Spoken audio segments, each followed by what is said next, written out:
Alright, here we go. Finally getting to the chicken meat. And then I'll do the carapace armor, and then I'll the mechanics to work those into the game.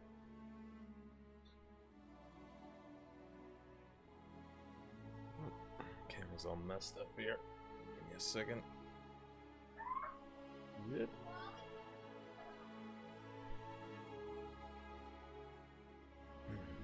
So most of the script is already implemented. I just need to replace the new items that I'll make with the placeholders that I have in. The biggest change will be the hardest part to implement will be actually the difference that the armor makes when you wear it. That's gonna... Right now I can harvest rock shards from the animals, which are just placeholders for the carapace pieces for the aliens.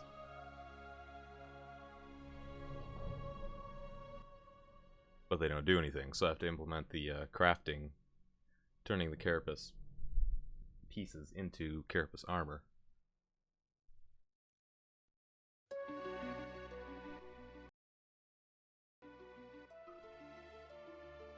Not sure if I like this playlist. Let's go back to this.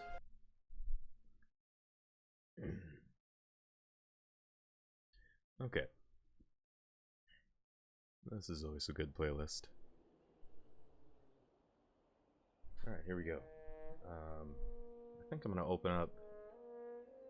Oh, I don't need to. I was going to open up the other pile of meat that I have, but doesn't really need to be there. So take away the box and camera and the lamp. And let's see.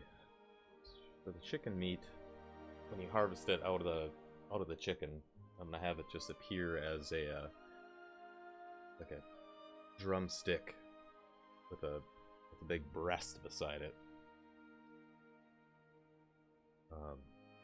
Kind of the leg and the drumstick, and then the breast, almost like a half a chicken, and two of those will be able to spawn.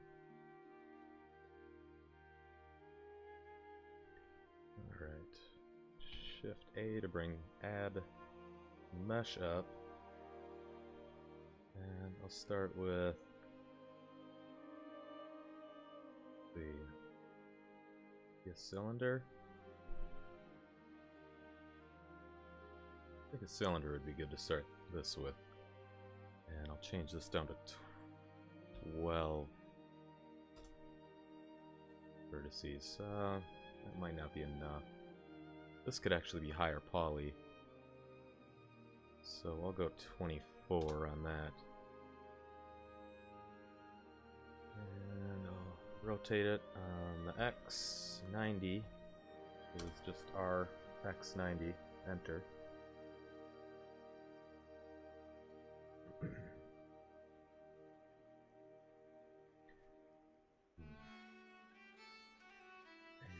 it's bugging me.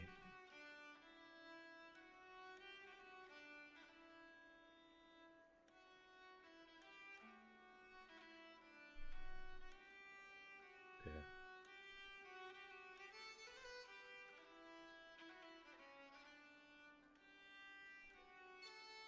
Now, chicken breast is kind of teardrop shaped, kind of elongated, flat. So to turn this into that, I'll take, let's see, a tab to get into edit mode, control tab to select faces, and right click on this face, just hit delete that face, probably both of them. Hit X to bring up the delete menu also. Then Control R to throw some ring cuts in there. About that many. So the intersection is squares. or the grid panels pretty close to equal squares. And now I need orthographic on. Not orthographic, proportional editing. Control tab, active vertices. And this is the shape that I'll squish down. Let's see, I'll take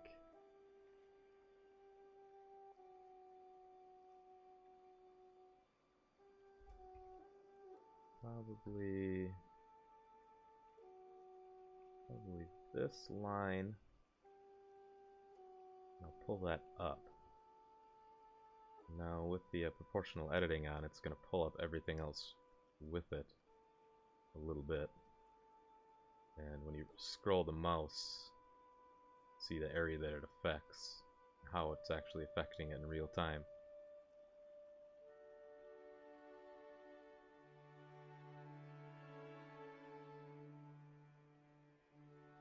So about like that.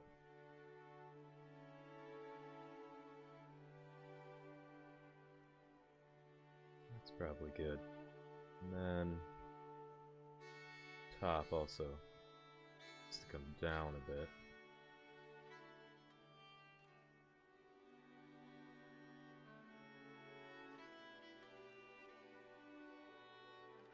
Alright, that's a better shape.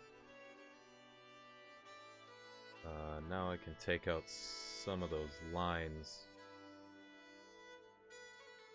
because they're unnecessary now.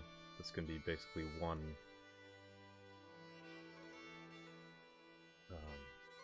face on the bottom.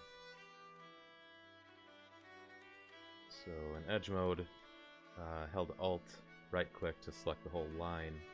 I don't even think I needed to hold Alt. Yeah, I did, to get the whole line. To get the whole line selected instead of just one section like this. So Alt right click and then hold Shift and Alt, and then it'll select the other ones. Then X and dissolve edges should take those out of there.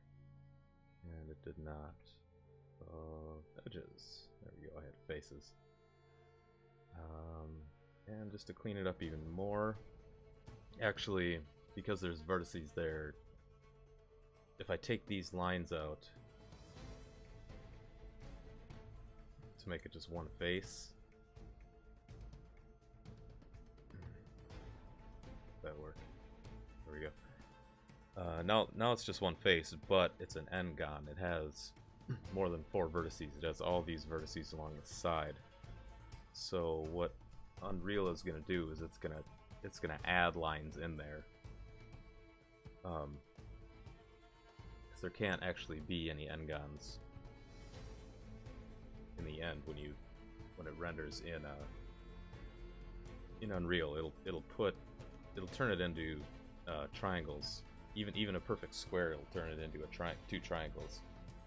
So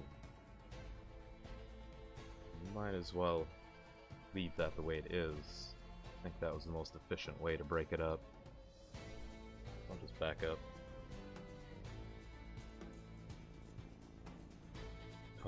And really, if I really wanted to control how Unreal will throw the other lines in there to make those squares triangles, well, I could either just triangulate the whole thing with one key command, but that kind of randomizes the triangles, or I could go like this, just put them all in manually, and then once it's down to triangles, it won't change at all. But I'm just going to leave it squares, and then when I'm done, I'll triangulate the entire thing. So that's about as efficient as I can get it right now. I could take all these loops out. If this is the only shape I wanted to, obviously I could take a lot of those, well, all those rings out in the middle, but I need those there to round out the edge. But first, I'm going to take this and close it off. That edge loop selected, and proportional editing on. I'll hit scale and it down like that.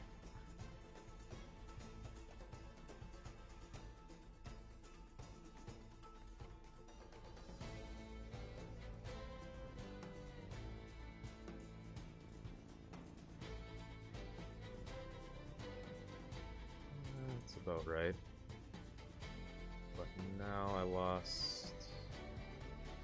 Tip needs to be down, so if I just grab that, pull that down, it should work.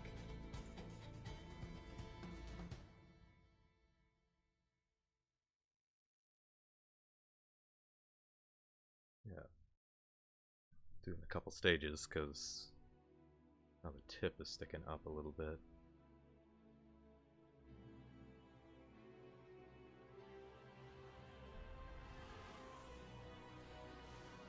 That looks right for now. And I'll completely... I could bring those together, merge them to a point, but I'm going to throw a face in there, actually.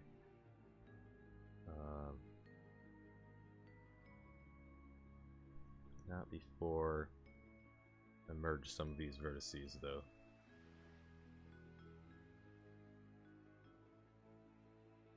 Merge every 3. It would look too mechanical. Oh, to just close that off just like that. So just to randomize it a bit. I could just decimate it. Which I might do anyway. But it'll work.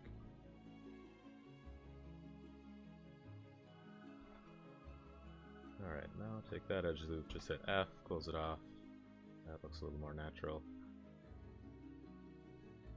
And I could just smooth it out too, but the style I'm going for is faceted, low poly, so I have to kind of keep track of every poly the way that it reflects light.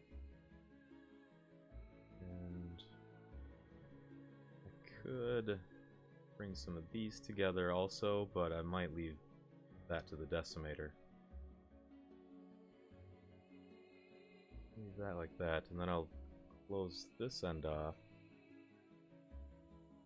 I do need to elongate that a little bit. The whole thing kind of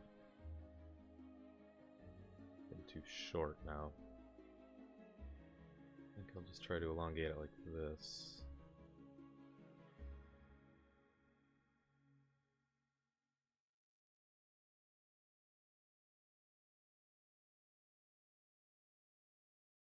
Works.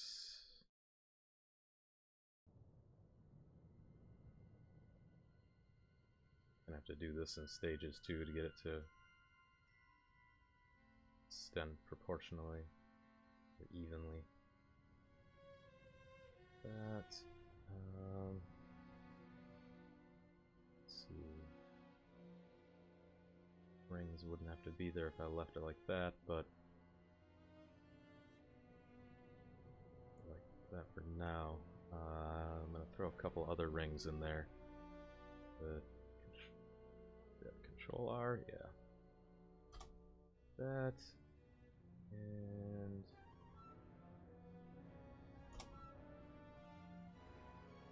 shrink that down.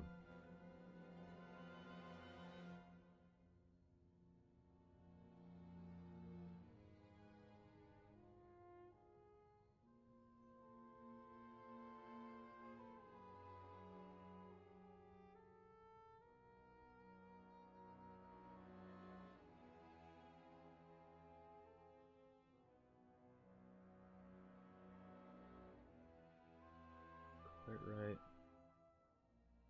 Needs to get shrunk.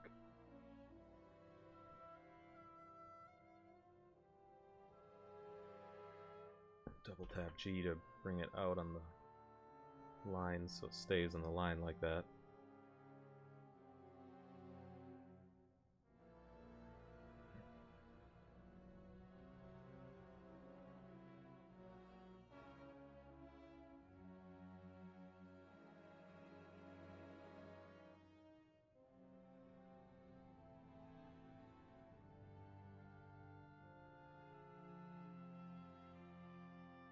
There we go.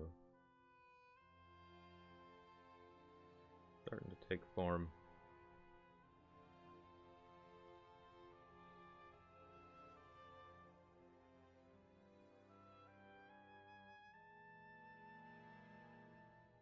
I'm gonna merge the vertices here just like I did on the tip.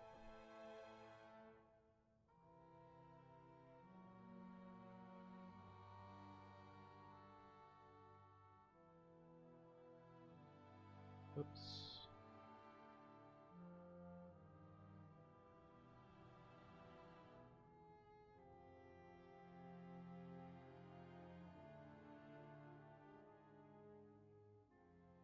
So I've got him there. And this needs to come out a bit.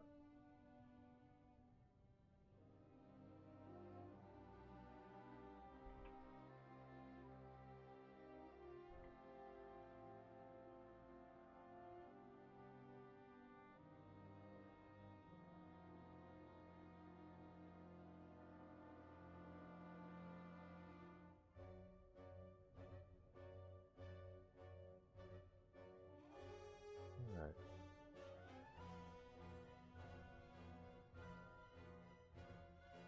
Close. It's a little too perfect looking though. Need to make it not so symmetrical.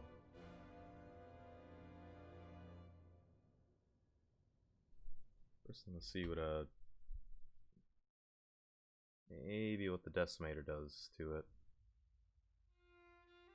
But before I do that, I might subdivide it more.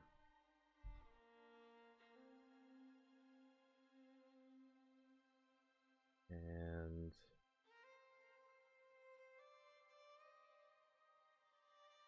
what's this song? I like that. Oh, Assassin's Creed. Cool.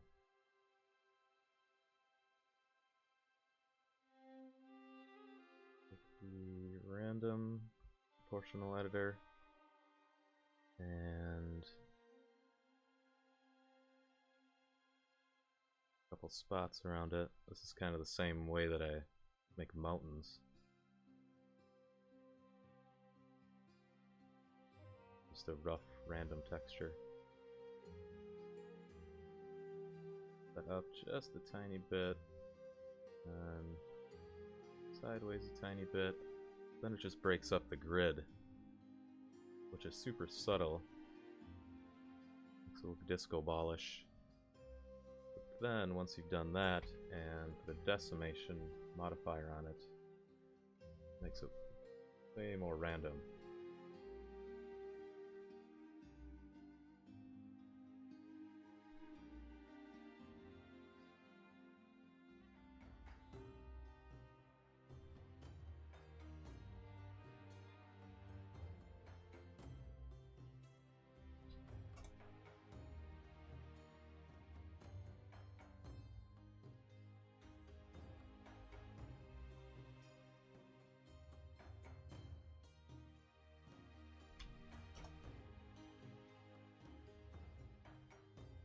Still getting some lines in there that I didn't want to because I didn't make that grid tight enough or uniform enough, and then I didn't randomize it enough. But it's okay, I can go in there and do it manually. Apply that and decimate it down one more time. That's way too much. There we go. That didn't do nearly as much as wanted it to do because I didn't randomize it enough to break up this horizontal line. And now it's really apparent when you look at it right here, but it's okay. Because I'm just going to go around it and randomize it manually like this.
then once I've done this, I'll decimate it one more time.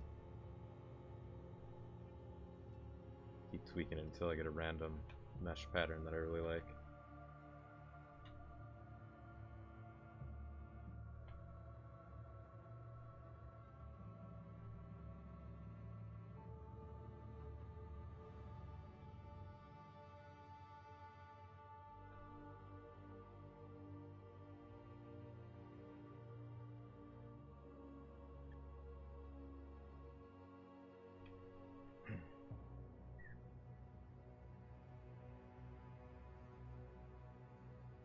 Just looks like a turd right now.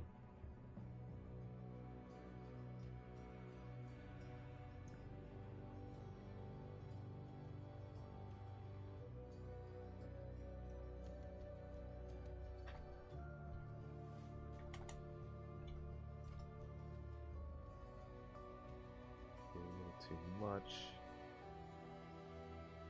That might work. Yes, a very nicely shaped turd. Nice taper.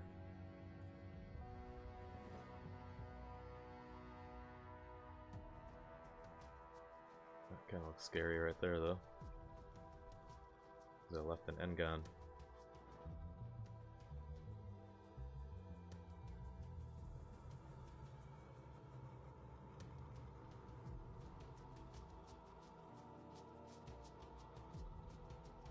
That'll do.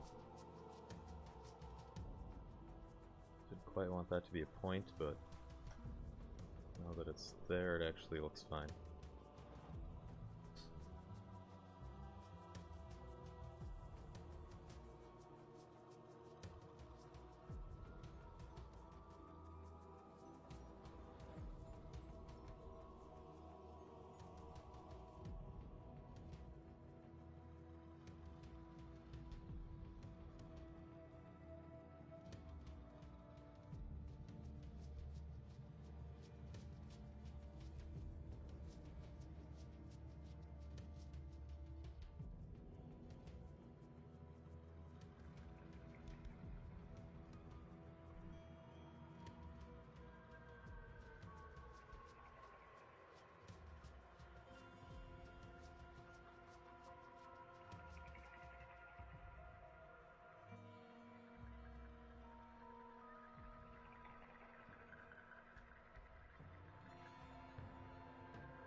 Doorbell. Not sure why. They just go away.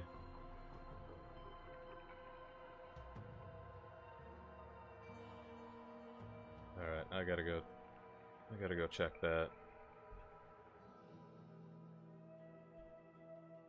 Swear to God, if it's a salesman or a Jehovah's Witness, I'm gonna flip out. I'll be back.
Alright, I'm back. I was talking to myself.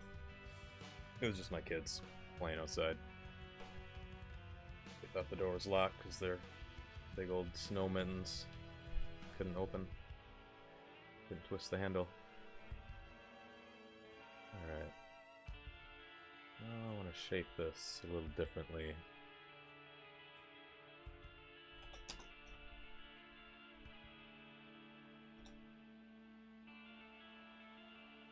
Chicken breast, that's a dangerous thing to Google. And luckily all I got was chicken breast pictures. Maybe that isn't lucky.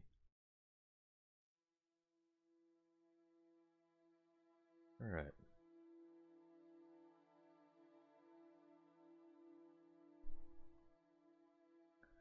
Credit card fraud won't let me, that sucks, Spence.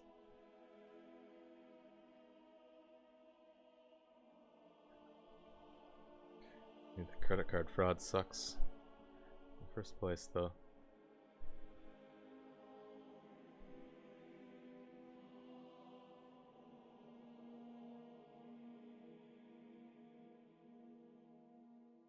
Yeah, there.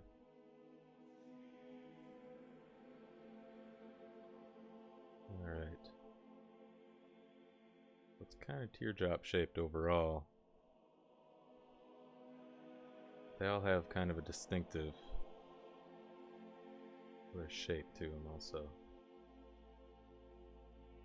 Let's see, we'll go this part, this out, proportion, proportion on, do smooth, and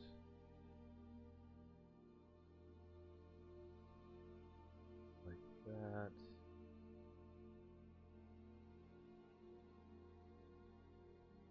Faded.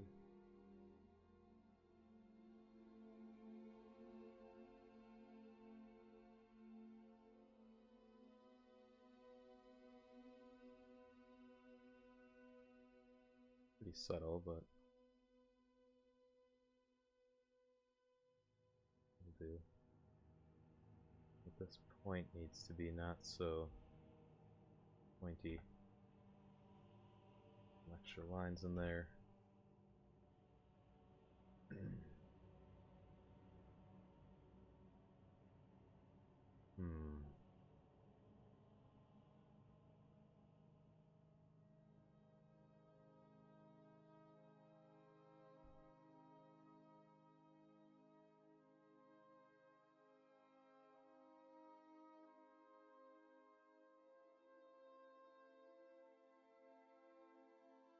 It didn't work out right.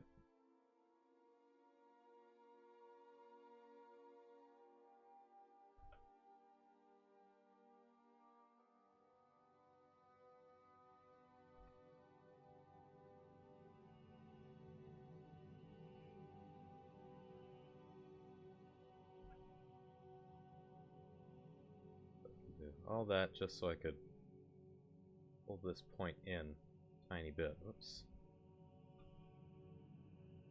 Just like that.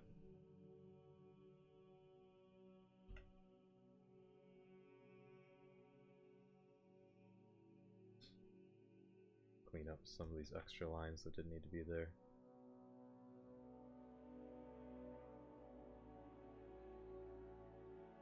Probably an easier way to do that, but it works.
then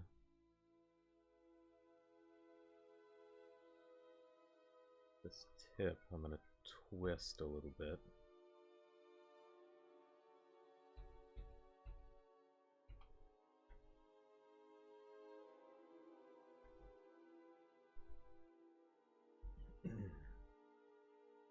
Bring it to the side,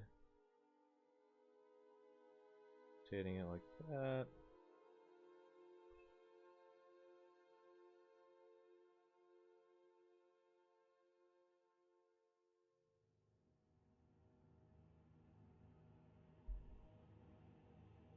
And smoothing that out.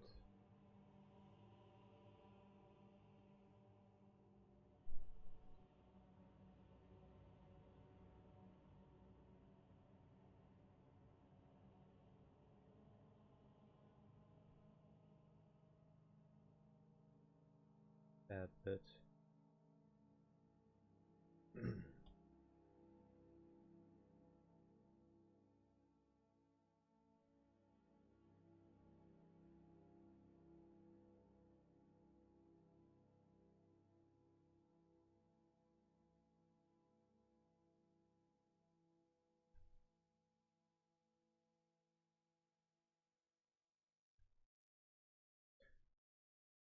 This might be a case where using the sculpt tool might have been a little bit better,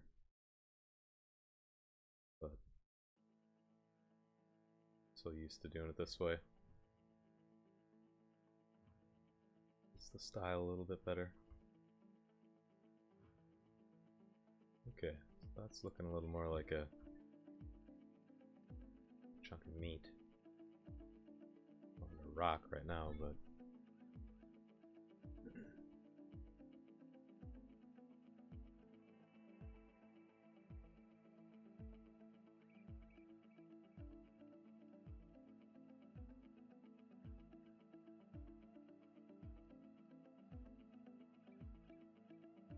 the thing with this,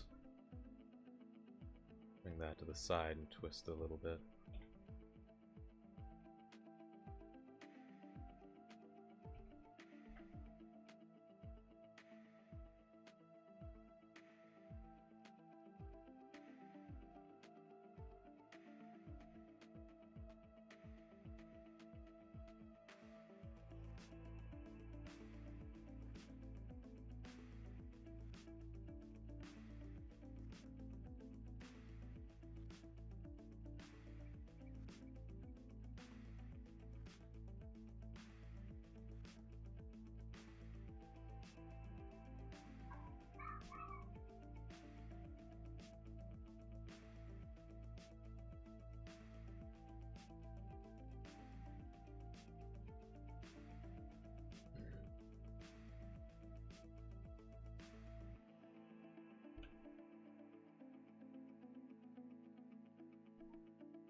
Okay, that might do.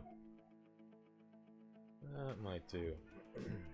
Give it a pinkish color. I can just change in Unreal, but I need to assign it a material slot anyway. First I'll triangulate it, select the whole thing, Control T. Just to make sure it's all tris in there. Once over, I don't like that. That up a bit.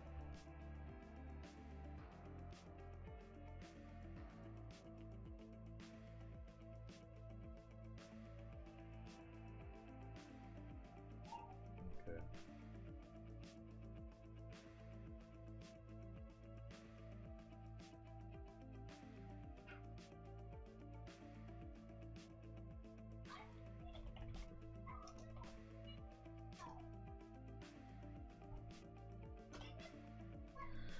Chicken meat or poultry, I guess. You're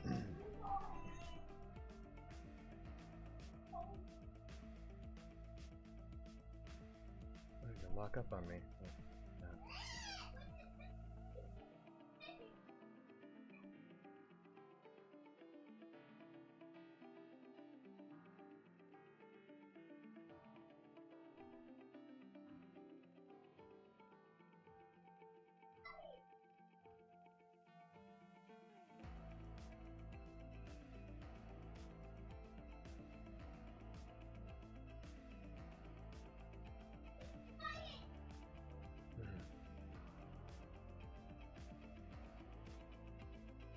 hard to get the right shade of pink that I want.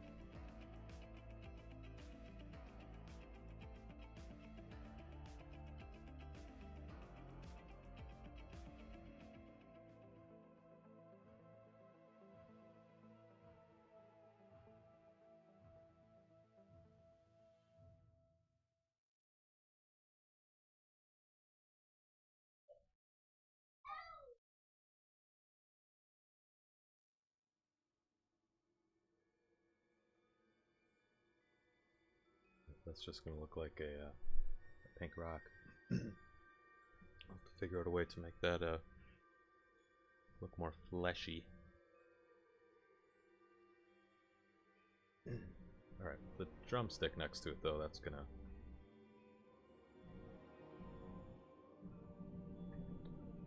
be much more apparently a piece of meat. So I'm gonna take this and no, I'll model one from scratch actually. So Shift A, go with the cylinder again. 24 is good. Rotate on the X, 90. Bring this out a bit. And take... I don't really need to take the faces off. Control R, put rings. Put extra rings in it this time though, because I'm going to stretch it out quite a bit. Alright.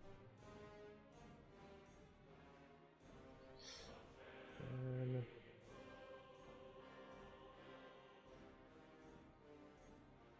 close this off, proportional editing. Yep. Yep.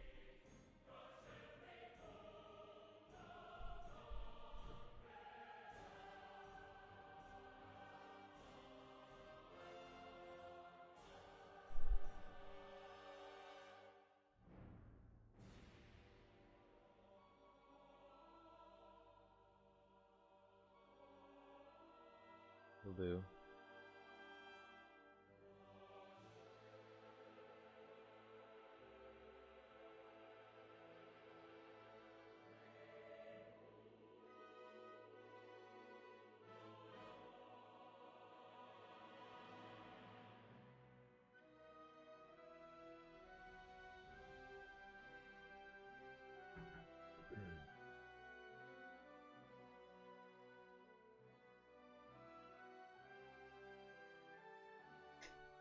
Oh fuck.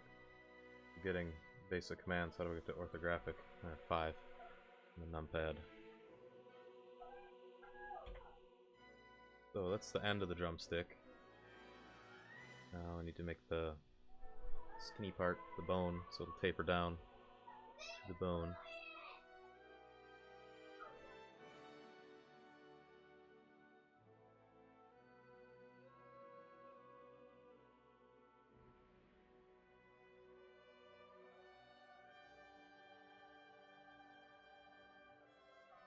Too many.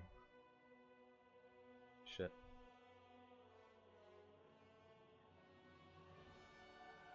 That.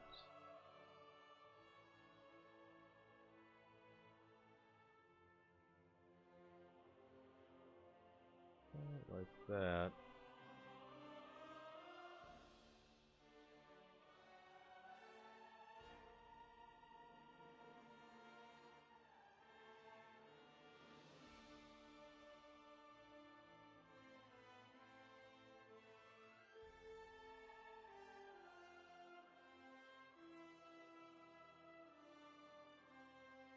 That's close enough. Take this loop out of there.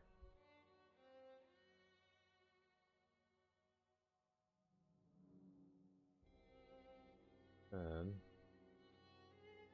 tweak some of these manually. Actually, want to get a couple extra rings in there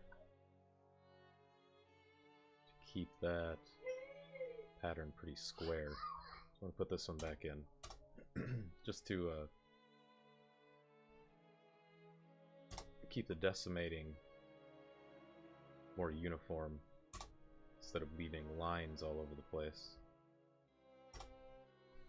Forget this step. I wouldn't have had to add these in if I would have made the mesh grid tighter in the first place, but this should work.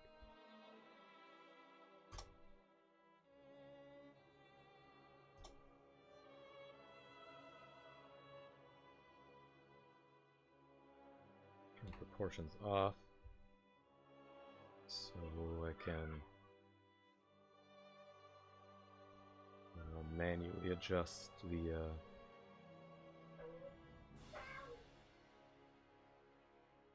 angle here.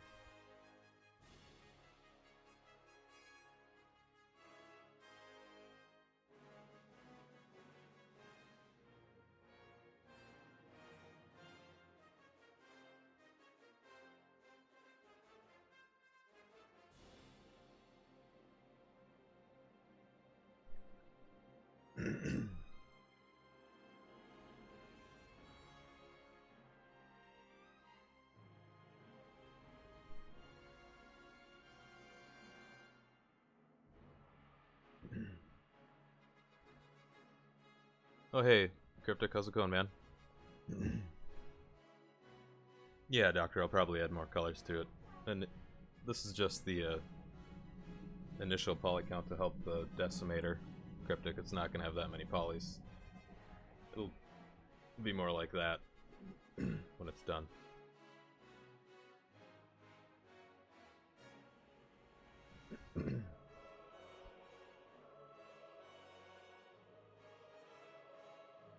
Excuse me, I keep coughing. Something like this, it wouldn't even matter if it had 100,000 polys in it anyway. It's just a meat spawn. That's not like there's going to be a shitload of these all over the map. But we'll probably have the whole pile will have around 1,000 polys maybe when it's done.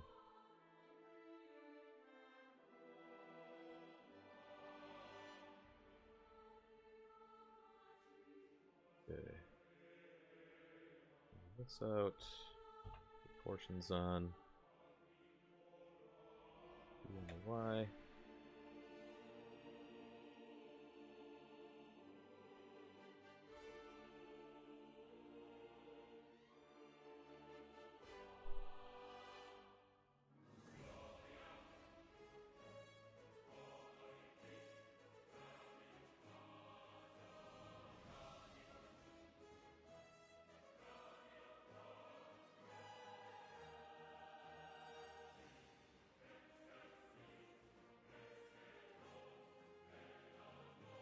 Tricky to get that shape that I want.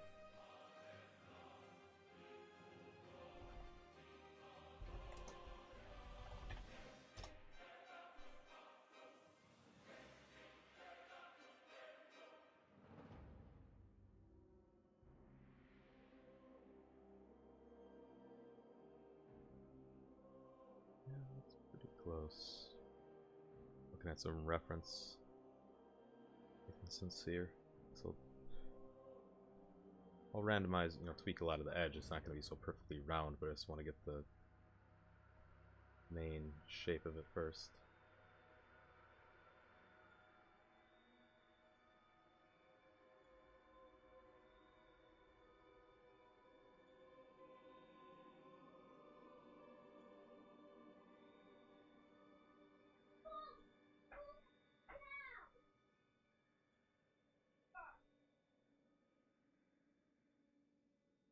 And this, I should look at my picture of the bird too. I can kind of remember how long. He has a lot longer legs. He's more like an ostrich. So this initial thigh bone, this isn't the thigh really, but I should throw the thigh meat in there too. That would make more sense.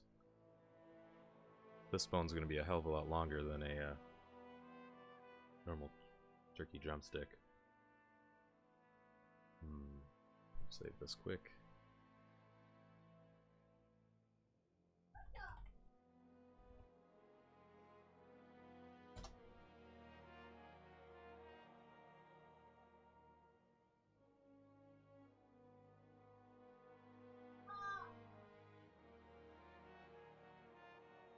Yeah, just use Blender's decimate function, Cryptic. It works fine.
It's like a maraca right now.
Kids up there.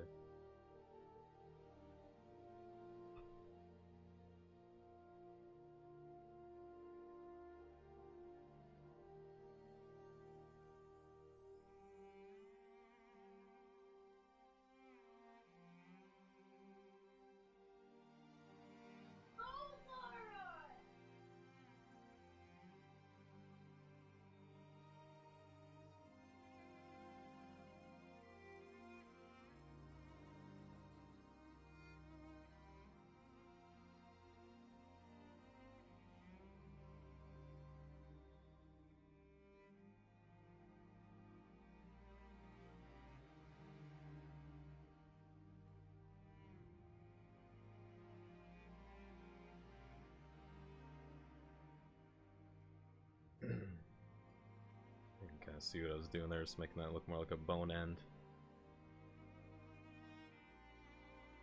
That'll take a lot more tweaking too. It's a low poly art game, Cryptic.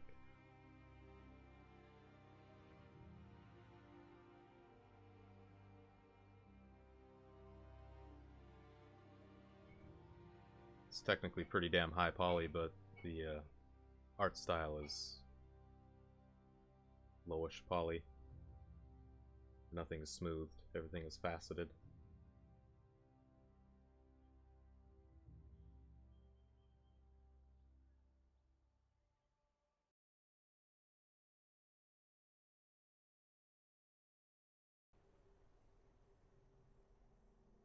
because I like the way it looks.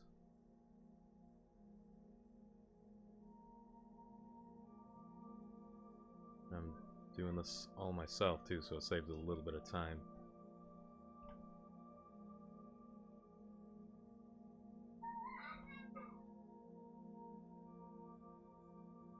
So that's why I'm pretty careful with every line and vertice, because they all show. That's basically what this chunk of meat will look like in the game. You'll see the facets on it, which I can, dull it a little bit by changing the roughness and, how much light it allows to reflect.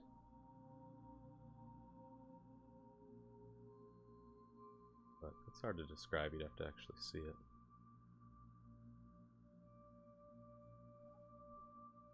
Okay.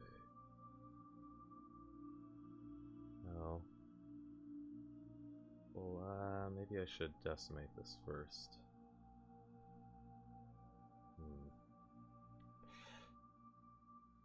A few other little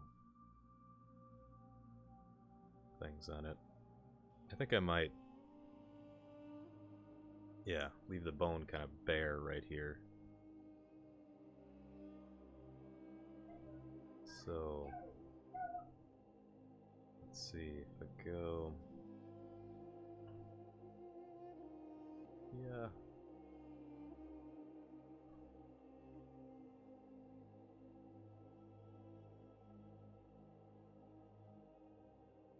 make this where the meat wraps around the bone.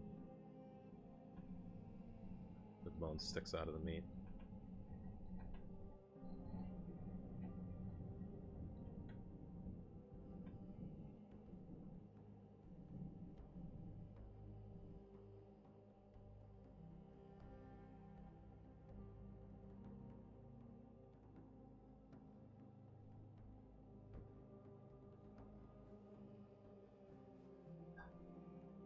That, then I can I can remember how to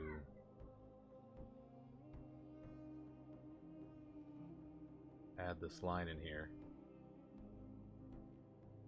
which I can't duplicate this line. If I extrude it, that's not going to work. It's going to bring it out like that.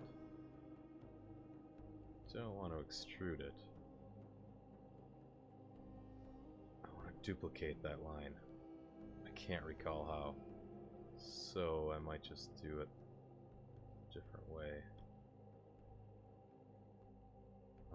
Let's see, I can chop this line out. So, let's take this away. Extrude this, E on the Y, that a little bigger. I can take this line, extrude that on the Y, and I basically got to the exact same. That's what I wanted to do. That was a really weird workaround way. Control E, is that this menu? Yes, bridge edge loops. There we go. That's all I wanted to do, was get this line in there. A duplicate of that other jagged line. I couldn't remember how to just duplicate it right in there. I just cut it apart manually and drug it out and reconnected it. But the whole point was to give a edge for this, just like that. So I could raise the meat edge away from the bone. And yeah, I think that worked fairly well.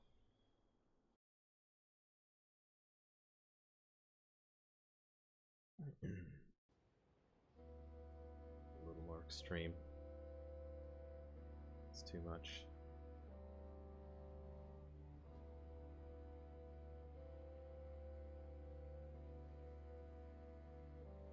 It's good. That a bit.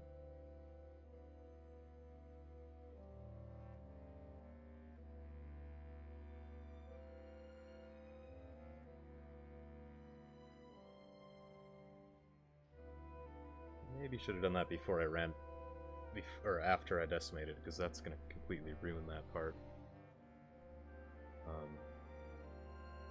I really like the way that looks. So I might chop that out of there. Make it a separate selection, then reconnect it after I've decimated the rest.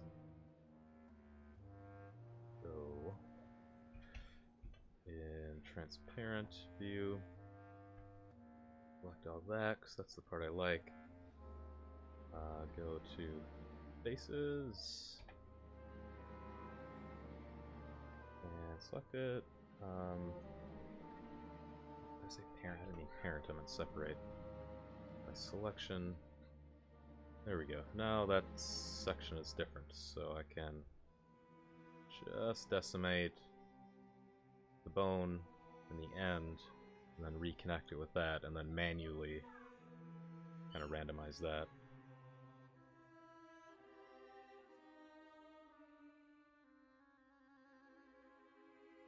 Yeah. First, though, I want to make this even higher poly.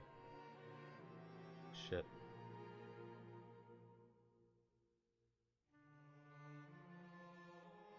There we go. Make that just crazy high poly. Then take...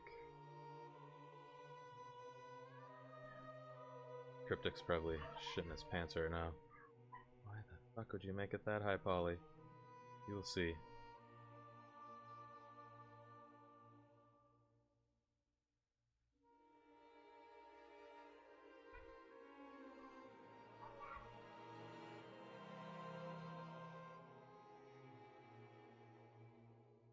It's just my way of making a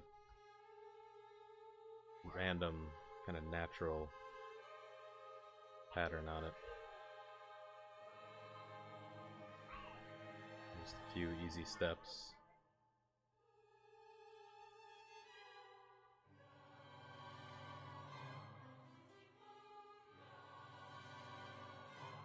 Alright, now bunch of dots selected, proportional editing on random.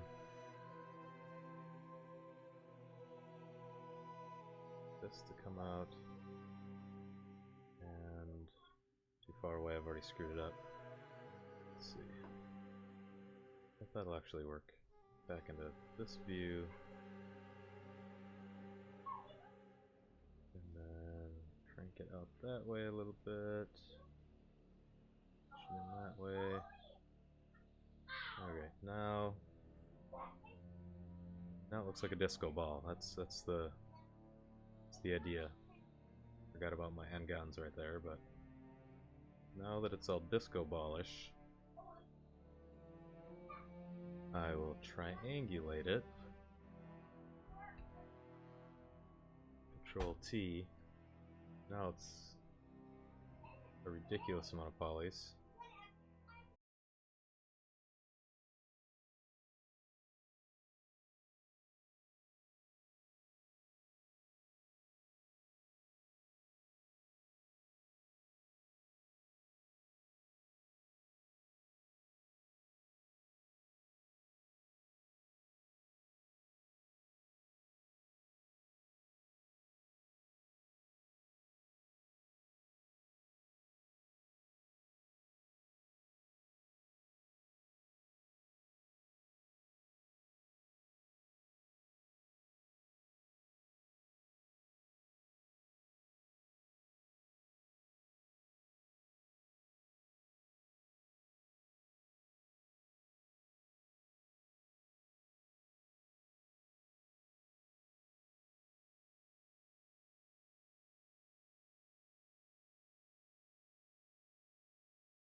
grid isn't perfect squares in a lot of the spots.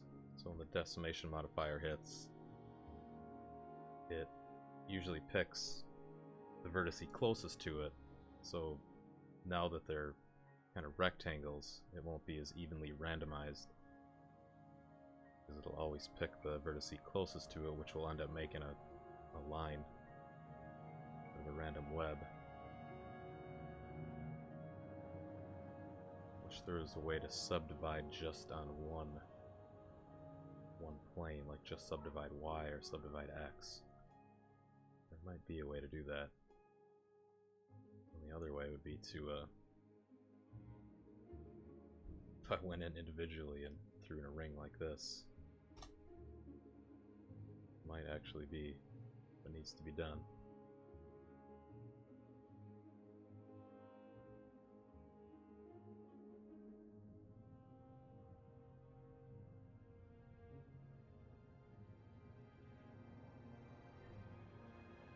It's kind of going a little bit overboard.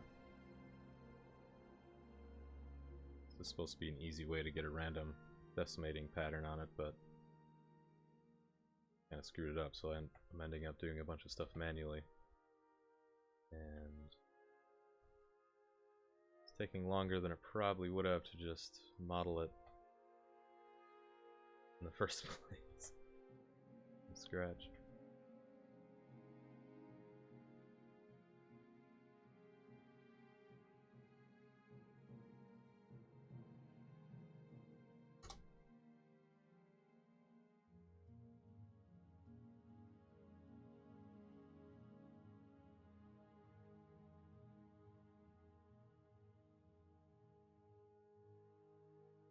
Couple more here.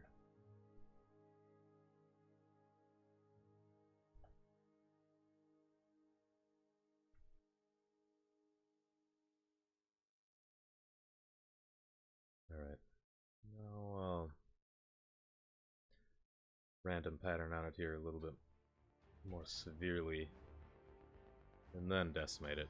See how that looks. After that, I'll be done experimenting with this, getting the random pattern on it, and I'll just get the drumstick finished.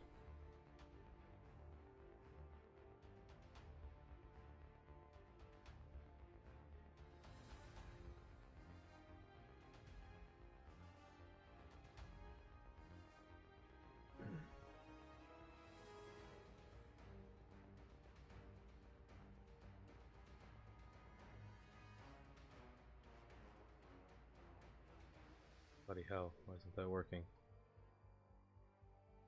Ah. Why? Alright, now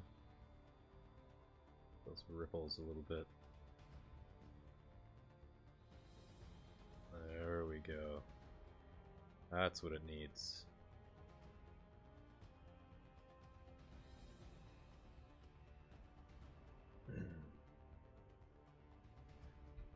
Now, that should give a much better pattern.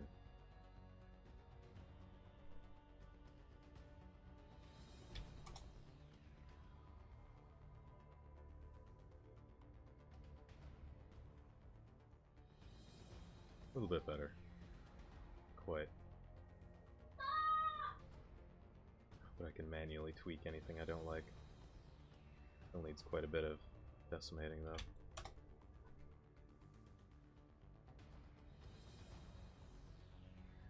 That worked pretty good.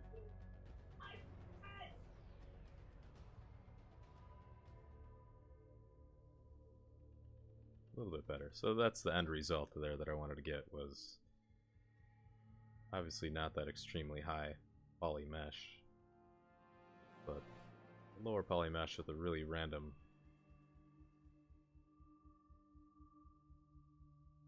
grid, which it didn't get as random as I wanted it to be,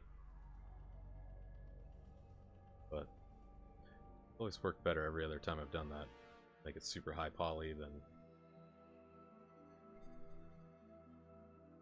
triangulate it, which I think I just realized I forgot to do. I forgot to triangulate it, but at this point I'll just tweak it manually.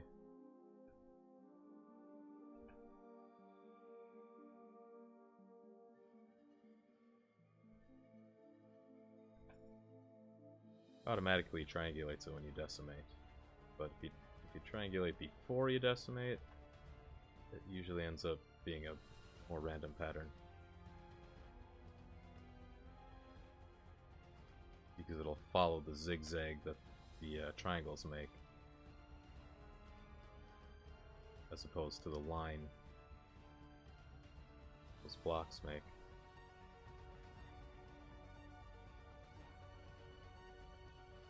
The square faces in the grid.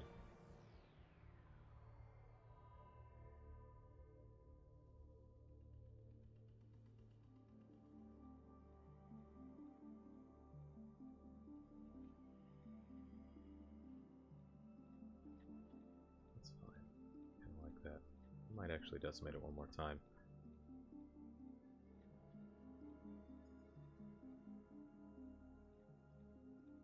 Maybe not so severely, but 0.5. That's too much. 0.8. 0.7. 0.7. Yeah, that's pretty good.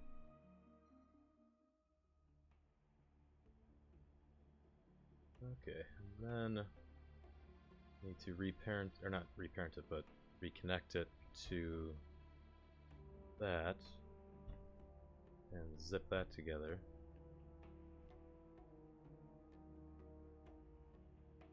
I wanted to leave that out because I didn't want to lose my transition from meat to bone there. I liked the way that looked. It's going to take a little bit of tweaking to get the pattern to kind of blend into the rest of it. Right now it looks too straight, but just zip the edges together first here and then work on making it all blend together nice. I might come back and mess with this mesh in the future, but right now I'm not even going to put LODs on it. The performance, it's so trivial it wouldn't even make a difference in the performance. Unless I had a pile of, 1,000 of these drumsticks laying on the ground, then yeah, you might want to put lower LODs on it. But honestly, there's not going to be more than a couple of these in a place at a time. Unless for some reason you want to just hoard turkey drumsticks.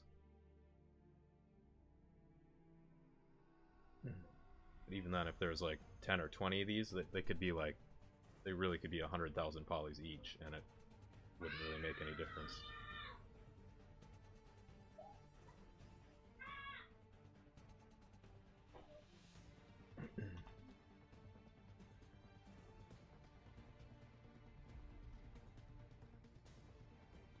Because they're basically static and everything else is pretty optimized, where there's already millions of polys on the screen at any one given time. So a couple 100,000 are not going to make that much of a difference, considering this is only going to be 1,000 or 2,000 by the time it's done. It's definitely low poly enough. That get.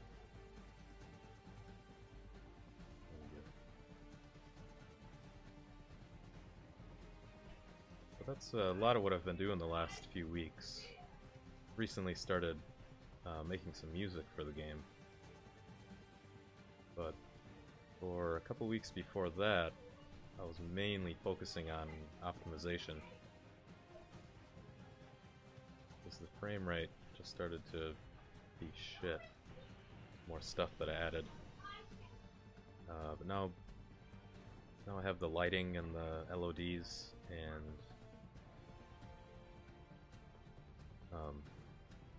the call distance all worked out. Where I've got the frame rate back to a steady 60.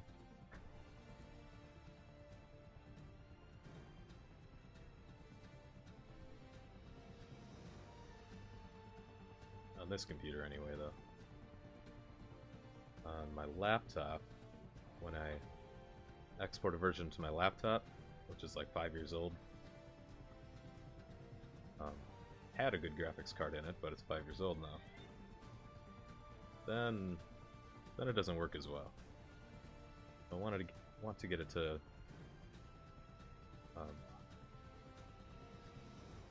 run at least like 30 frames on my laptop. It's kind of the ballpark range I'm going for, like 60 frames on an average newer computer like this one. Say 60 frames, and then 30 frames on like a 5 or 6 year old computer. But once I get them stabilized on my two computers, then I'll start testing them on friends' computers and stuff like that.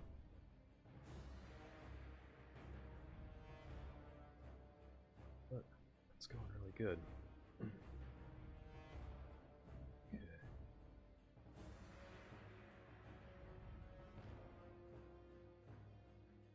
Oh, that didn't get all fudged up.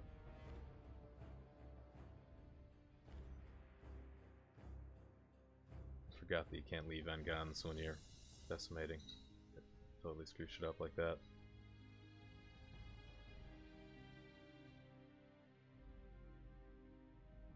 That's okay, I'll just zip a bunch of these together. Then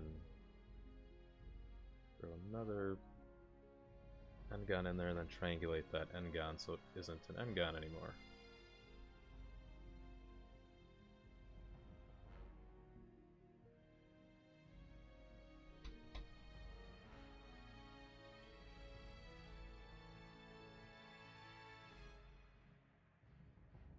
Sounds like the Batman soundtrack. Maybe a little inspiration there. Not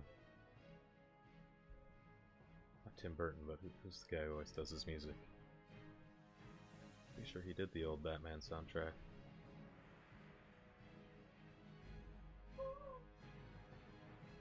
What's his name?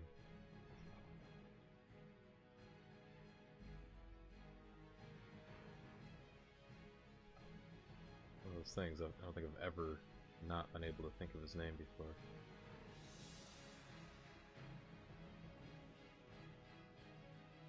Y'all know who I'm talking about.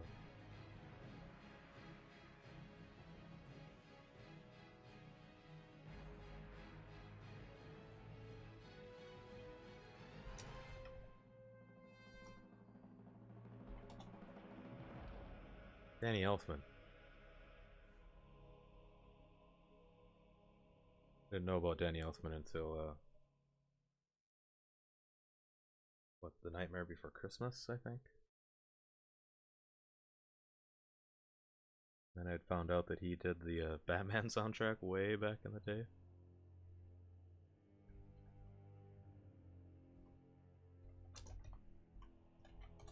Yeah, I did. It's awesome. Okay.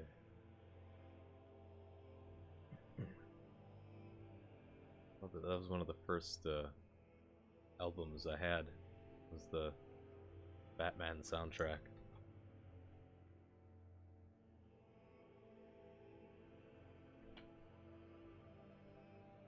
Man, Ghostbusters. I was like 10.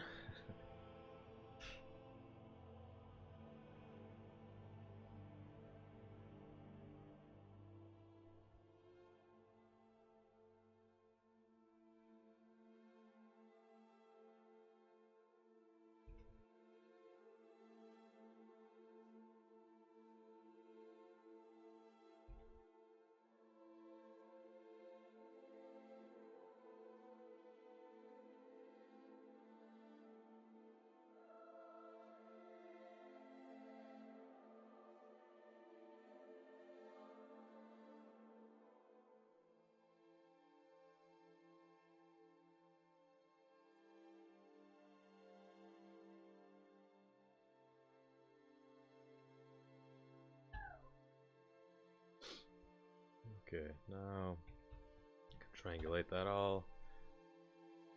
Elbows closed up. They're not nasty end guns anymore, and need to fix them a bit though. It's kind of funny.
Kind of cleaning it up right now. Trying to get rid of too many really straight parts of the mesh. Randomize it a bit. Take away some polys.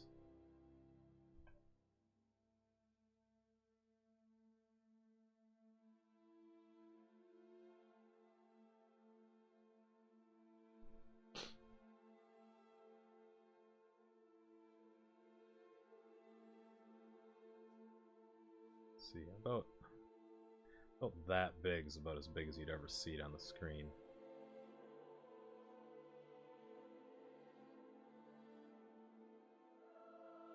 Crouch down next to it, pick it up, and rotate it around to look at it. I don't really want it any lower poly than that. Oh, I fucked the end up here. Forgot about that. So funny. An easy fix though. Just suck all those points together. That's ugly.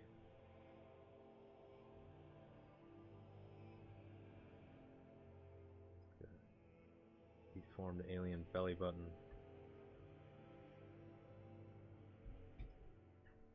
Like that. That. And merge all those. That's not gonna work. I gotta go to this view. On the inside. Just to make sure I select every one, because there might have been some hidden in there. It was all fudgy. That should work. Alt M. Enter. There we go. Yeah, it still didn't get everyone. There's no reason it shouldn't have there with transparency. That's the whole point of that view mode, is that it selects everything, even if it's hidden.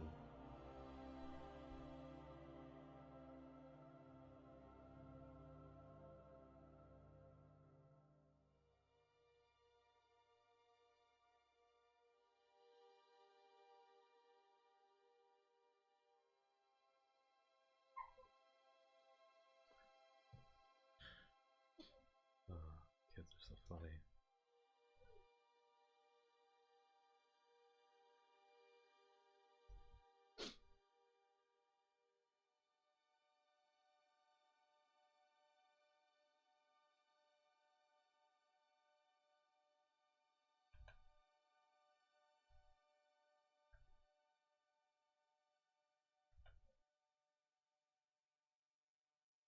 There we go. Now This needs some edges taken out of it because a turkey drumstick isn't a perfect maraca shape like that. It's got the flesh chunks sticking out of it where it was attached to the thigh. Which I'll probably add the thigh pretty soon. I'll make it separate from it. It'll be kind of three pieces kind of set on top of each other. The breast shape, the thigh, and the drumstick. And you can pop two of those piles out of each bird by hacking at it with a knife.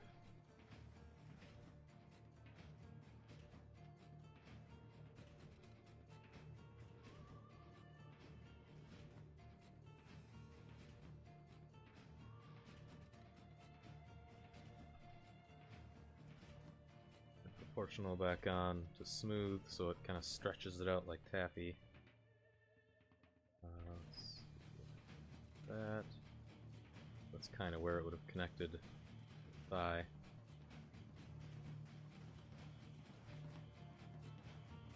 Take that a bit.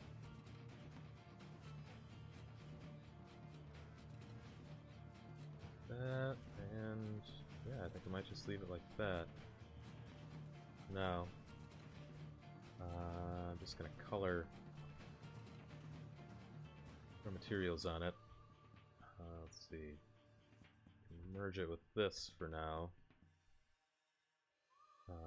Control J. That turns it pink right away. I want to make that a little more orangey, brownish. But I'll have two different versions of it too, a raw and a cooked. On a roasted.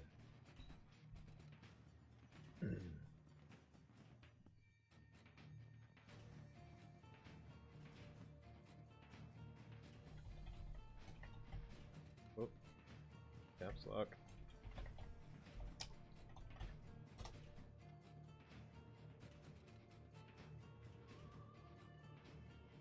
Are you not working?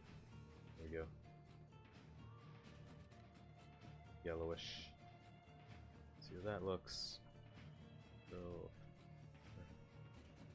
grab the faces, just the bone faces.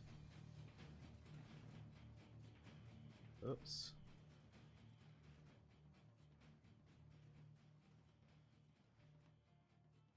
And once these are separated, it'll be a lot easier to change the color.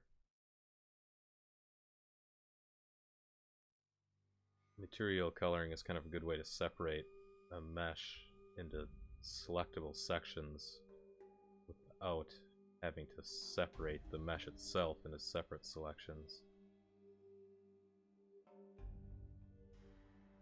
Comes in really handy a lot of times.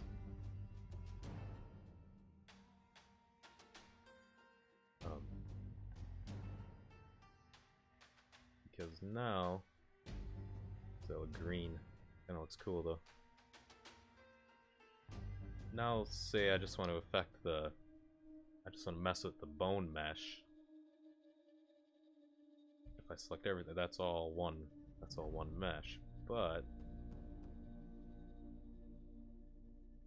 I can let's go to the color and hit what the hell is it? You gotta be in edit mode. Hit whatever color and select it, then it just selects that color. Deselect it too. That's not only handy for just changing the color on a certain section, but now whatever changes I make to, you know, the vertices, not every change, I mean like proportional editing will still bleed over and stuff, but it's just a handy little tool. Even if you don't care about the colors, just marking things with material colors are a good way to select sections while you're modeling. I'm gonna leave that kind of greenish right now. I don't know why, I just like the way that looks. Funky. Okay.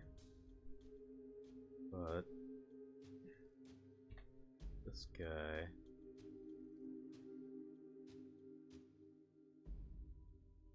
get him to kind of set up against that maybe. Oh, do I have proportions on still? Go.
Then I'll model a thigh-shaped piece and pile that on there. That will be the meat pile.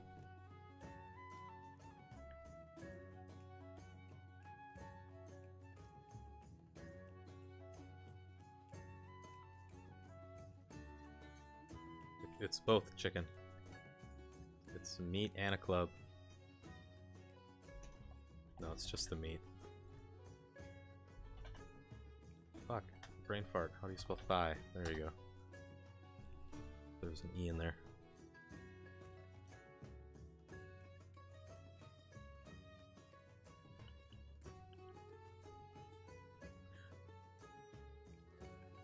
Looks like a fun game. I can't bring myself to buy it though, because there's so many free games out there. I'm still learning how to play Paragon, which is a pretty sweet over-the-shoulder MOBA. Kind of like Smite, but futuristic.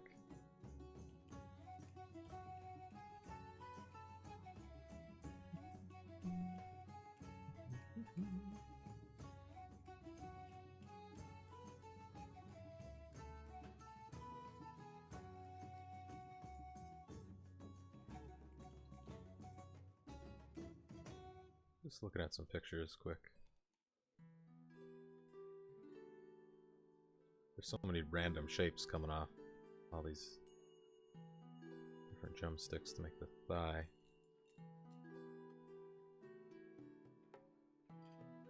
I mean, obviously a drumstick has a characteristic shape that you can recognize right away, but thigh not so much. I could bring any shape off that in there and that would look like a thigh. Fatter on the one side.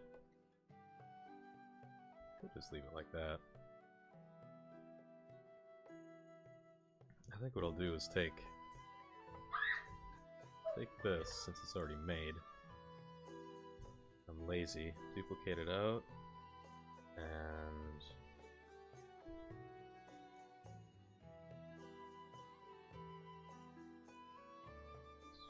pull out a chunk of it here.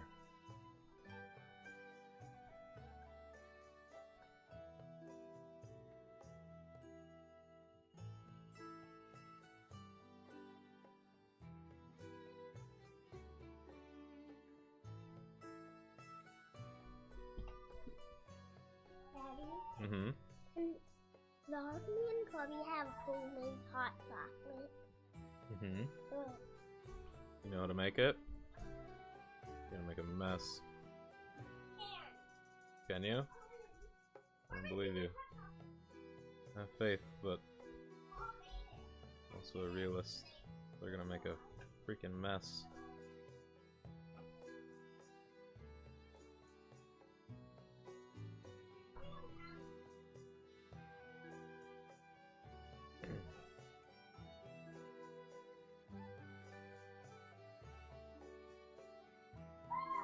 It's from Warcraft, isn't it? Yes. I've listened to Warcraft music way more than I've played it. Actually, haven't played it that much.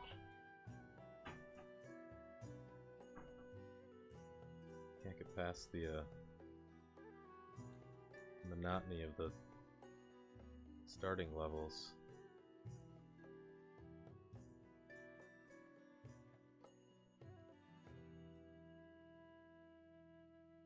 Especially when there's games out there that don't feel grindy at all right away, and they're not repetitive. Maybe I just had bad experiences or picked the wrong classes, but it's just this one skill over and over again for so long. And when it has a loading bar on it too, that's really annoying. But I recently played a show, what's it called? The Western, Space Western. Daddy, What? hot chocolate turned into Jello. So Mommy made it with some weird stuff, so I can't even. get oh my god, get it back in the kitchen, please. Oh my goodness. I'm gonna go help them in a little bit. There's gonna be stuff everywhere. It's a Space Western video game, Wildstar. That game is super fun right off the bat. You get a bunch of skills and it's super action-packed and you're jumping all around. Animations are great. The last character I tried to play in Warcraft was a priest. And it was so freaking boring. You get one skill. And then like your second and third skill that you get after hours aren't much better. But it has a loading bar on it too, so you hit the skill and you have to wait for it to charge. Then it fires. And you hit it again, wait for it to charge up. You know, I'm sure the game gets a lot more fun later, but I just can't get past that initial boringness. All you got is one skill that sucks ass.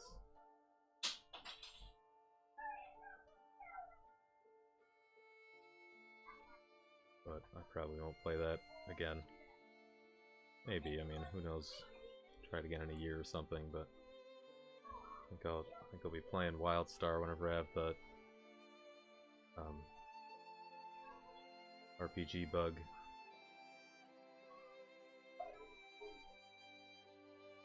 I gotta get back into playing Skyrim too.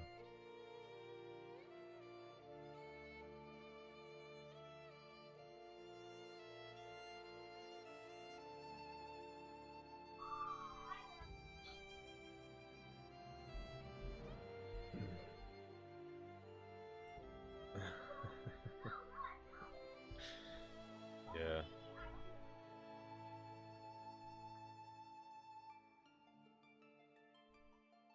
I know what's up with that.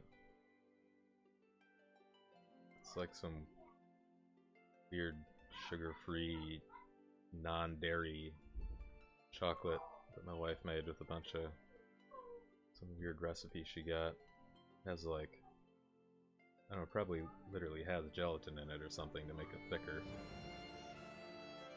But then over time, sitting in the fridge at night, it actually turned into Jell-O.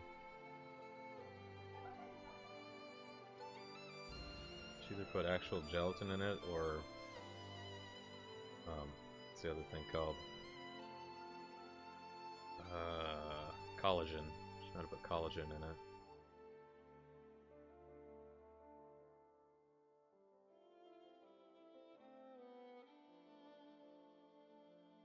It's just a protein powder made out of vegetables. You can get animal collagen too, but what we have is vegetable-based collagen.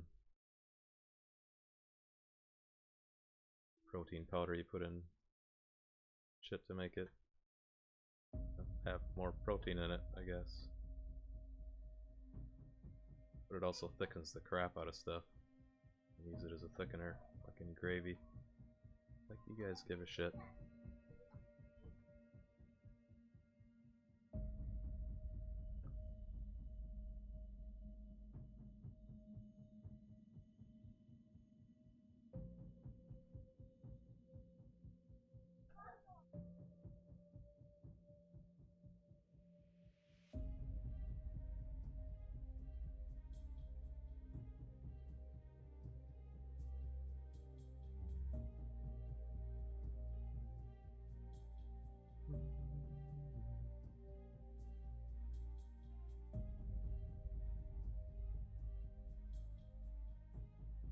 Okay, I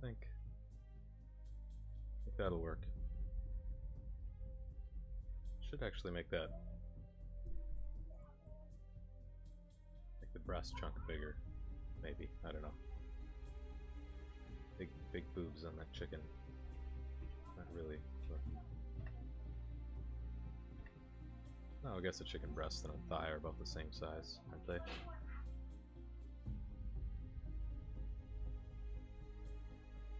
Maybe.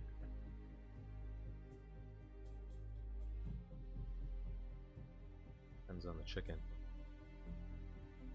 Porn star or not.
There we go. That might be an acceptable pile of meat. For starters, just to get in the game and get working. It'll look a lot better than the pile of crab meat coming out of the chicken. Oops, I thought I had those touching, I guess not. Floating meat.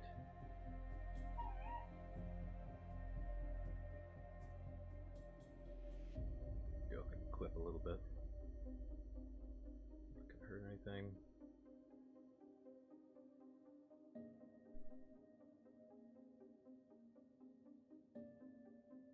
Alright.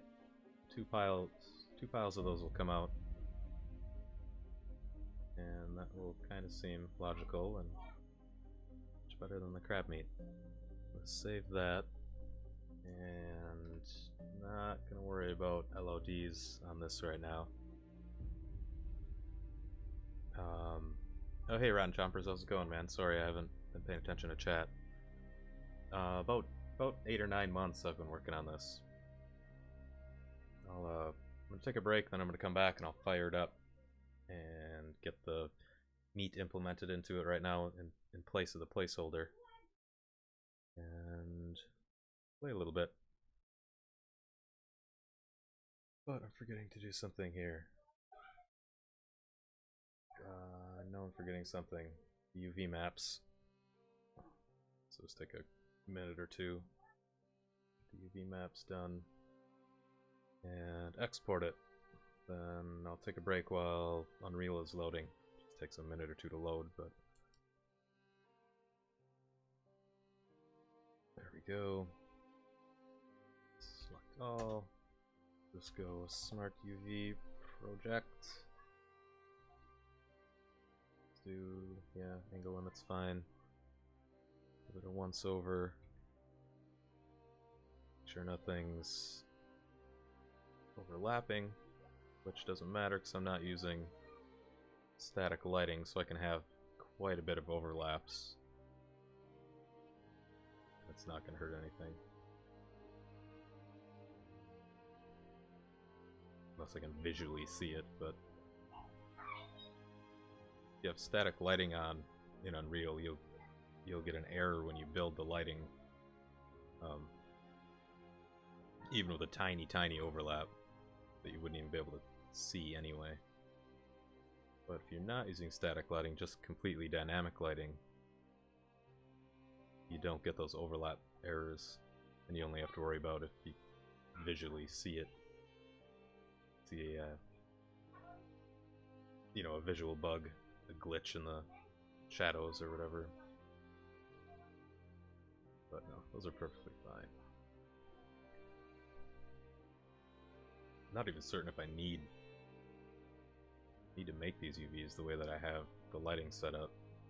I haven't tried importing without a UV. I might just automatically make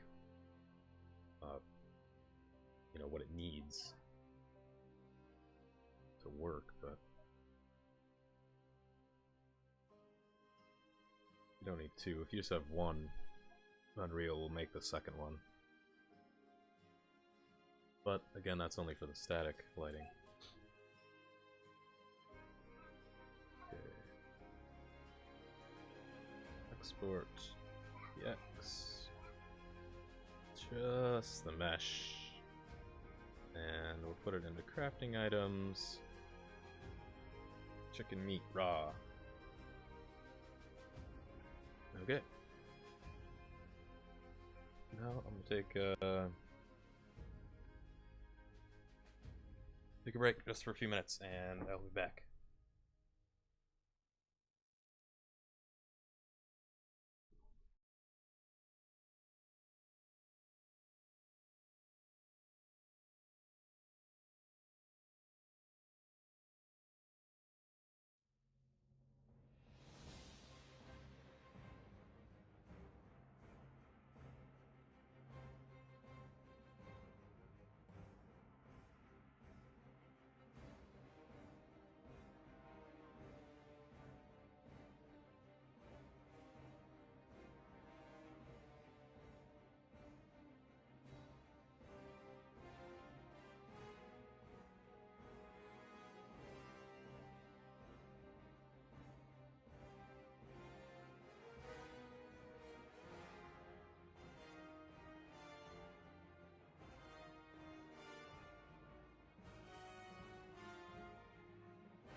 Okay, I'm back.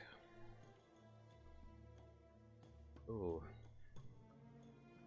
here is the game, and I'll get that chicken meat in. Get that working. We'll kill the chicken and see if it spawns.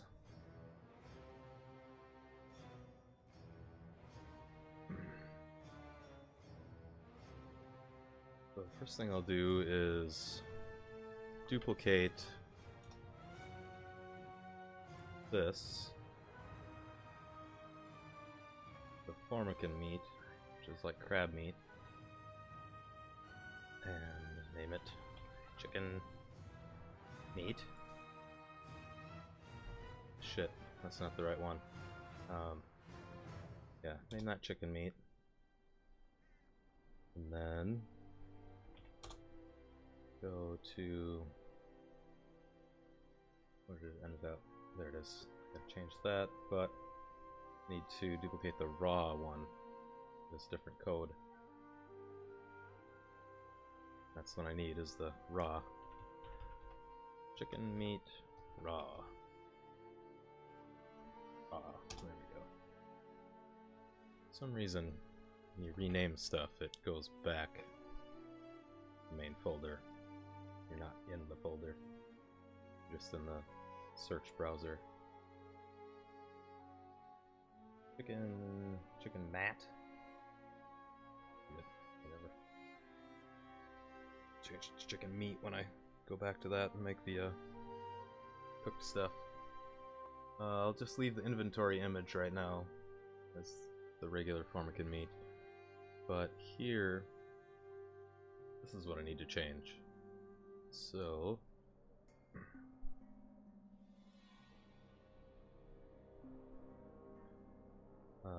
here, and let's see,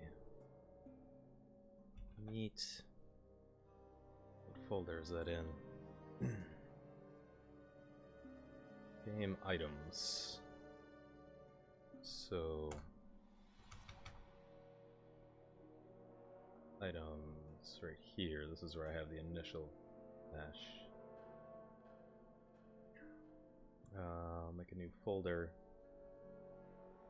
call it chicken meat,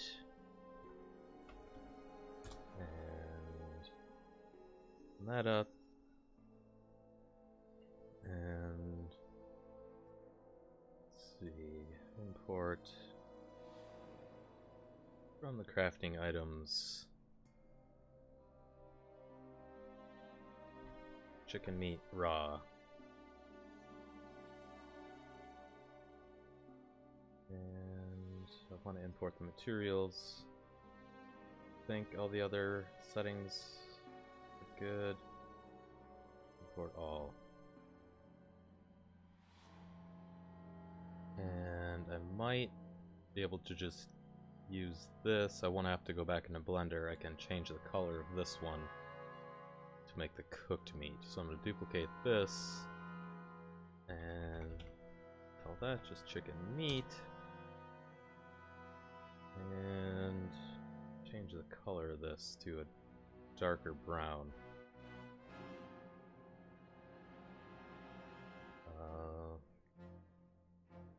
I have to make a new material. I don't think I have one that's going to be right. I think, oh yeah, I do have some browns. The sword. What was that one called? Not the pommel. Called the handle.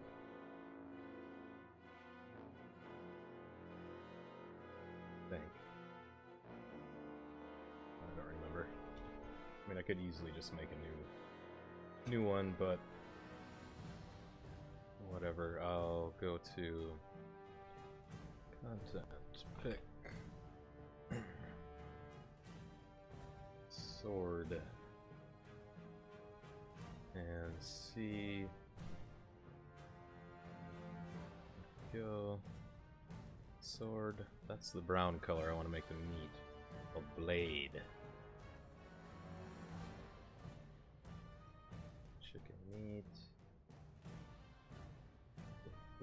side. There we go.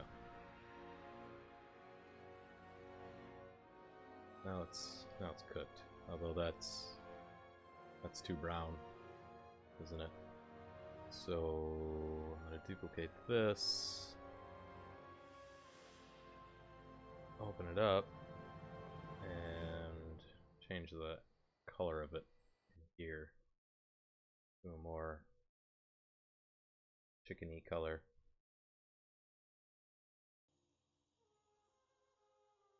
That might be better. Just lighten it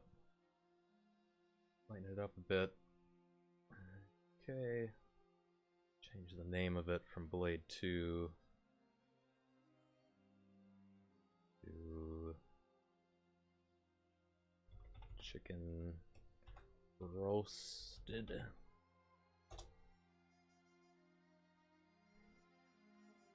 And it's locking up. Nope, it's fine. And back to chicken meat. Change this to Chicken Roasted. There, that looks a little better. Save that. And I want to change this to mesh.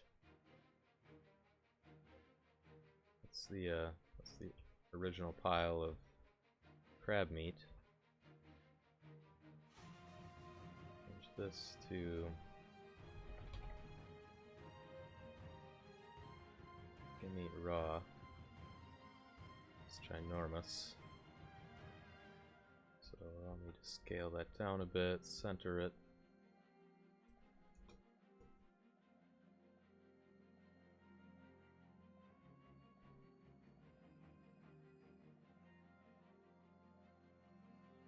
The circle is the pickup orb. When your line trace hits that orb, that's what picks it up.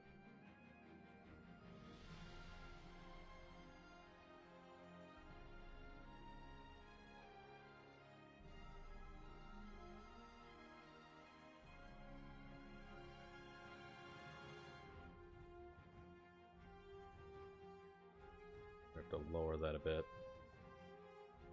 Should be okay for now.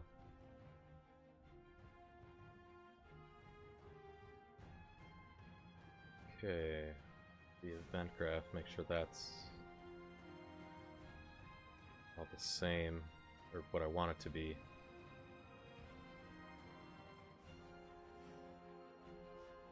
Yep.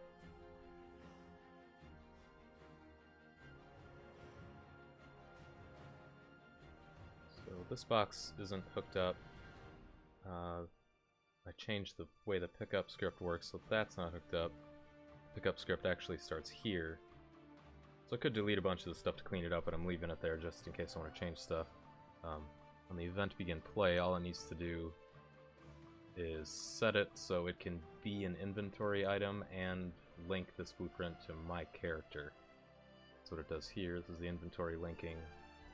This is cast my character and link it. And then pickup item, checks if I have room. Let's see. I can leave this variable saying formic and meat. It doesn't matter because it only will affect this blueprint. It basically hides it when you pick it up, makes it visual when you drop it. And when you do drop it, makes it not hidden, turns the collision back on so you can pick it back up, and then it transforms the position of it so it's level with the ground and tilted to the angle of the ground. And then if it's in your inventory and you eat it, it has a chance to give you food poisoning if you don't have it cooked yet. And let's see. Yeah, if it doesn't give you food poisoning, it raises your health, your hunger, and your stamina. If it does give you food poisoning, it just lowers your health a bit.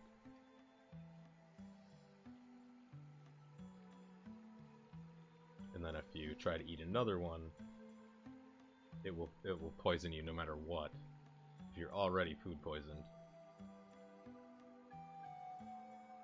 just how I have it set. Might change that, but that works for now. That was basically to stop an exploit from, you know, getting food poisoned once and then being able to eat without the chance of getting food poisoned again. But can get more complex in the future. It works fine for now.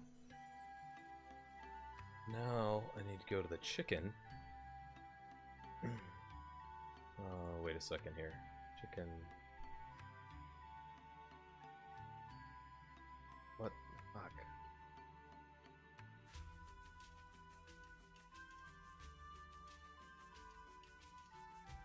Yes, I want.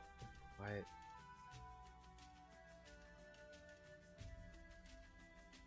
Yeah, that didn't change his sword. Okay, that was weird.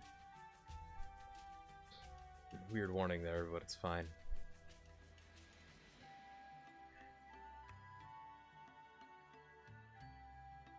Here I could change the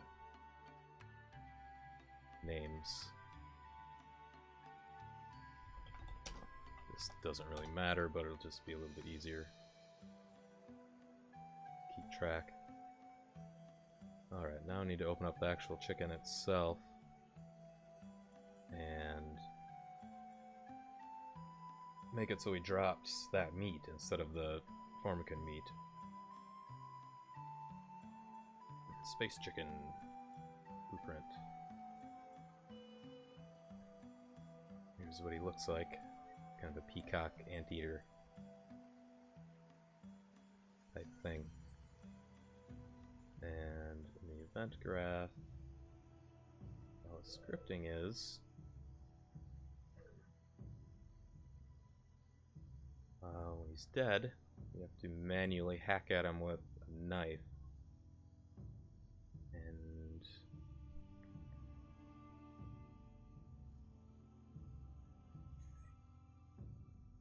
right here, he spawns feathers and nut and meat.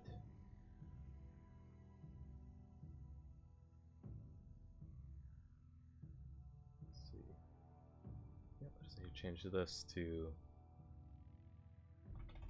chicken meat raw. I should have that labeled as BP. No, no, never mind. It doesn't need to have BP in the name. Chicken meat raw. It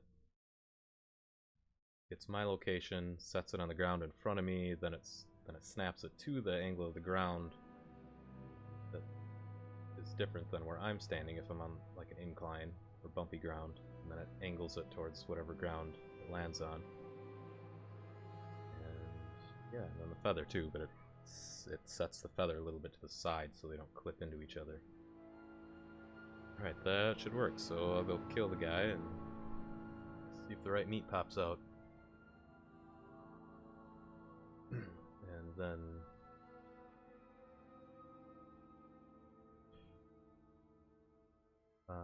I won't be able to cook it because I'll have to change the scripting on, or add the script to the crafting HUD. Right now it'll just be raw meat that will pop out that I won't be able to, or I could still eat, but it'll give me food poisoning. Might do that next.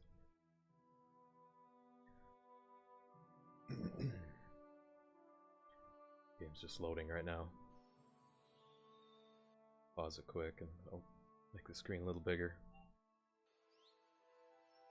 Alright. Grab a bow and some arrows. And some hunting, which won't be too hard because I have him spawn right over here. And he's walking at me right now. He walks around randomly. This time he chose to come right at me.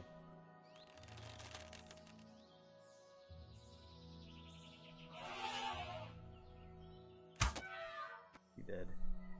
Oh, I forgot to pick up a knife. And his despawn time's really quick right now, so probably not gonna get to him quick enough. Kill him again. Oh, maybe I can. There we go.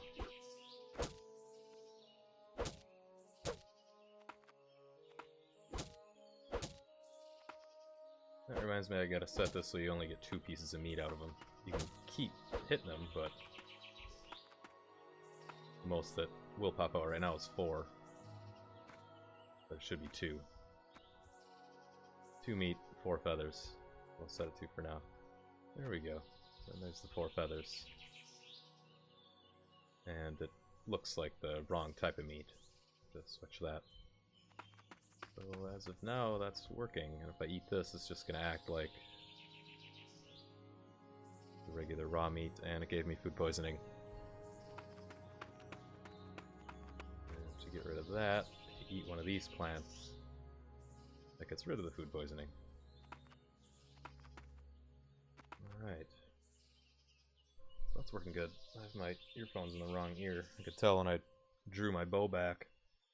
It's a little bit louder in the right ear because the bow's on the right side of the screen. What the fuck?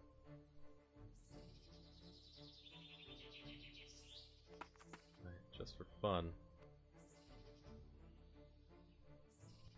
Play a little bit more, see if I run into any bugs.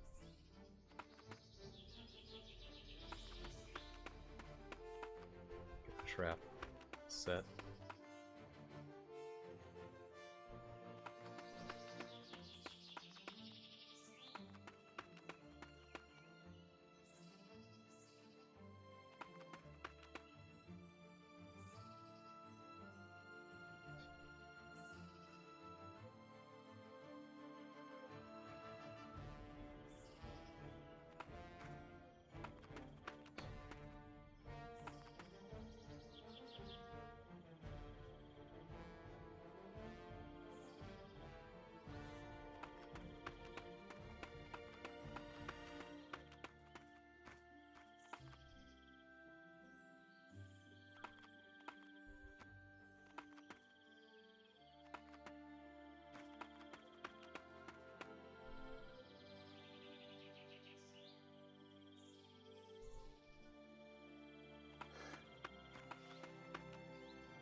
Oh shit. I went behind the tree right when the trap went out. Why the hell did he move? Usually they're right under the trap. That's pretty funny. I was trying to get him to path around the tree.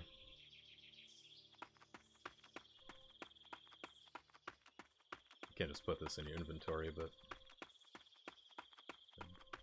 bring it over here.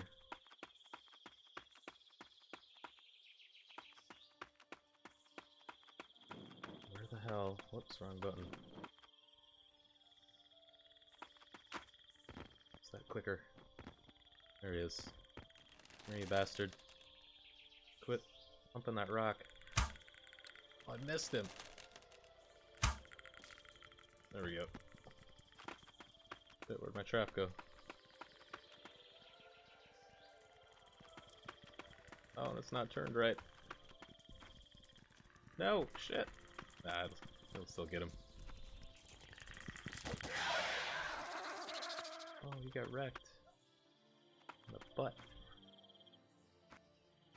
Broke my arrow when I shot it at him, though.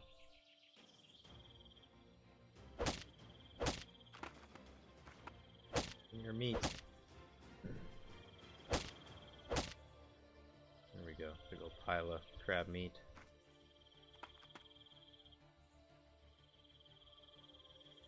Uh-oh. I think something went wonky with my sky color. It shouldn't be blue right now. It should be purple. I'm gonna restart. Let's try to find out what I screwed up there. Yeah.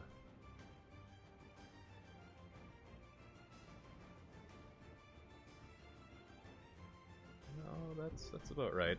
Light purple to kind of pink on the horizon. I guess I didn't realize I had it go so blue at night.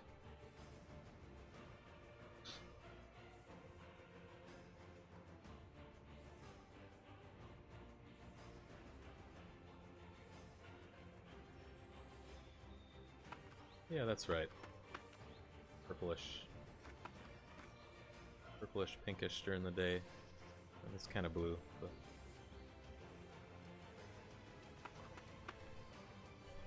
might tweak that a little bit, make it more of a richer purple, pink, and orange combination at sunset.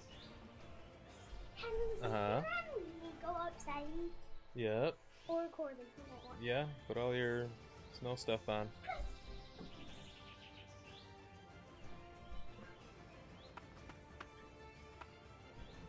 Hey, Vardakram.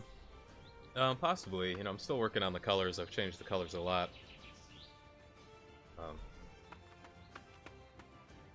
To get things more, you know, so it doesn't all blend together, because there's so many purples and pinks and blues of a similar hue that it does kind of all wash together.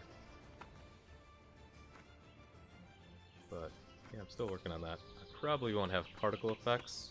Right now on the arrows, I added the ability to manually make them bright. So say you shoot an arrow into the weeds and you're walking around trying to find it and you can't find it. I mean, it's sitting right there, but you can't find it, and you hold H within a certain proximity, all arrows will light up. You can just, you know, tap H because it's completely manual. So I might add, I don't know what else I'd add that to. That's really the only thing that I lose. It's arrows in the weeds.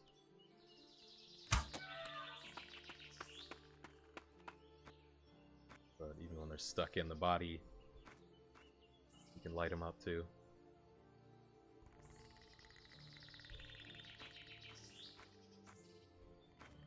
But there's no real reason for it. You know, I might add a reason in the game, like why can I do that? For right now, it's just a quality of life thing for the player, just an easier thing. If you can't find your arrow, just hit H and it'll highlight. You have to be pretty close to it. Maybe 50 feet or so, or it doesn't work. Basically, the first transition into the first LOD, that won't light up.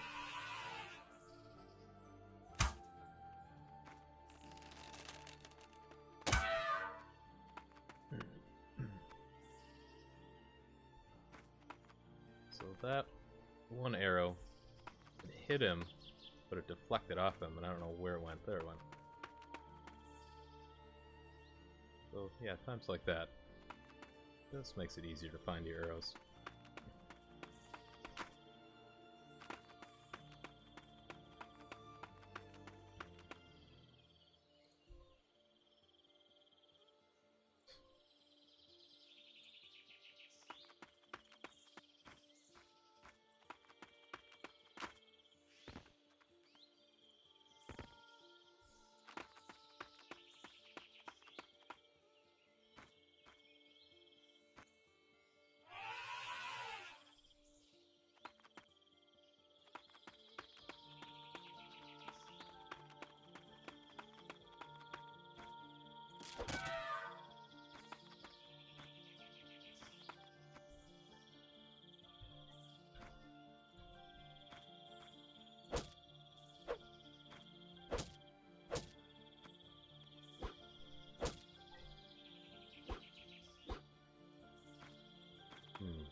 Something with the collision of the knife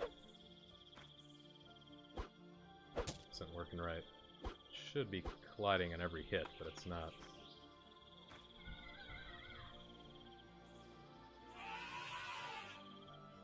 Not sure what that's all about. Yeah, that's not even fighting at all. I might not have saved it after I changed that. He's kicking my ass. Die! He just killed me. It's not easy to kill something with just the knife. There we go. Took you down with me, you bastard. Alright, I'm gonna open up the first person character blueprint and see what's up with the knife collider. So that should be working a lot better. Yeah, some things will stack, Vardakram, like the feathers should stack, and the darts. But yeah, Some things will stack, but not all things.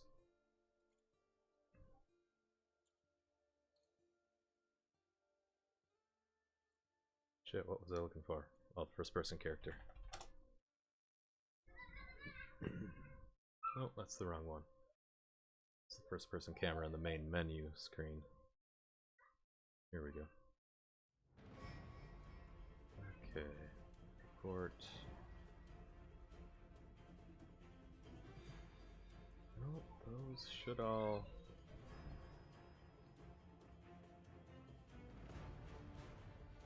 They might just need to be longer.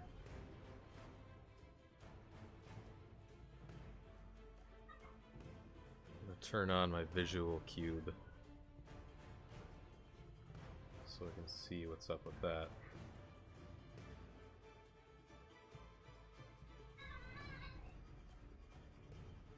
Make it as long as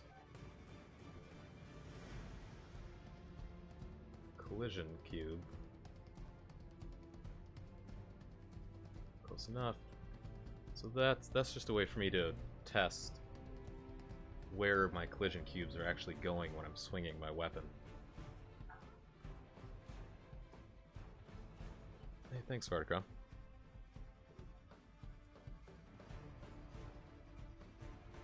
Just compiling it here, so that'll work. Now, as soon as I start the game, there's going to be a gray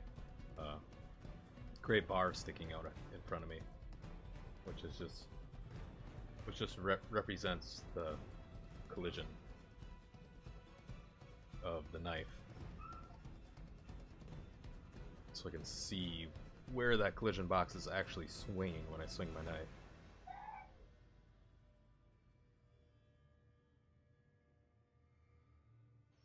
Which it's kind of tough to get it functional and realistic. So many things are happening.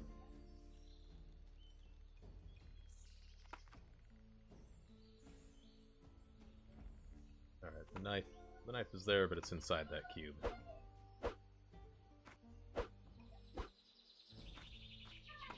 Okay, why? That looks alright. It's going through the crosshair. It just might not be long enough.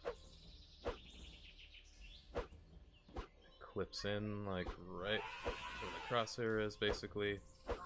I might have the timing of when the damage actually turns on.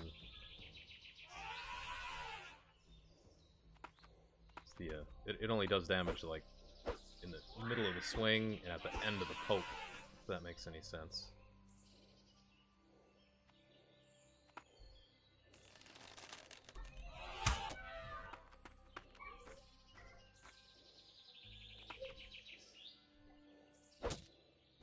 Well, now it's working. Yeah, that swung a little over it, so that shouldn't hit him. That stab just clips him. That didn't work.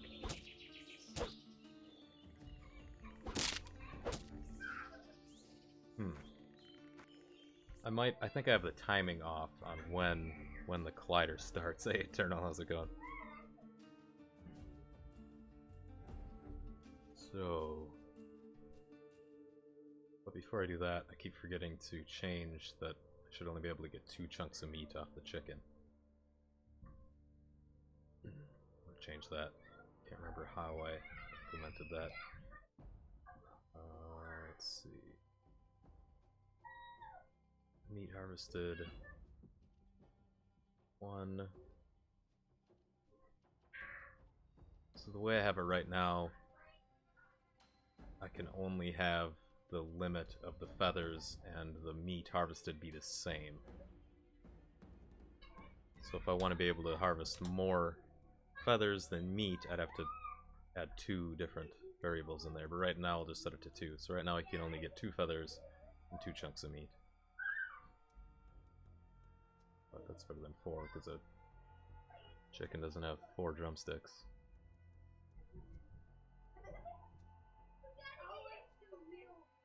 I'll probably change that so you can get like a random amount of feathers, maybe. And, okay, so that's good. First person character on the script.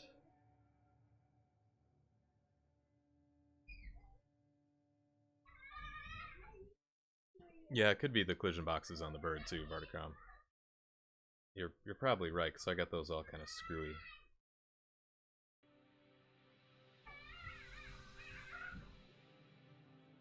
Because I've added a bunch of little collision boxes that have a chance to, you know, you can hit multiple collision boxes at a time. Sometimes you hit one, sometimes you hit two, sometimes you hit 6, and that kind of determines the critical hit chance, you know.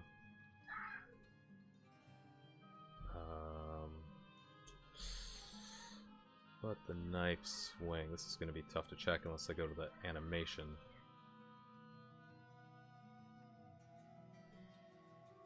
Where am I at here? Okay. That's just playing the sound. And takes a little stamina away each time you swing. Here it starts the animation. After 4/10 of a second delay, it enables the collision.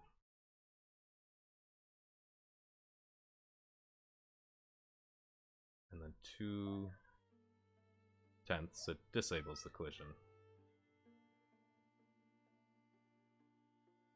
And then it enables it again, a little over half second. Alright, I'm gonna load up the animation quick. Double check that. That's basically to keep, you know, so you can't just have your knife held out and walk around and hurt shit.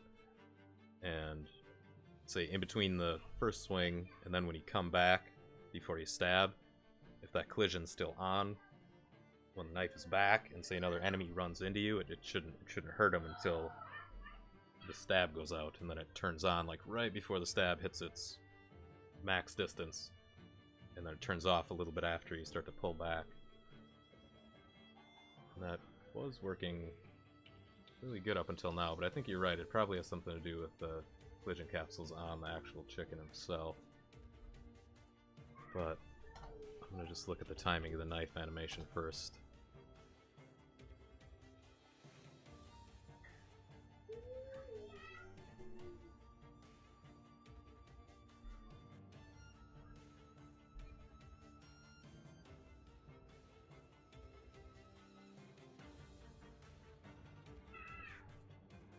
Okay. So, animation plays. There's no collision, I believe. Sure, there's actually no collision to start out with. Kids are murdering each other in the background. Uh-oh, Tattletales.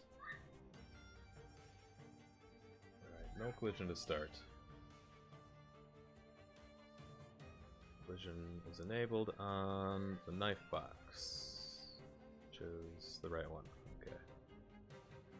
So, after 4/10 of a second,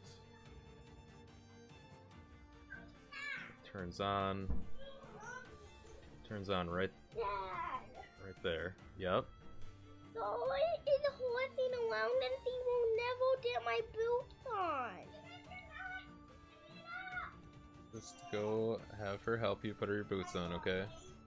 Please be good out there, guys. I'll lock you outside.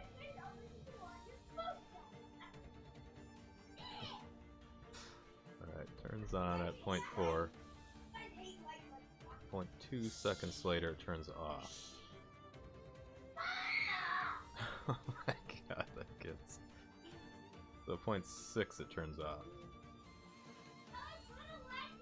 So reel back. Collision turns on right now. It's on all the way to there, which is right. And then it shuts off for 0.6 seconds. So to 1.2. So it turns on again right when I start to stab. And it's on for 0.2 seconds after that. So to 1.4. 3, and then see the stab stops. and then it shuts off. Okay, so that should all work, unless there's something, some lag or something screwing up my delays, which can happen.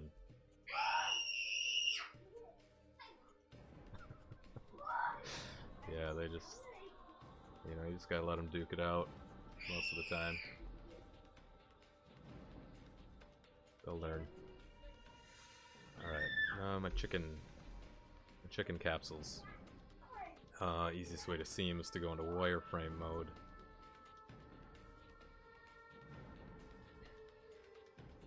And that's probably why. They're too small. There's too many gaps. In the head. So there might be something wrong with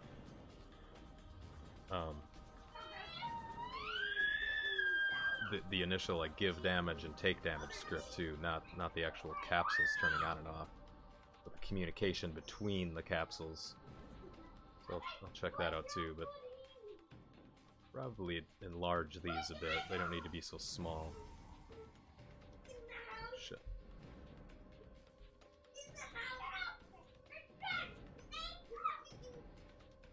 Yep, I'm doing everything alone, Farticom.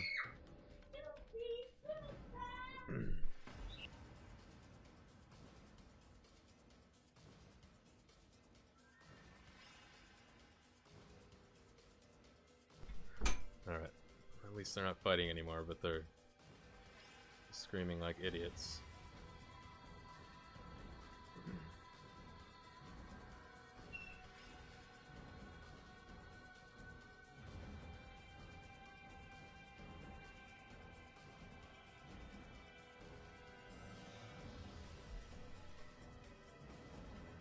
Why is that, Farticom?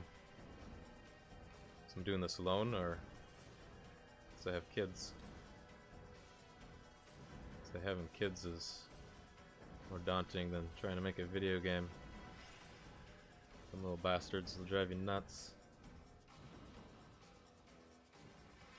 Alright, I might want to connect the gaps in between capsules on the neck, but mostly the damage colliders can't fit through those gaps.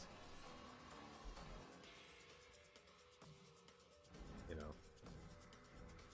anytime something swings between those gaps, it's gonna hit both of those colliders. So really, that's not a gap. That's a double damage spot. All right, see if that works. Yeah.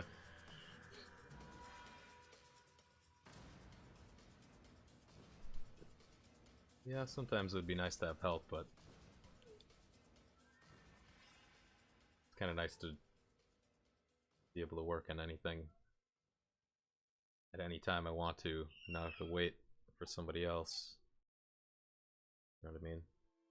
Well, there's definitely benefits for solo projects and group projects. I think the next game that I make, you know, in theory, if I make another game after this, I think I'd like to work with a team. You know, I say that like, you know, it sounds like a corporate thing, but I mean just like, you know, one other guy on, you know, sitting at home on his computer helping me out. That would be kind of cool. Do it like that as a team. But we'll see where this goes. Alright, gonna go hack that chicken up a little bit. You know, maybe even on this one, who knows where it'll go if I ever get it released, and you know, I'll plan on doing updates and stuff, of course, as one should, and you know, continue to expand the game. It might come a point where it will be really beneficial to have more people, but I'm not too concerned about that right now. I still got a long ways to go before this is ready.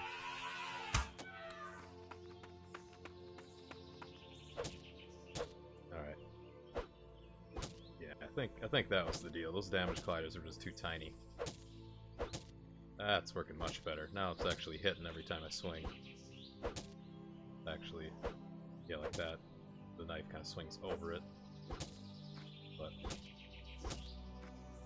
as long as 90% of the time it hits when I'm pointing at the body. Alright. Oh shit, you're back. There we go. That was almost too easy.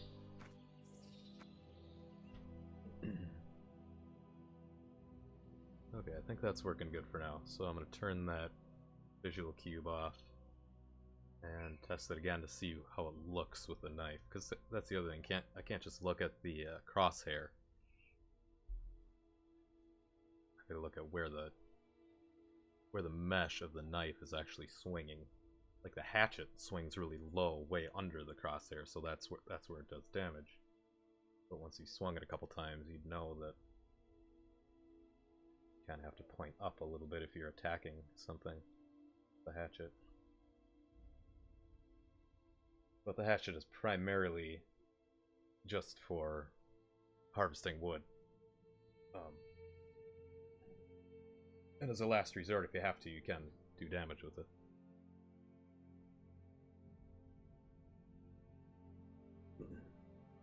Yeah, that was the deal. I just didn't have those damage colliders too big. I wanted them. I mean, there's still a chance. They're not filling up the entire body of the chicken, so there's still a chance you could stick an arrow in its, you know, in its abdomen, and it wouldn't do any damage. But which I want, but maybe not to the extent that is right now. I should put extra colliders in the gaps that just do it maybe a tiny bit of damage, but at least would trigger their charging AI. Because right now, even if you're out of their sight and hearing distance, if you damage them from range, they'll start charging straight at you. But if you shoot them with an arrow in a gap between the damage colliders, and it doesn't do any damage, they'll just stand there and look at you like what? That didn't hurt, you know? But if it doesn't do damage, maybe they should still charge at you. But if the colliders are too big, if they're sticking out of the body, then the arrow can pass over the body and do damage and not stick in them, so that's kind of messed up. But I guess the best way would be to fill the body with capsules, you know, so the entire thing's filled, but none of the damage capsules are sticking out of the body. And I could technically make his body could be the capsule. It could just sense whenever it hits any part of his mesh it does damage, but then I can't vary the amount of damage it does by, you know, part of the body it hits. It would just be hit any part of the body and it does the same amount of damage, whether you hit him between the eyes or in the foot. That doesn't work either.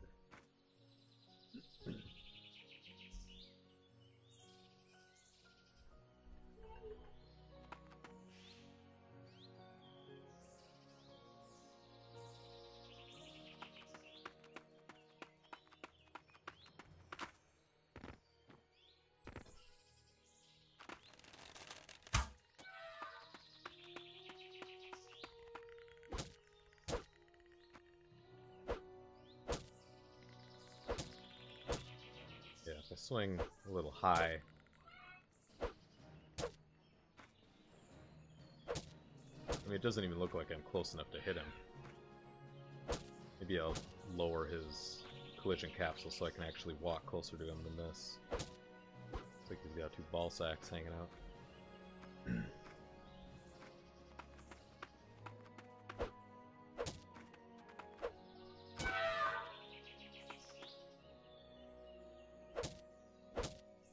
Even though I can't walk up to him, I can still jump on top of him. I didn't jump over him. There we go. You can stand on him. That feels about right. You walk forward, drop off. That might take a little tweaking to really get to work right. Jesus. Little bastard. In the nose. Yeah, he's way too easy to kill right now, but I can balance that later. I might randomize the way that not only the placement of that meat, but also the rotation. Right now, they drop in a random spot in a box in front of my feet. And then they clip to the ground and they tilt to whatever the ground is. But I should also have it rotate a little bit randomly. What are you doing walking up there? You're not even supposed to be able to get up there.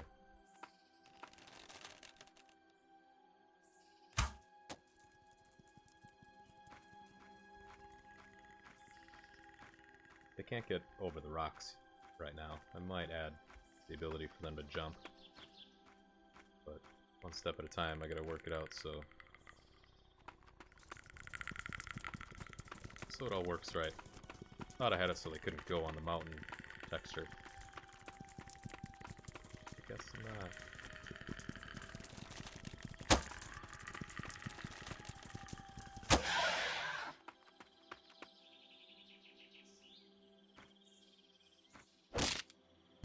Oh, broke my knife. Oh, okay, so if it breaks, I need to shut off. It still does damage. That's kind of weird. Even though it broke on the first hit and disappeared, it's still continued through the follow-through the second stroke. That needs to be changed. I'm just gonna note that down.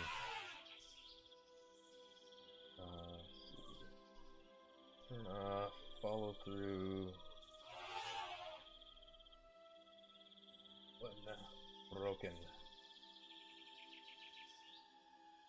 I've also toyed with the idea of making it so each swing you have to click. Because right now with the knife you just click once and he swings twice.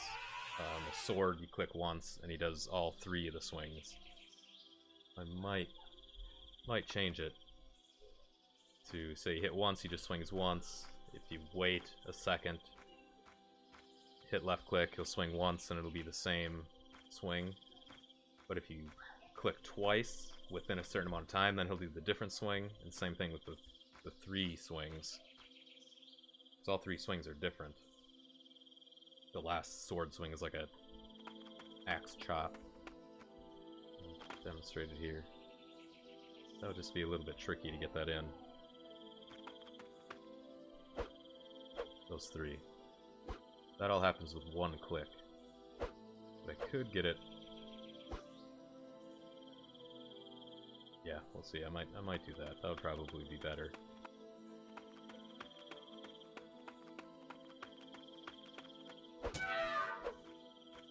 So in situations like that, it wouldn't follow through with the two pointless swings at the end.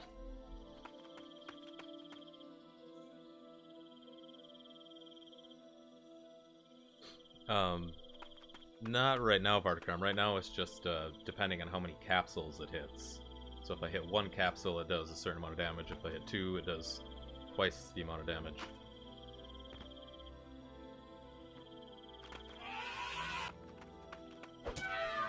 But right now, like there, I hit 5 capsules with one swing.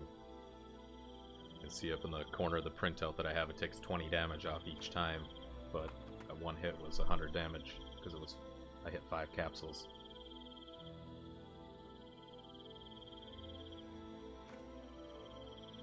But I could change that in many different ways. I could give him more health. I could make my sword do less damage. I could change the amount that each capsule actually takes. You know? Oh, I missed. There we go.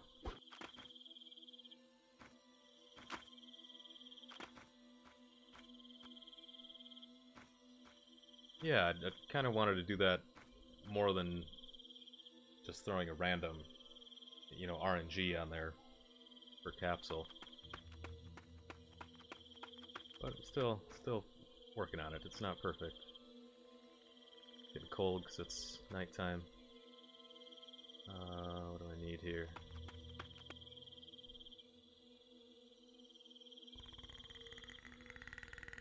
I'm gonna get killed. Set this trap. Get that trap in time. Oh, he's not walking by it. Damn it. Why are you not running at me? Oh, he's still coming at me, though.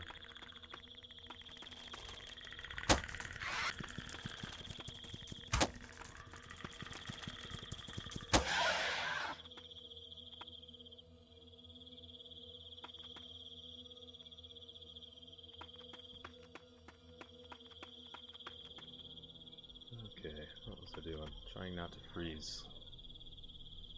Whoops, I just hit my command console. There we go.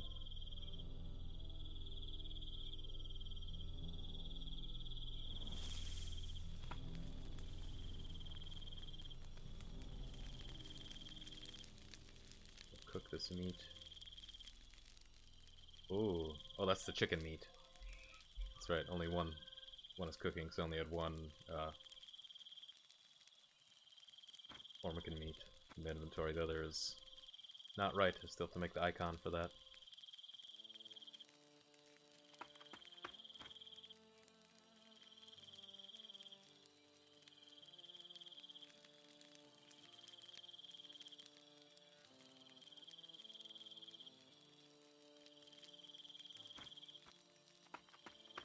Let me get out away from the fire. I don't think my moon shadows are working. Oh yeah, they are. It's just... no, they're not. Yeah, the moon shadow's not working.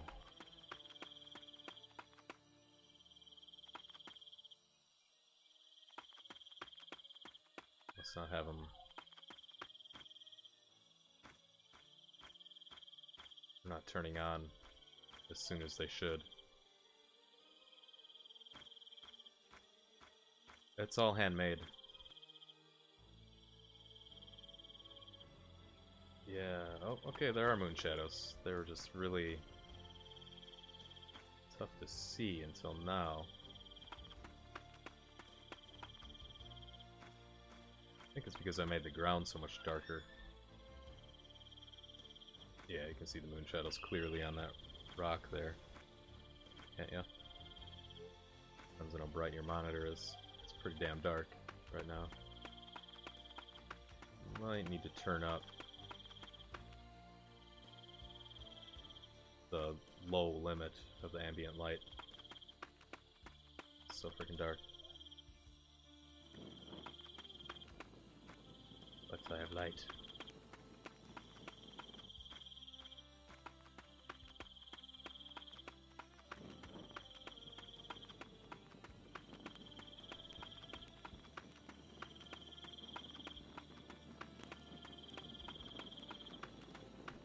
Yeah, that'd be cool. I want to put some glowing plants in that will only start to glow at night, which is pretty easy to implement. I can do it the same way that I scripted the arrows to light up, and yeah, actually just works. It works really good. Why is the stream looking so choppy? Oh shit. Oh shit. Oh, I just died. Damn it. Alright. Yeah, because I'm playing in the editor, my computer just can't handle playing the game with the inside the editor and stream at the same time. These days I'll export an updated packaged version of the game so I can just shut off the editor and play it like any other game, then the frame rate's fine. Moonlight though. That wasn't right.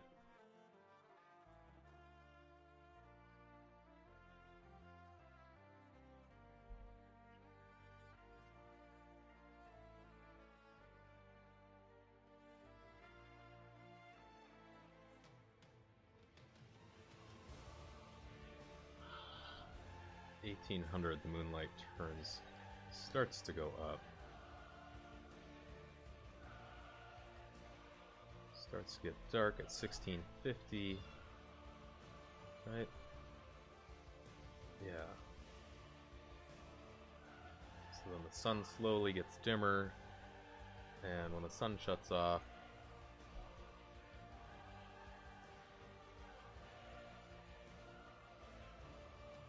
the moon shuts up, turns on, and the sun shuts off at the exact same time. You have both on at the same time, it completely kills frame rate. It looks cool. I wish I could keep it like that. Maybe someday. So when it's, at dusk, when the moon is out and the sun has yet to set, you can see two overlapping shadows. Looks kind of neat, but this ruins frame rate. So I think it's not the moon intensity, it's the ambient light.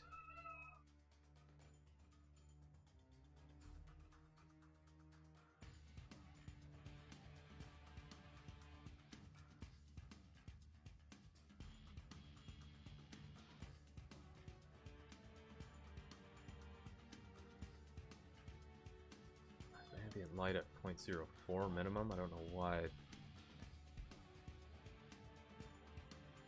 That's 0.01. I must have accidentally changed that. It's kind of odd. Why would those be different? I'll just make it so the ambient light can't get any lower.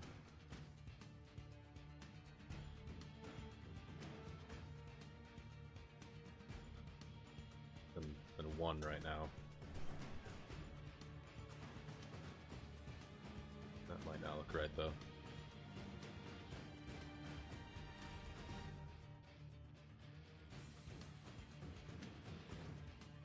What do you mean, Varkram?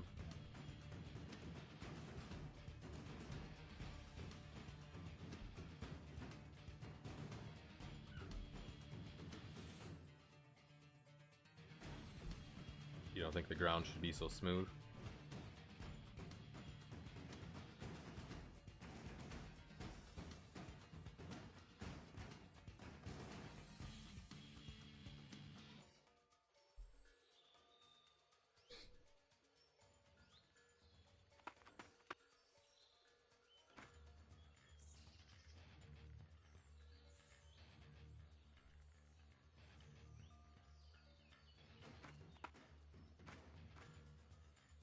Yeah, I could do that. Do you mean overall, like it should have a more rougher texture to it, or there should be more like hills and stuff?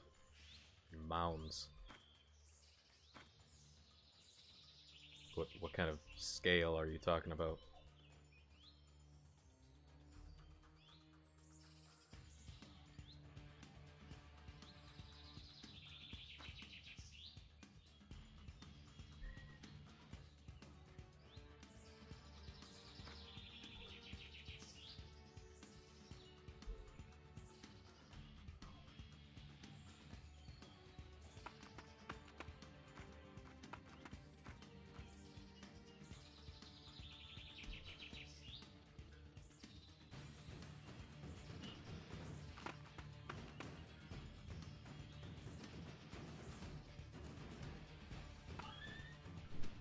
Oh, the texture itself. You mean that texture should have bumpiness to it? I see what you mean. Yeah, I've thought about that. Good.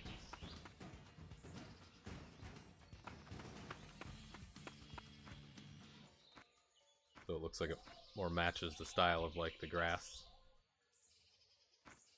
instead of just a flat texture. It actually looks like little 3D branches all piled on the ground.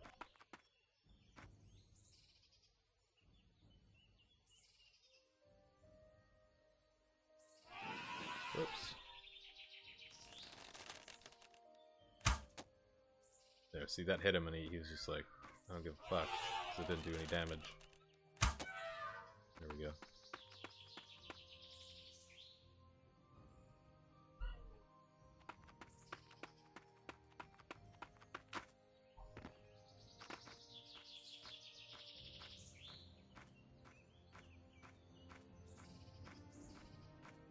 Help to look into different ways of doing that. I could either just like manually paint shading gradients, you know, on the ground texture. Or like you said, use bump maps, so I'm not sure if the lighting would actually affect it though like that, would it? It would look 3D, but would it interact with the sun moving?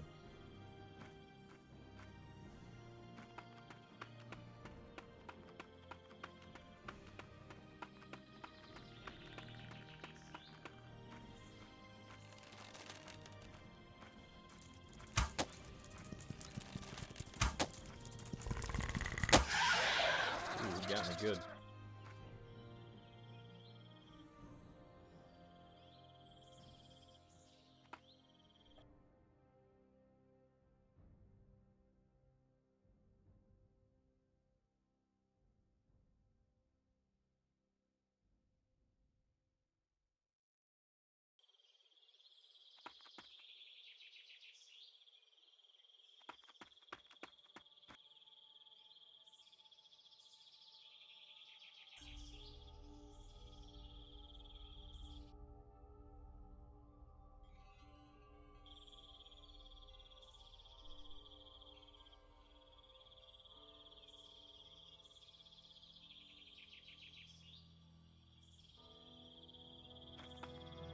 Just keeping an eye on the night transition in the shadows right now.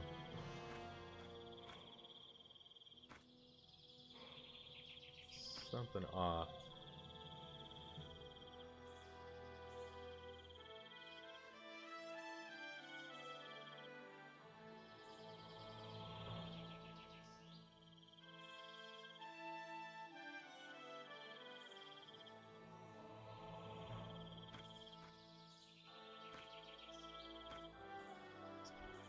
Basically, the sun is still on right now, but it's under the horizon. I might just need to change that. But then there's the problem with, if I'm up on the mountaintop, the sun has to be on longer. You know what I mean? I can't have the sun shut off when it's still in the sky from certain perspectives.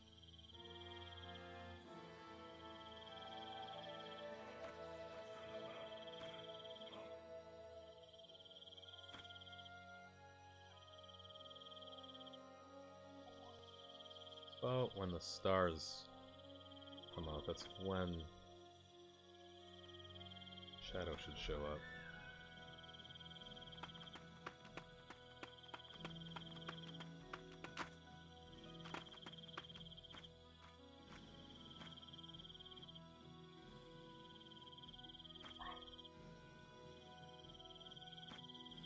You mean smaller blades of grass? Is that what you're talking about?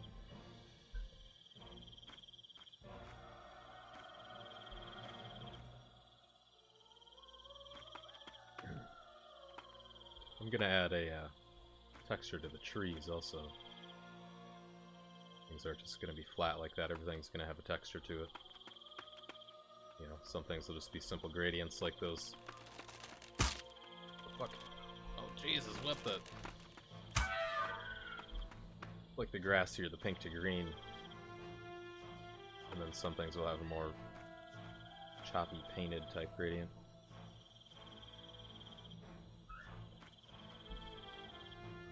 I need to definitely increase the rate at which the moon shadows come out. Can't recall what I switched to make that not work anymore.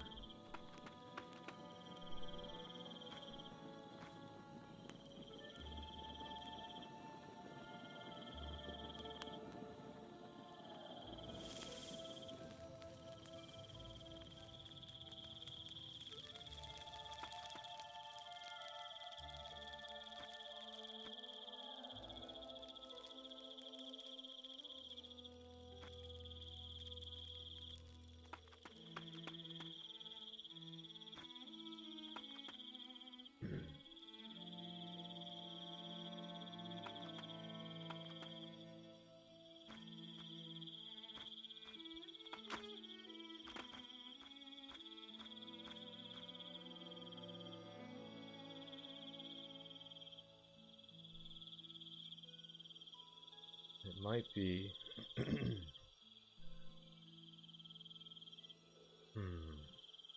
The heck?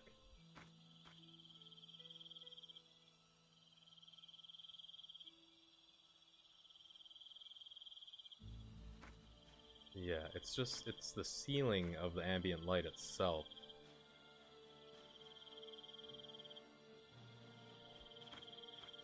I think is what I changed. I can't remember if there's two different variables. One for the brightness and one that affects shadow brightness, basically. Like now I can finally see the shadow coming off that. I might have to change that. Alright. Hey, thanks, Makaran. I'll see you around, man.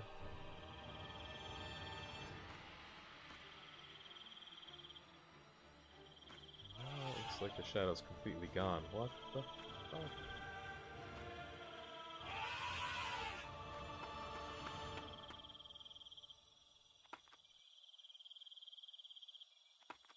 Something is broken.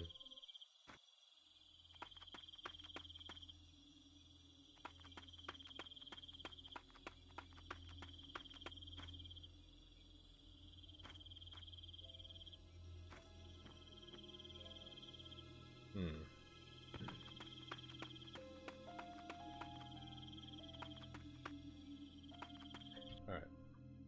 Got an idea of what it is.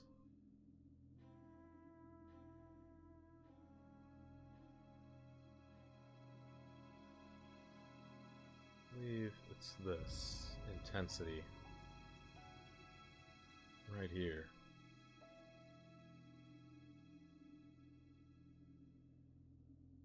Yeah, that's totally it. That needs to drop way faster at night.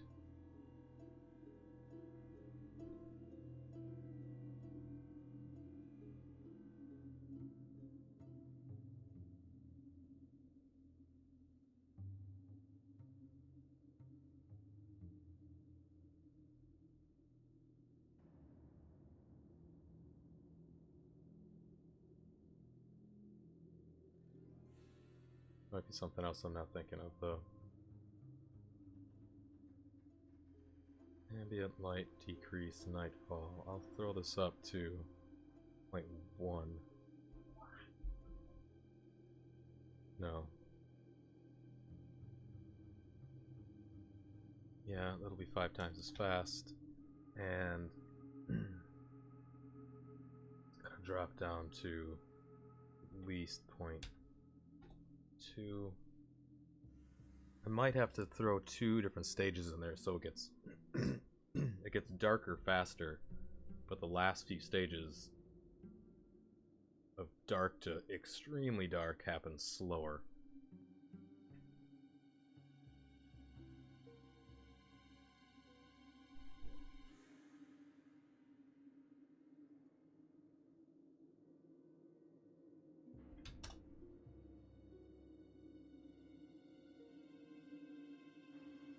And this might have to happen at a different time. Wait, where was my 1800? There was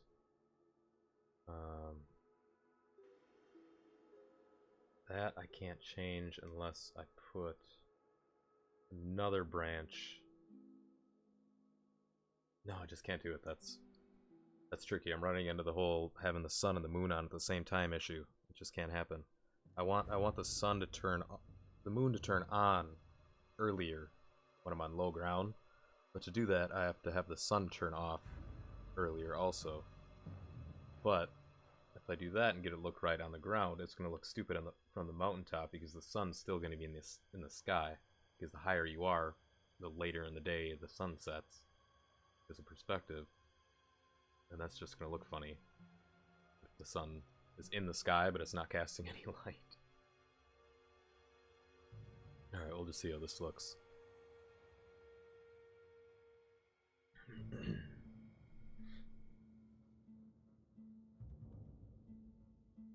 But yeah, I'd increase the ambient light intensity so the shadows weren't so dark during the day. But what that did is made them too light at night. You can't even see them. This might work better.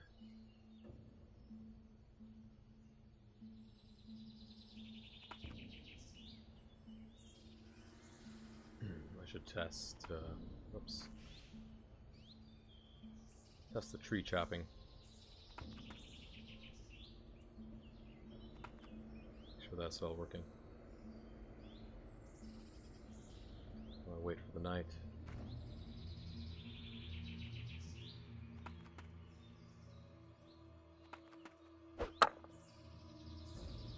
Alright, that worked.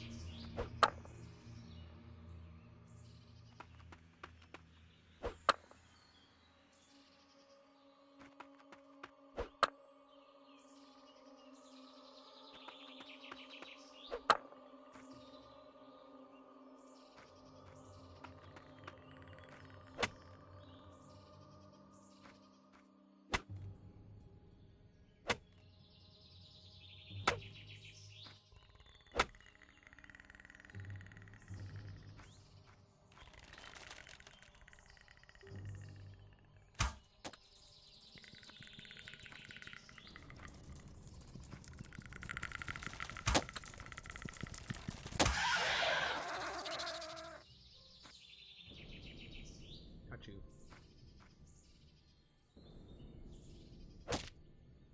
Oops. Wrong thing. That's right, I don't have a knife, so I can't get the meat. Which is another thing I have to change, because right now... There, I broke a stone shard off of him. That's gonna be...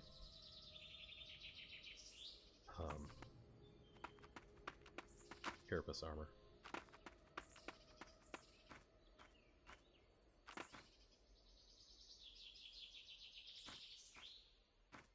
What? Is that standing out?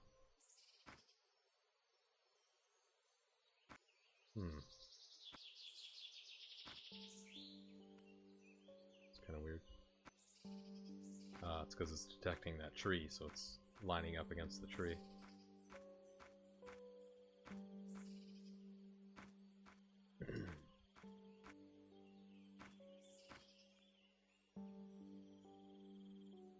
Yeah, that one wasn't, though. What are you going straight up for? Oh, it's detecting the angle of the trap next, or the ramp next to it. That's it. I have to have them ignore each other.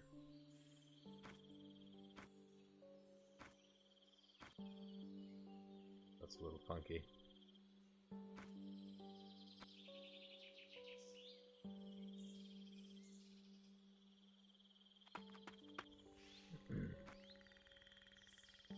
Alright, ambient light is getting way too dark, way too fast now.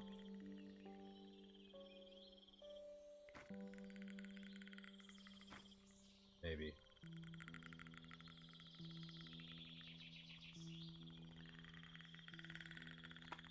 Yeah, holy shit.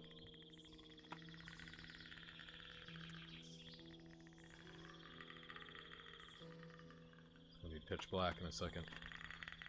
Fucked up.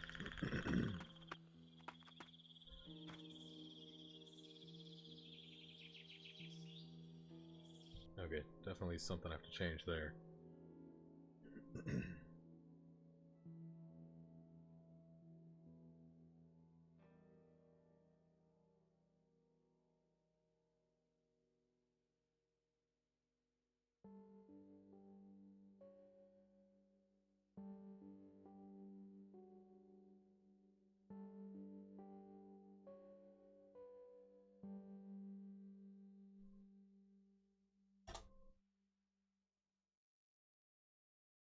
Now make it so damn dark.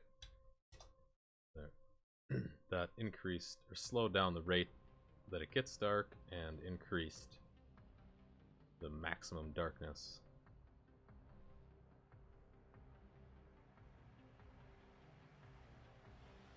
Oh fuck.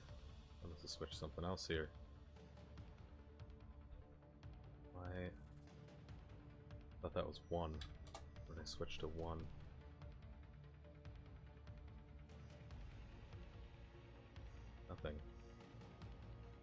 that take? Oh, I just don't think I switched the increase.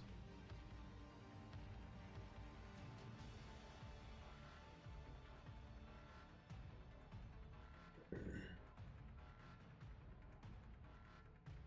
gonna switch the time. Excuse me. Time that the game starts to 16:49.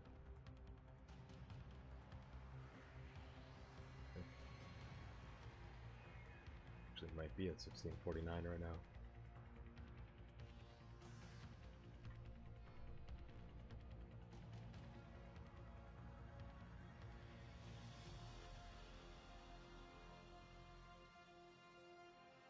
No, it's not. I don't have to wait so long. Nighttime to hit. It'll hit pretty much as soon as I start the game. Instead of waiting 150 time units. Just a couple minutes, but it's a long time to wait when you're doing it over and over again.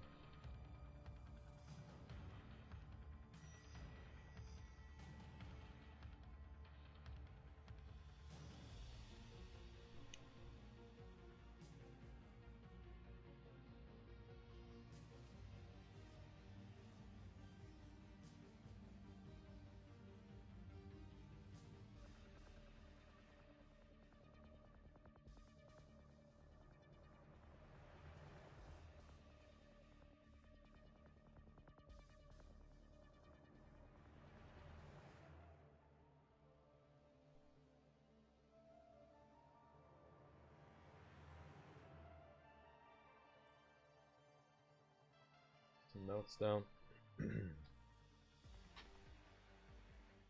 Alright, see how this works.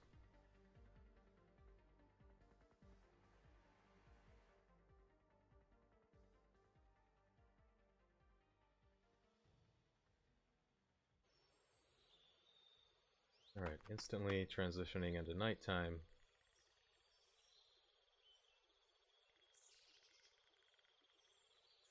Main point here is just to get the moon shadows to be more crisp and apparent.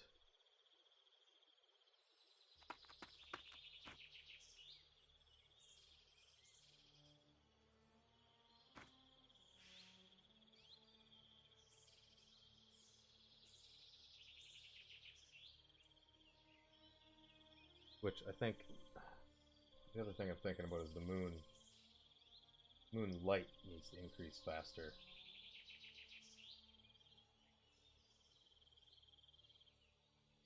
Not just the ambient light dropping slower.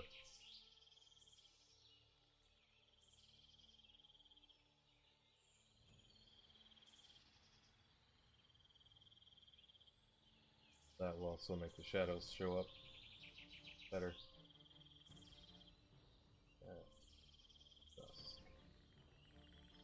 Oops.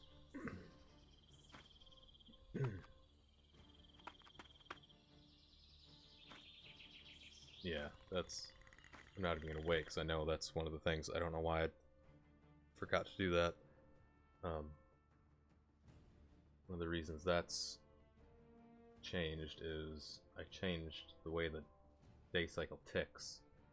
I got it to be optimized and still tick every frame, so the shadows move every frame, but doing that changed everything in the day-night cycle blueprint, so I had to change the rate at which other things change to coincide with the rate that the shadows move across the ground. So basically I had a delay here on this event tick, so it only ticked every 5 frames, or 5 times a second. But now it ticks 60 times a second. So over here, everything had to be changed to coincide with ticking 60 times a second instead of 5.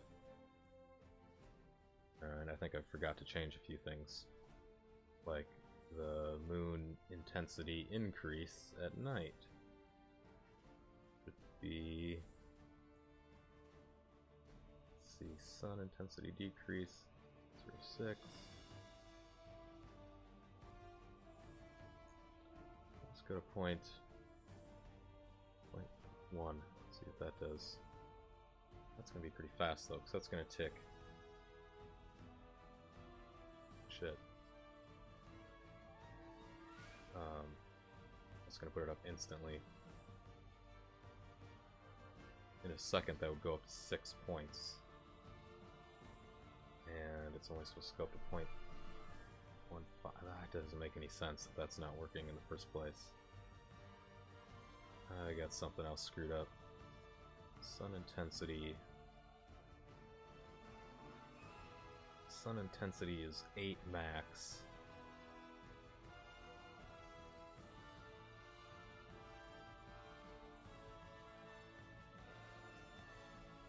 But the moon intensity, I have a 0.15 max? That's not right. How'd that get switched?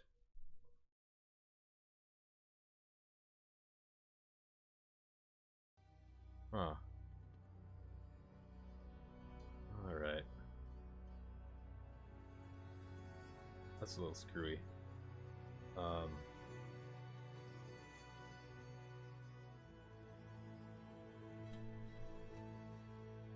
Yeah, that's the issue. I don't want the ambient light to decrease so fast, because I want it to stay pretty light through most of the night, and then have it drop to really low right a few minutes before dawn. Let's see, I'm gonna shut the sun off, turn the moon on.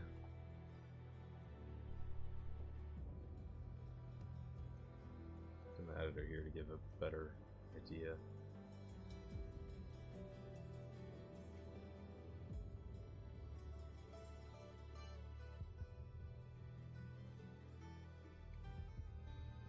No, that's not making sense.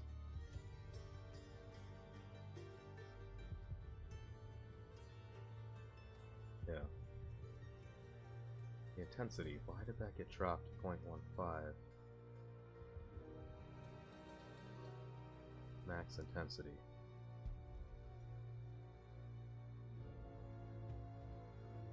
Already God, I didn't do that. I mean, I had to have, but... There. Okay, so... that's all that needed to happen. The moon just wasn't getting bright. What the fuck?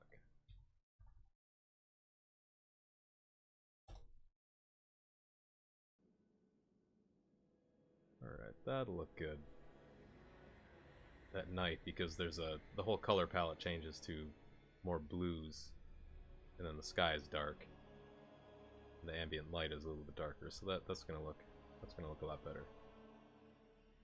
So we'll leave the intensity of the moon at 8. Turn it off again. It's not on when we start the game. And go back to the sun. Turn that back on. Level blueprint. And the max here up to 8. And this clamp doesn't even need to be there because the other clamp's there, but whatever, keep it consistent. Clamp down so it has a range from 0 to 8. And the ambient light decrease, I want to change that back so it's slower. I was wrong in the first place too. Oops. Make that fast.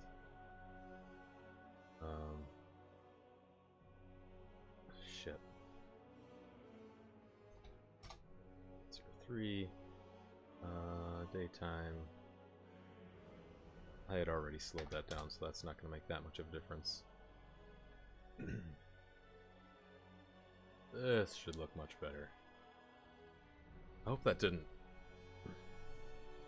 reset automatically because it's something that I did.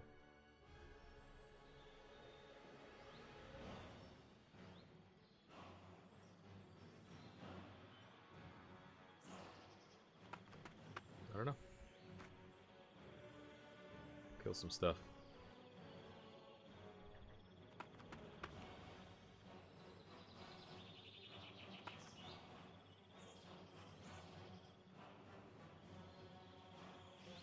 Gonna need a torch though too. Get that ready.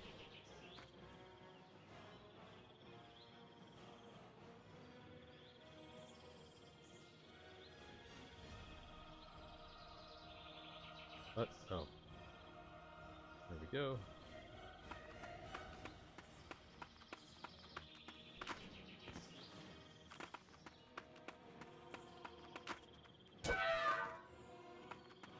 Hi, you bastard.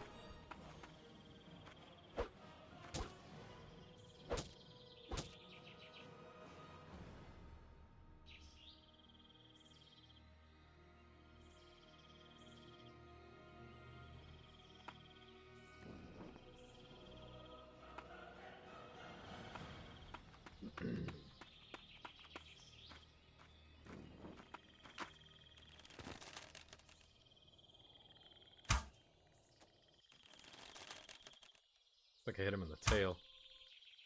Didn't give a shit. There we go.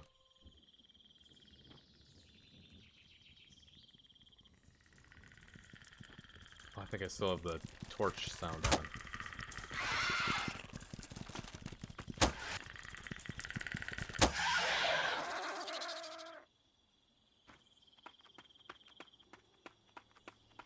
Oh no, it was his running on the ground sound. His feet thumping on the ground. It sounded like the torch, the low frequency of the torch.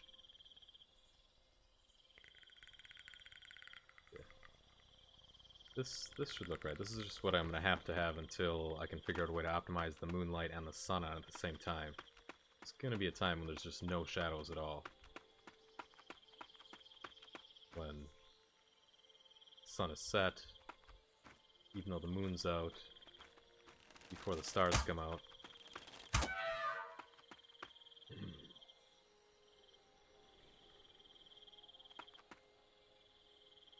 Then once the sun shuts off and the moon turns back on, or on for the first time, just slowly shadows should appear.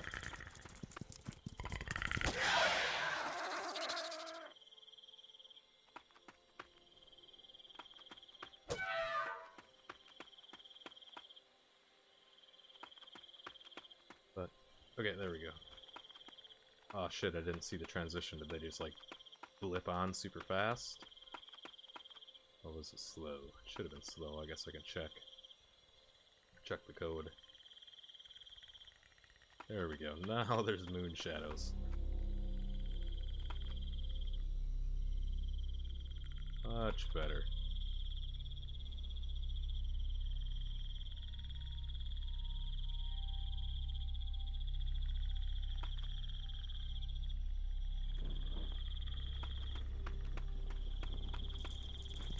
Oh shit. Oh. Bastard.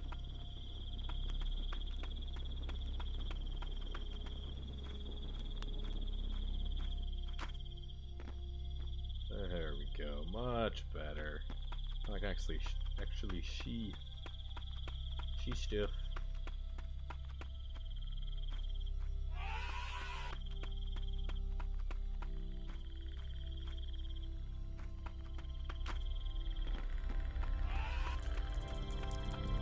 Oh shit. Oh shit. Yeah, you can't fit through here.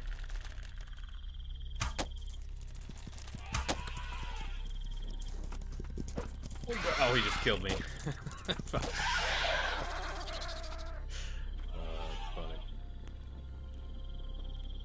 Alright. Got the moon shadows working again, but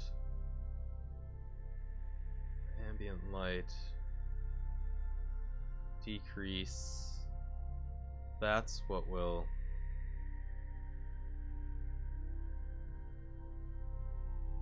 see, that makes the shadows dark. doesn't need to be quite so fast. Shadows could stay a little bit lighter until later in the night.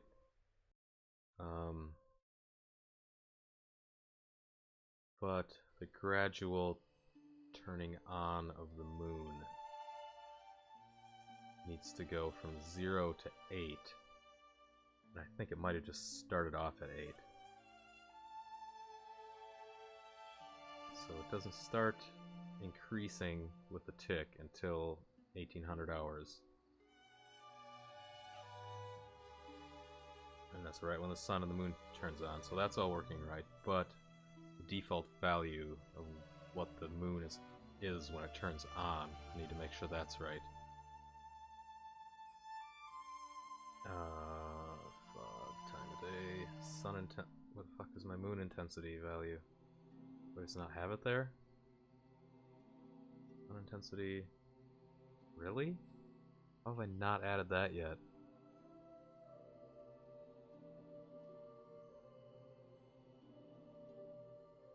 Oh, I think it's because initially I had it on.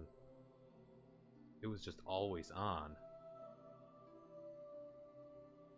And you couldn't notice it until the sun got dimmer.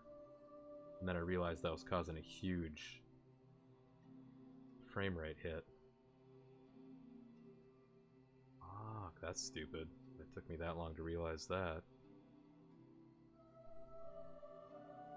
Oh, that's not right. It's got to be in there somewhere.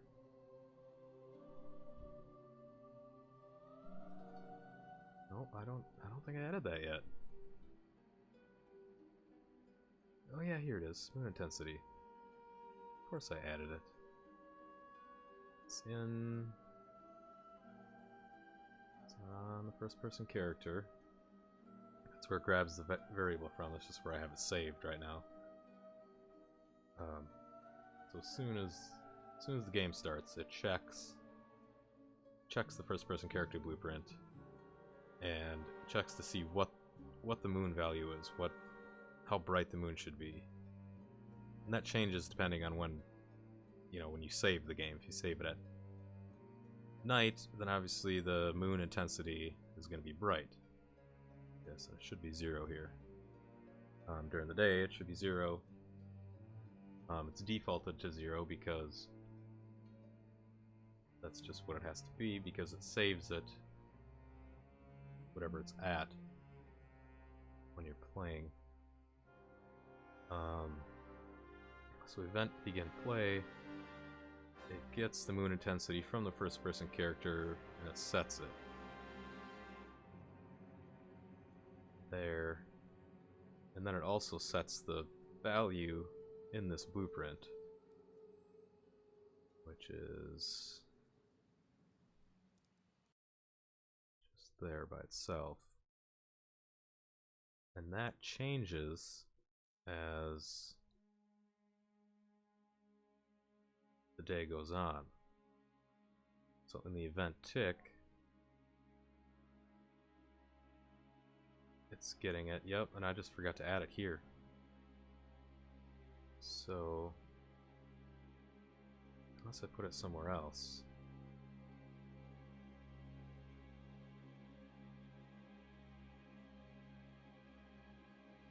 Yeah, I just forgot to set it here. So when you save, it saves the sun, it saves the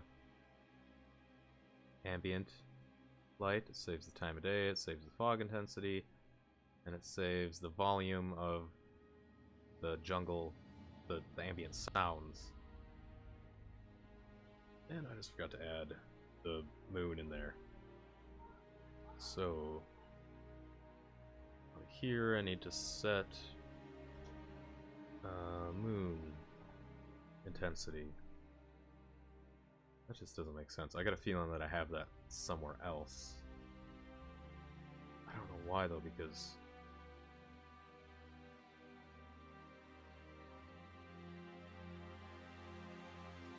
everything else I put here. I'll just link it right here. And that comes off the moon intensity value.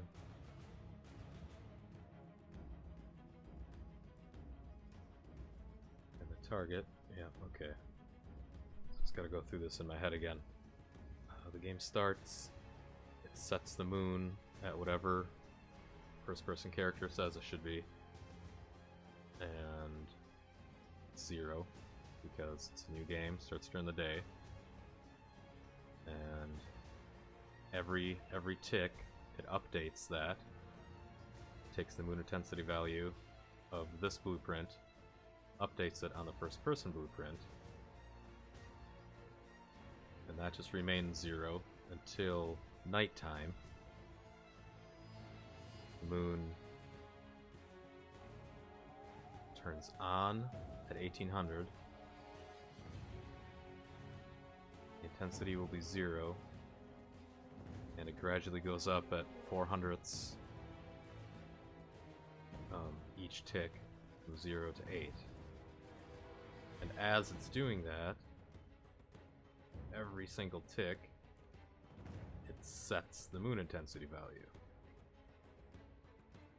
which is on this blueprint. So right here, this value goes up, and simultaneously it sets the value on the first person blueprint to be the same. Yes? Can you please make me a ham sandwich? Yeah, I have everything else. you can try to make it yourself if you want. Okay. Make me a sandwich. Okay. Here. Yeah. So that's gonna fix it. This saves it in the save load blueprint, the interface.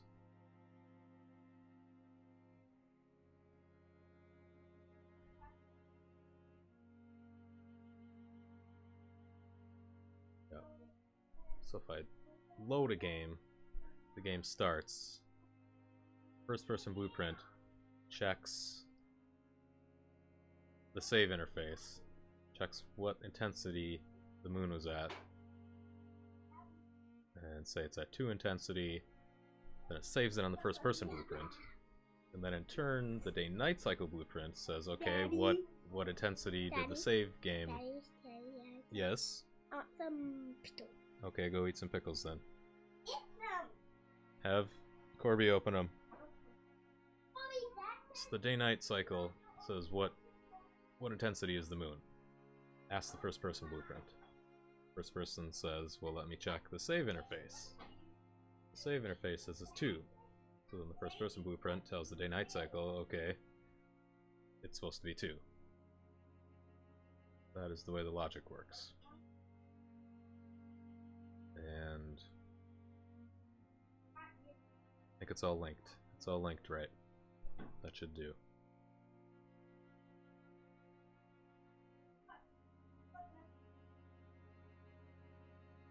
So, that doesn't need to be up anymore.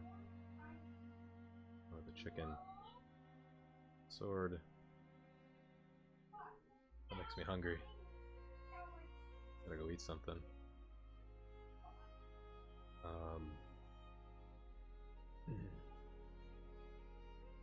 Just gonna play it again.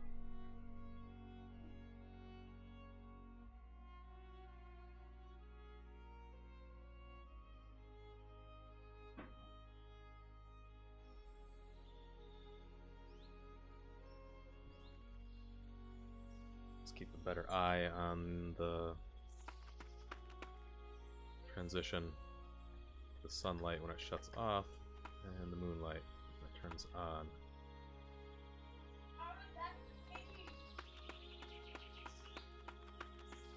While I'm waiting, I'm gonna test the sound from crunchy ground to slappy rock transitions.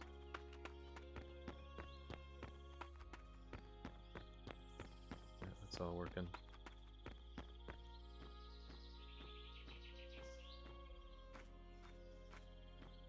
Walk works.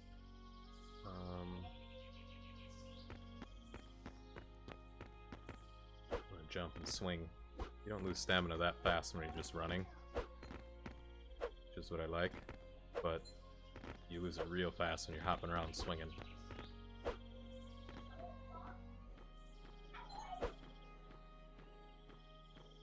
But that can break the transition of the ground to the stone sound. But I think I got it working now. That all has to do with holding the run button when you can't run anymore because stamina's drained.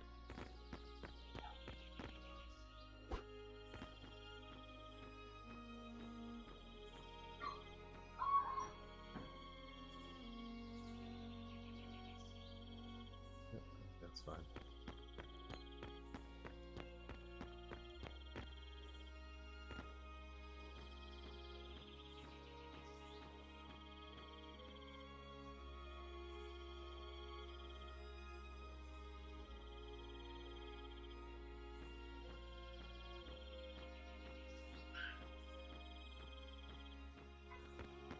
Moonlight anytime.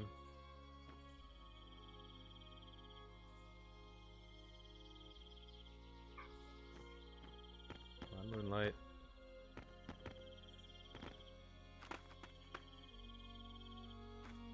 Where are you?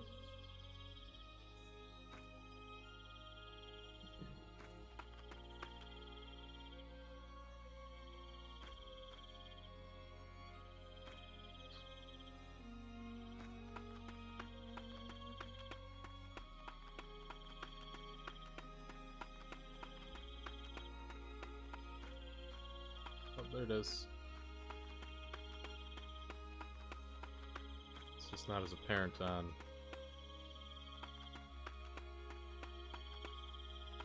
the ground because the ground is so dark. Until later. Right? Or is that tree not? What the fuck?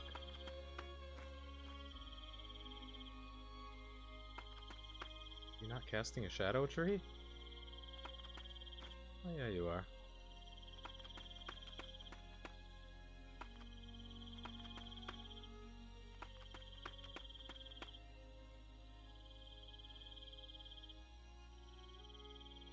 Yep.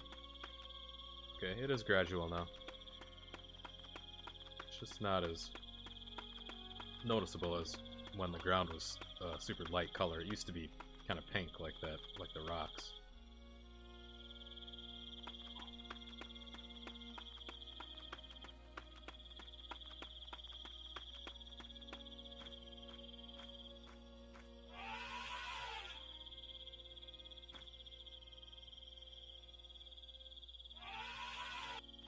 It's kind of too light now.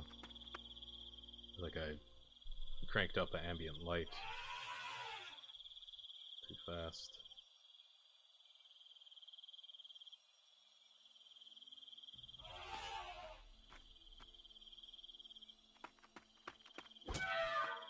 Shut up.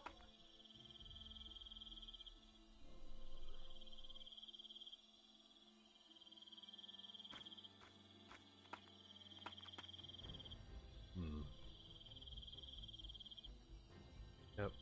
No.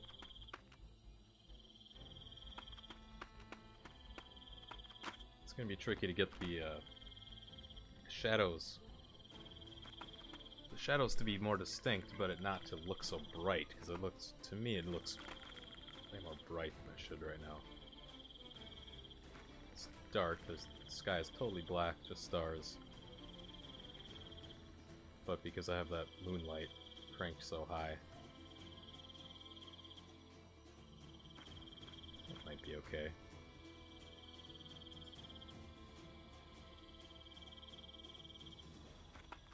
That's just going to take a lot of play to really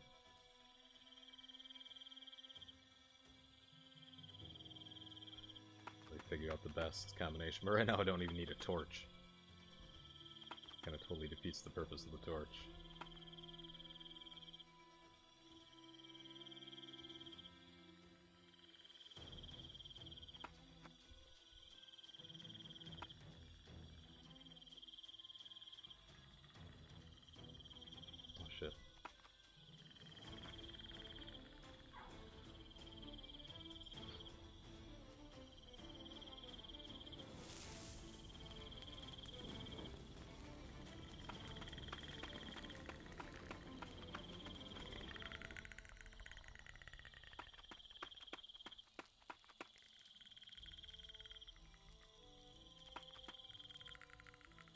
Oh, there it got darker.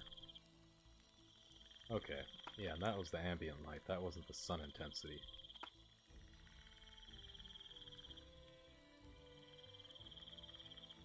I'm gonna wrap my head around all this. What's actually changing?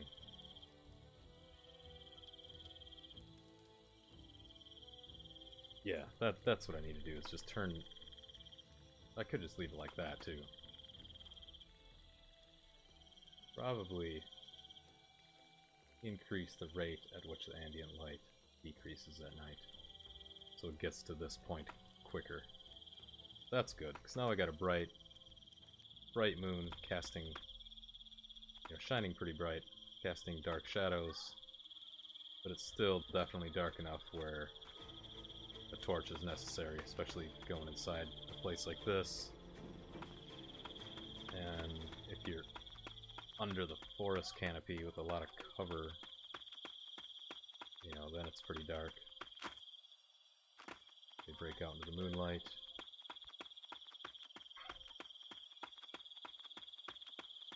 That's a pretty good trade-off.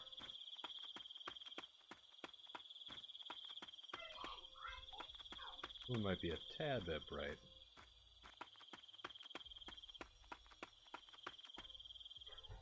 So...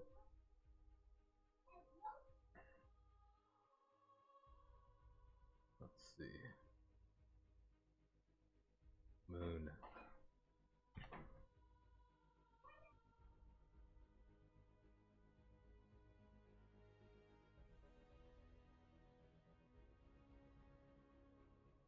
That actually could be 8 or 0, it doesn't matter, because that gets changed. That gets set instantly as soon as I start the game by the day-night cycle blueprint. Really, all I need to change is here. Let's see, ambient light decrease. You be faster. You be faster, and the moon intensity not so much. We'll go 6. 75% of what it was. That max isn't gonna matter, but I'm anal, so kind of, not really. I don't know how some people would think I'm anal looking at some of my blueprints where there's messy wires all over the place.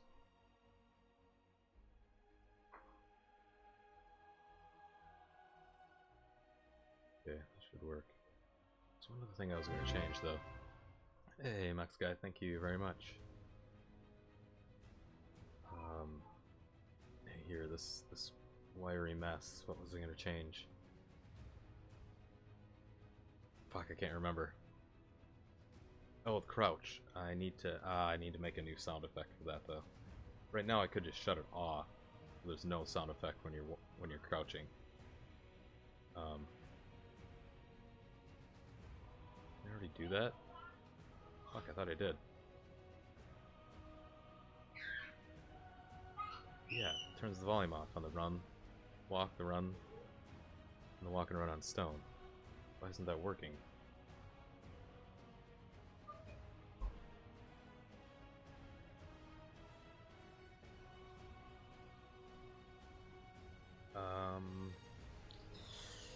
Yeah.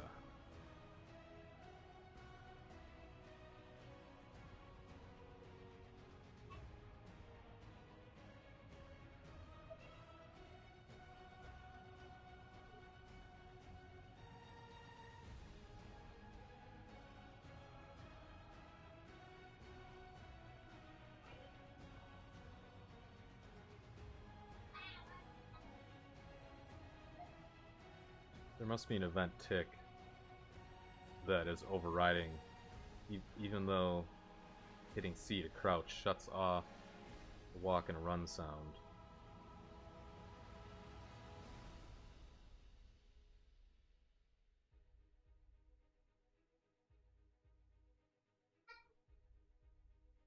By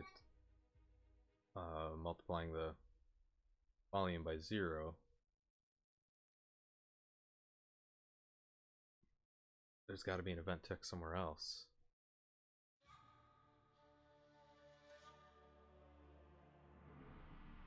I might have to throw an is. Oh, I do have is crouching there. God, I swear I already did this.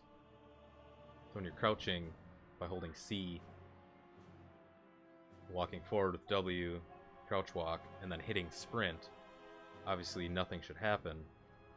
Shift to sprint, but if you don't have the sound files right, that'll trigger the run sound.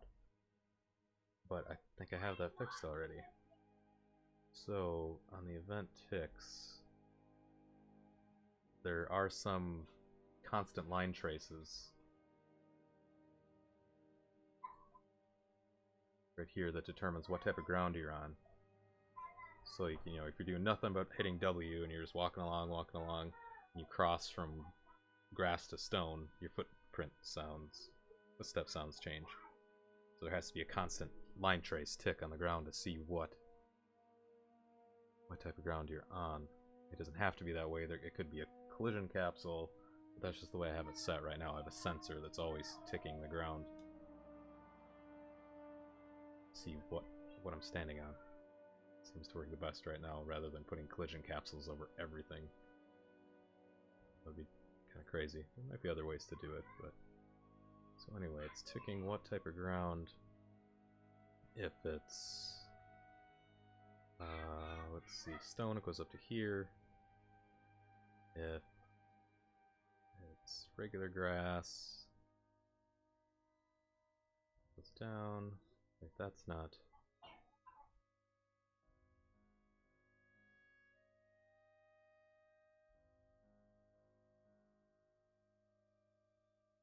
Okay, that's not what this is checking. That's... spaghetti wires screwing my brain up. That goes north. This just checks if there's a hit. If there isn't a hit, then it shuts everything off. If there is a hit,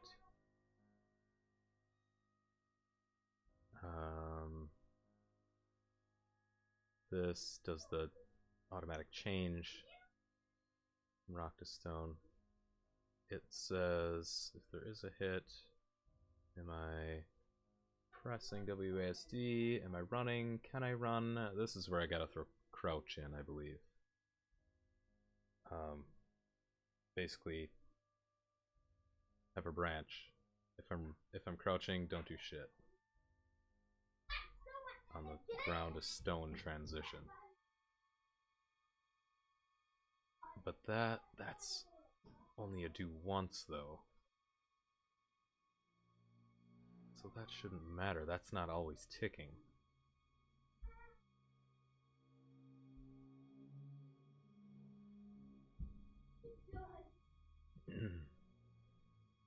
I'll throw it in there anyway. Let's see, right before.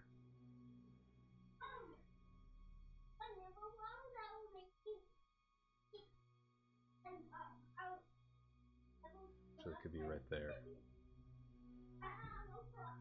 No, because right now I'll just have it set so if you're crouching you don't make any sound.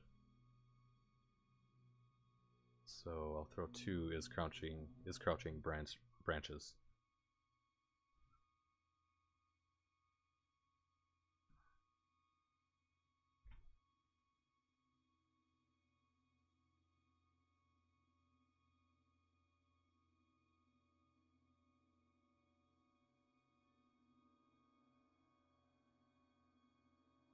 Oh. Yeah. False.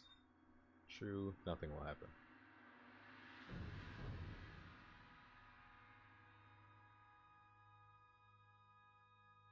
Alright, so that should take care of that event tech, even though I don't think that should have mattered because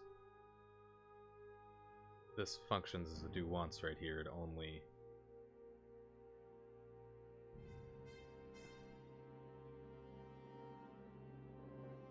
only fires this on a transition.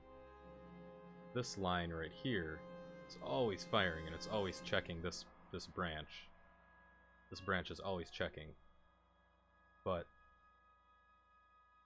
it will only follow through here once I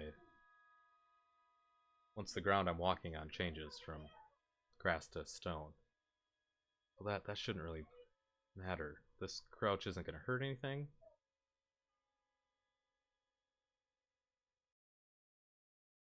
Until I add sound to the crouching, then that would actually stop the sound.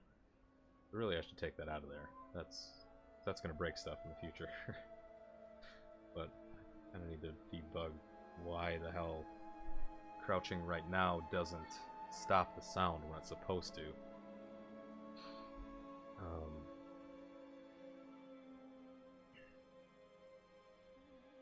The velocity.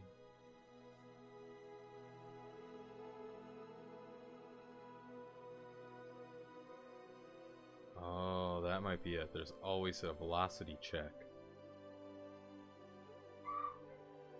There it is.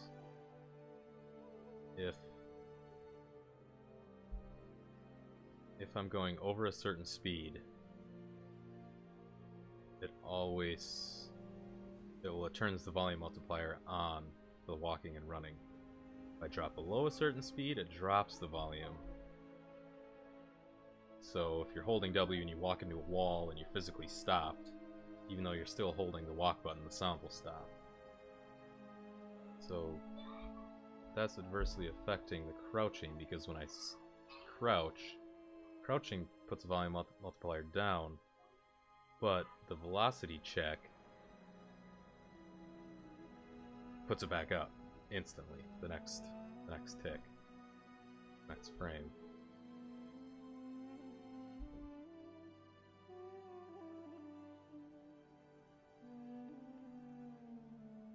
Humper.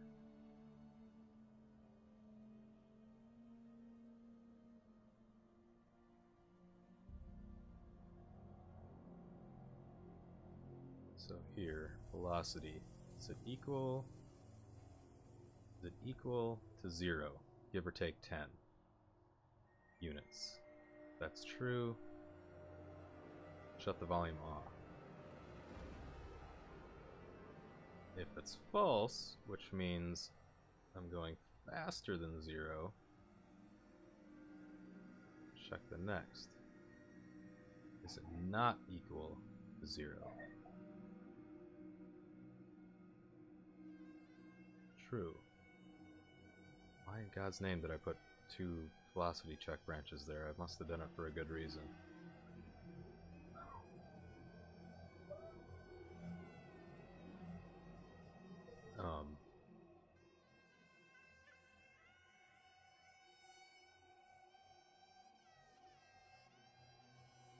I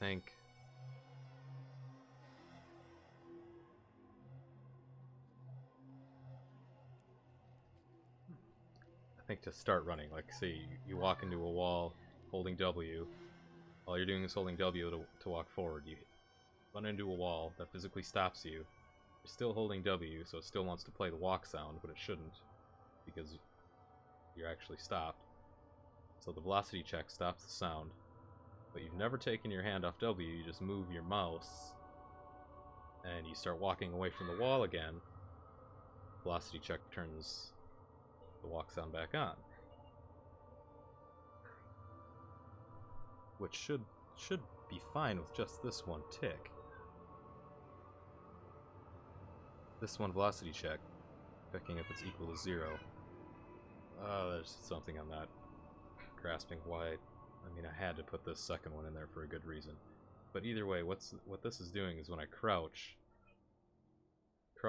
stops my walk sound, but the velocity check says, hey, you're still going this fast, so I'm gonna turn your walk sound back on, which is dumb. So I think just an is crouching check right here might do it.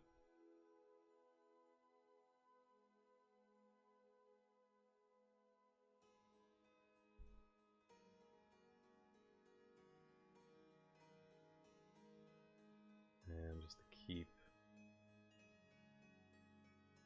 yeah, false just wouldn't do anything. Also keep the volume multiplier wherever it's supposed to be elsewhere. Nope, that's an event tick, so that has to keep going through.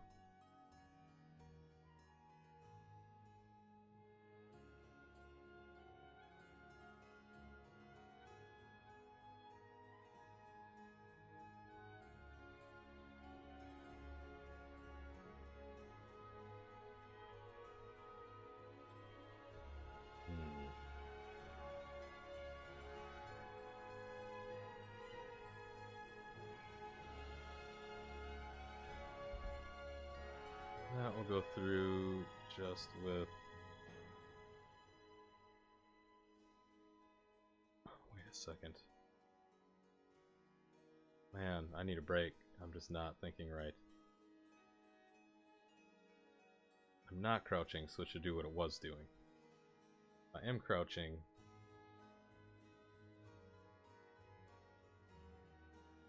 Then it goes up to here.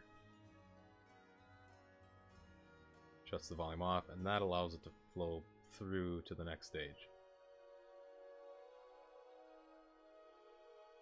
Then there's no breaks in the event tick. This will always keep firing over here to do all the other shit. Yeah, that was way easier than it should have been. Hey, Max guy. Cool. Yeah, it's a fun engine to use. I don't think you're even here anymore. Sorry that I ignore the chat so much.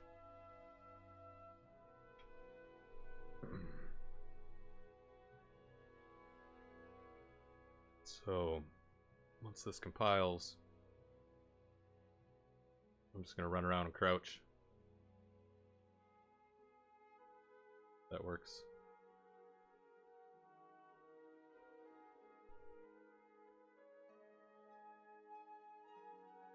Not saving.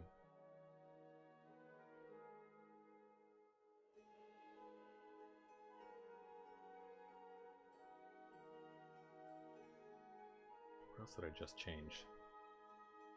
It's the day-night cycle. Yeah, so it's just the crouching now. And I might just log off. Or maybe not. I think I will. Do some stuff. Might come back later. Finish up the implementation of the meat to get the new chicken meat cookable. And then next thing I'll work on is the carapace. And being able to make and wear the carapace armor so you don't take as much damage.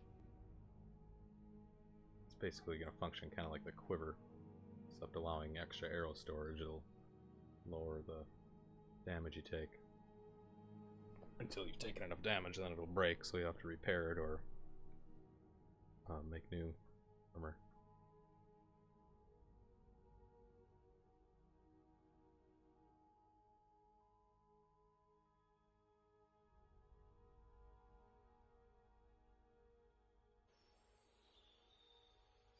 Okay. Sound works. Crouching stops the sound. Standing up starts the sound. There we go. Now running, crouch stops the sound. I'm still holding W and shift. Let go of C. And it starts... That's not working right. It started the run sound, but I'm not actually running. I'm moving at a walk pace. What would cause that?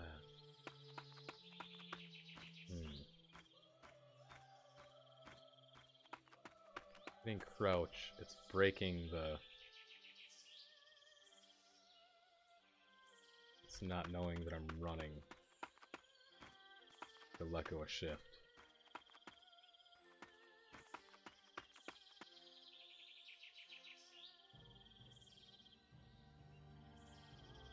It's kind of weird. Too many variables for my brain, because technically When I'm crouched, I have is running and is crouched to true. When I stand, is crouch goes false. Is running is still true, but it's not completely working.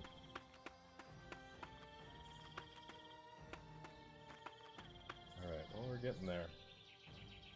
Amazing how many of these things there are in just the walking sound effects. Something I change gets fixed and then it moves on to the next one. So now, standing, crouch with shift held should transition into sprinting again, which it's not, which is fine. All you gotta do is let go of shift and hit it again. Let's see if I stop, let go of W. Yeah, crouching just cancels that.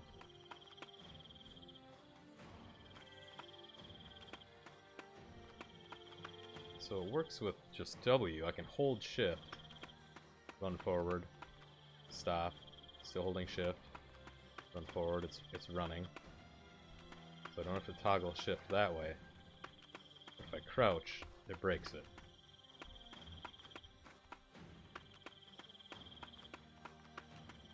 Which is kind of annoying, because there would be times where you'd want to crouch to get under something quick, and then stand up and start running again.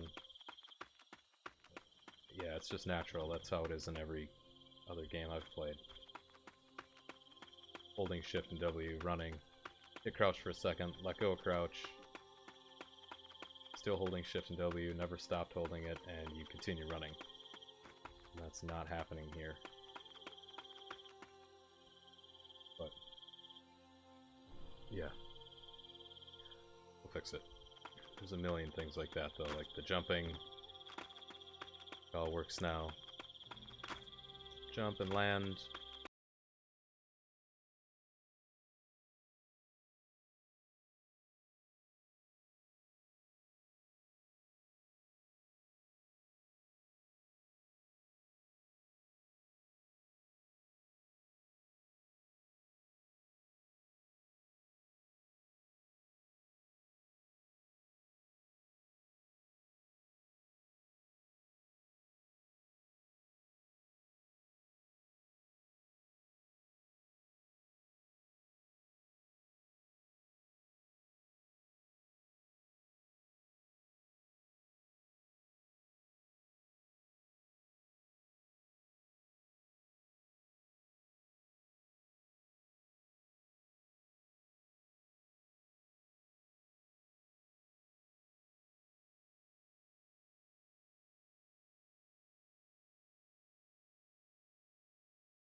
And that next one should be no when I let go of shift.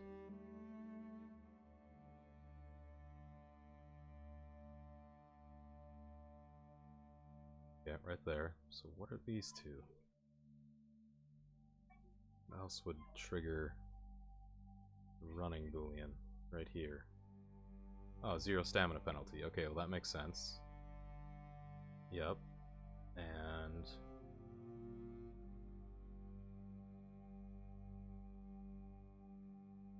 that one just isn't even there. So to clean this blueprint up a little bit, gonna get rid of all this shit.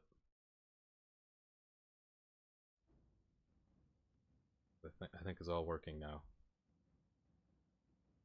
These were just little test nodes to throw in different places to figure out the best way to get that to work. Oh shit.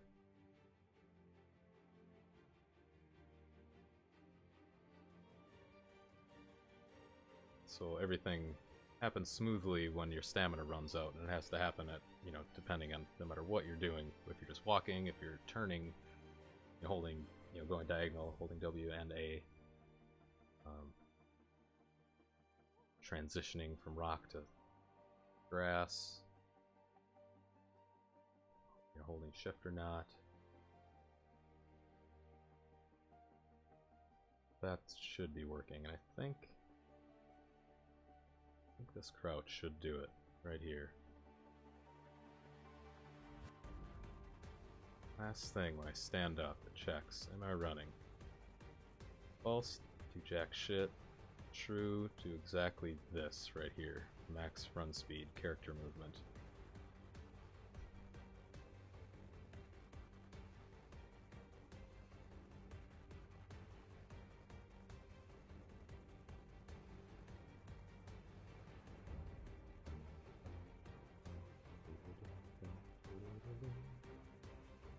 Alright.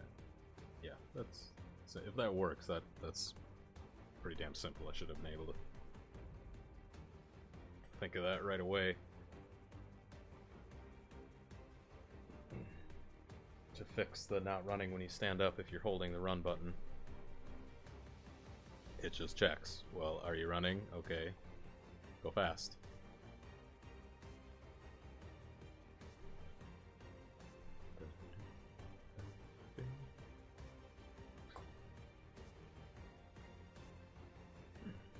That's what I like about this. I mean, you just think about it. Think about it logically, and you can code it like that, but script it like that. It just takes me a while to think of it. But it usually ends up, you know, you think of a way that you can make it work, you can find a way to implement it in practice.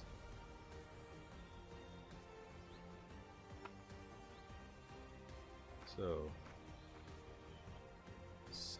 this epic music needs to stop for a second. Walking, crouch, stops it, stand up.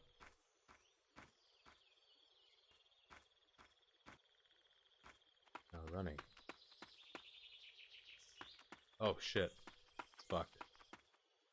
No, I'm just flying when I crouch. What did I do?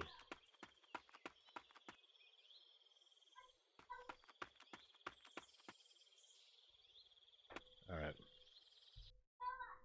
Obviously I didn't think of something.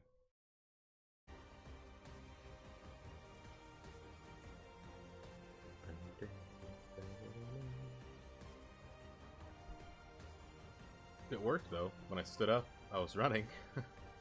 Just didn't stop running when I hit the ground.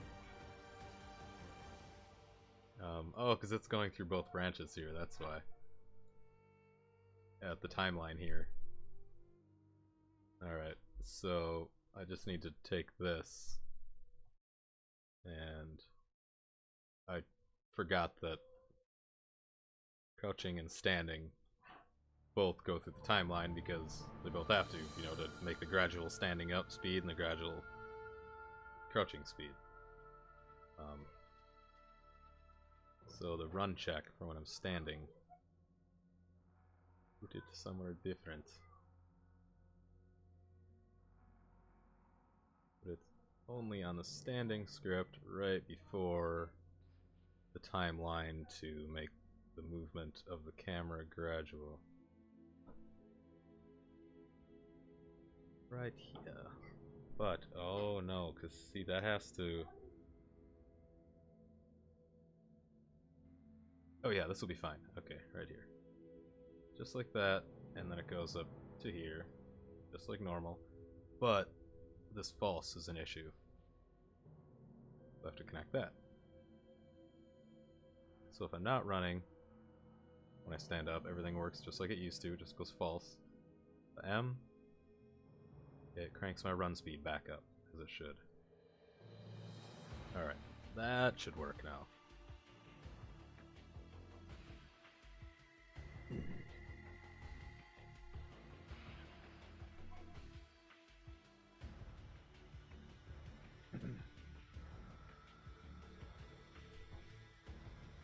And yeah, that pretty much, as far as I can tell, fixes all the sound effects for movement. Pending things that I just don't realize are broken. I think everything should work.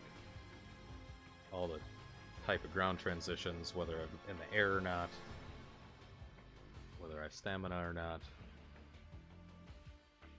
There's probably a bug somewhere, but the only addition I'm thinking is I could add a crouch sound, so you do make a little bit of a slow crunching sound when you're walking while crouched. But I needed to fix what was there in the first place before I started implementing new stuff.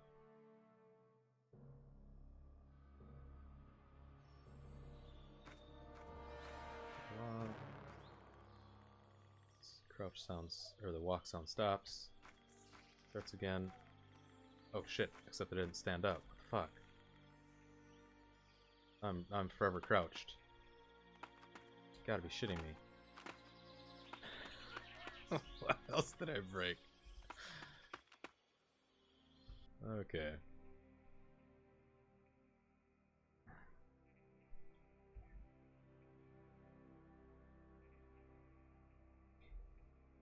I don't see why that would have...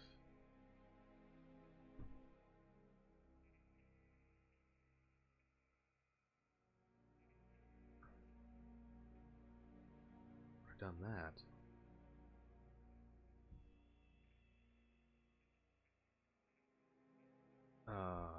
What the fuck?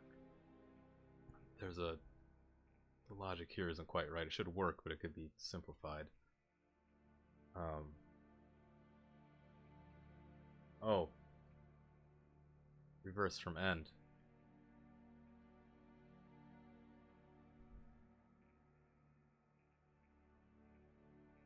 Is that how I had it?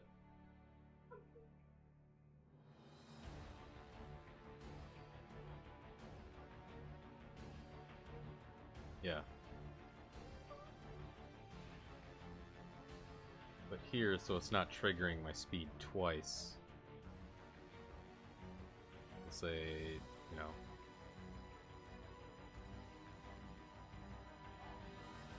when I stand up, am I walking? Okay, go this fast. While I'm running, okay, go this fast. Then it'll just check it once. Am I walking or running?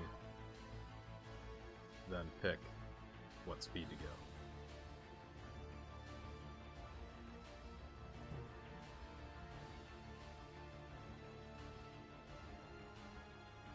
I can't remember if I had these plugged into the right ones.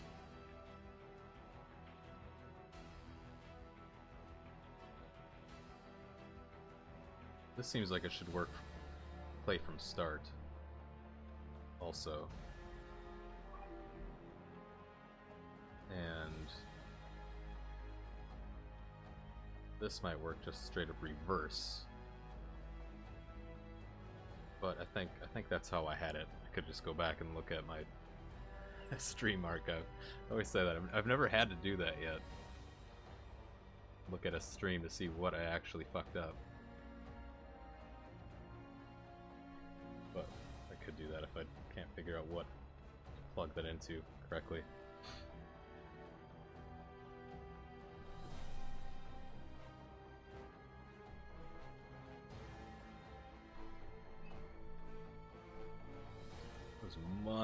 many months ago that I've worked out the crouching system.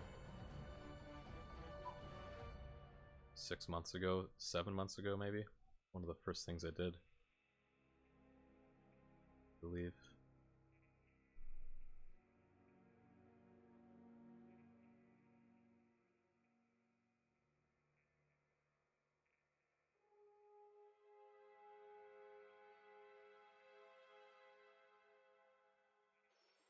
Walking along, crouch, stand up. Okay, that's working again.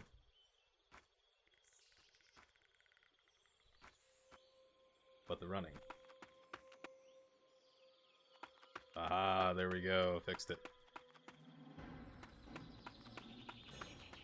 So now, and it always worked before, except when you just never let go of W and shift. So that's what I'm doing right now, is just holding W and shift and toggling, well, holding C. To crouch you have to hold C. And as soon as you let go of C, you stand up. I like that better than a toggle. I mean, I might implement like the user ability to change that to a toggle. But that's gonna end up, that'll add a whole bunch more script to get all this to work right, you know? It isn't just a, oh, change it to toggle. There's gonna have to be, you know, the release commands are gonna have to be changed to not release but to toggle. It's actually not that hard now that I think of it.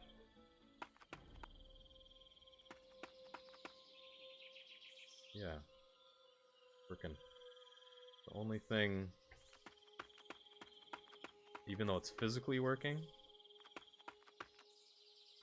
sound effects to the actually running fast when I stand up from crouching if I'm holding shift and W. Thing is that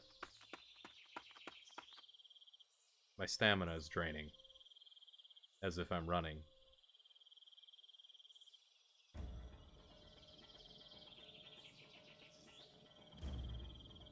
Because I'm still holding shift.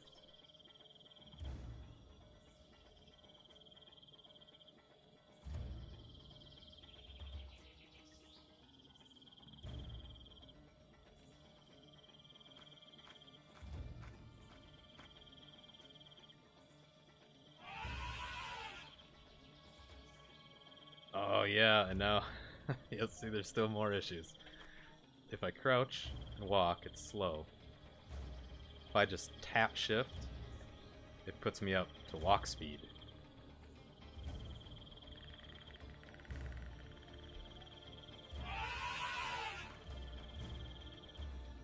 I got things wanting to kill me, so it isn't fixed.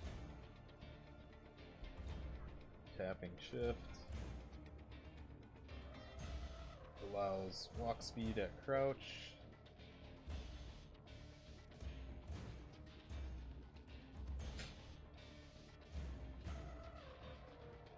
During crouch, and there's one other thing. What was it? Oh, the shift. Holding shift while crouched drains your stamina as if you're running.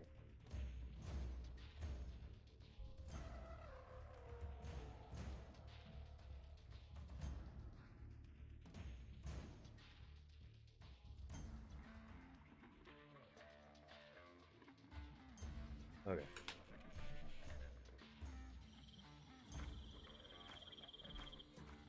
Get out of here. Get. Oh shit.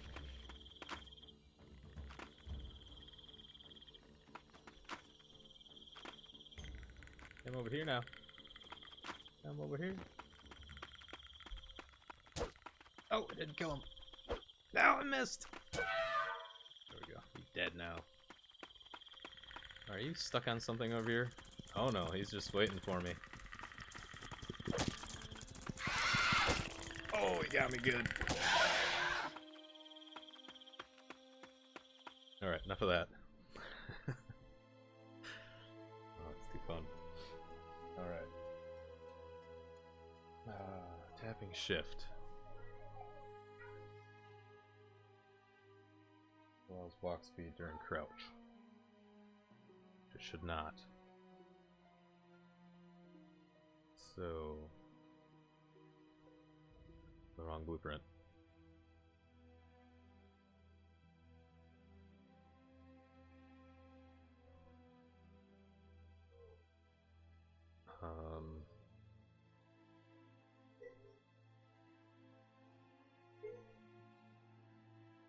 So that's just gonna need another branch in the sprinting.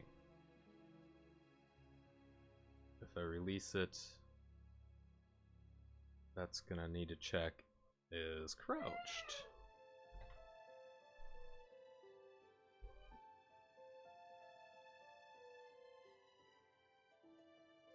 It's gonna set it to is running,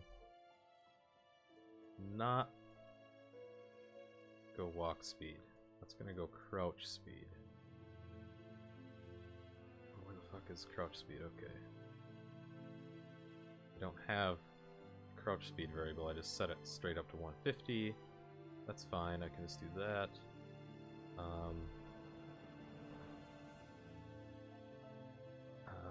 Let's see, this could be after WASD, it doesn't matter really.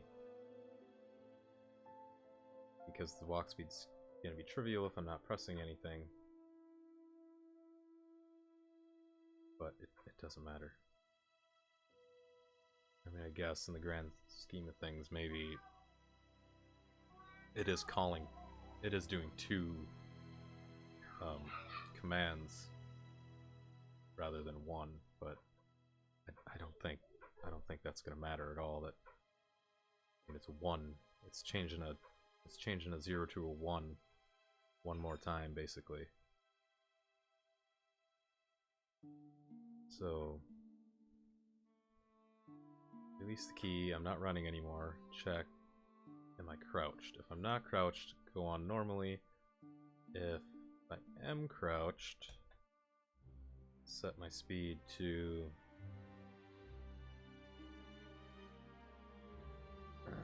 150. And character movement.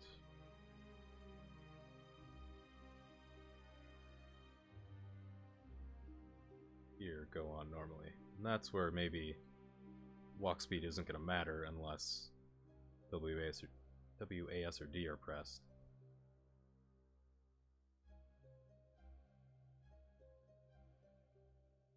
That should be fine. Alright. So now toggling left shift shouldn't change my speed when I'm crouched. Because once I hit it, if I'm crouching, it doesn't do shit. When I let go of it, I guess I could have just put it is crouching. No, it has to. Yeah, this could just not do shit too.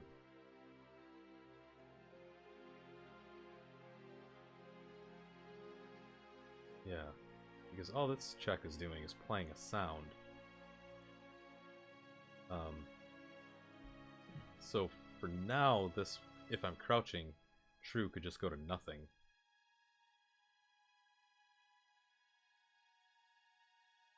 But when I implement an actual sound for when you're crouched, it's a slower, softer walk sound, then it would have to go through here and check if I'm indeed walking when I stand up. Then it's gonna have to change the sound back into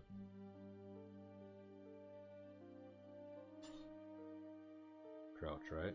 No, because that's already there, because if I'm crouched, when I stand up, I'm not crouched anymore. Obviously. So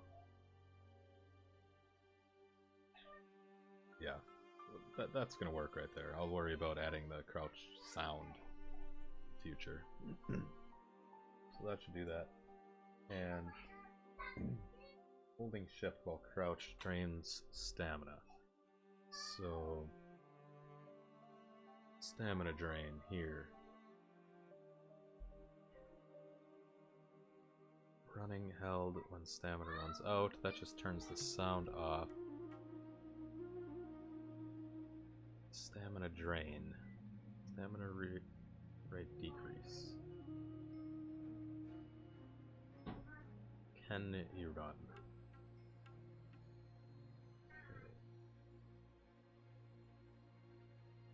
No.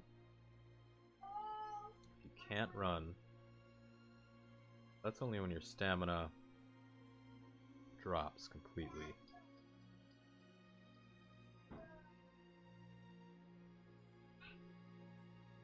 Then it stops dropping it. What else do I have? Stamina recovery at rest. So right now I only have it dropped. Only have stamina dropping on the event tick if you're running. It also drops every time you jump and every time you swing a weapon.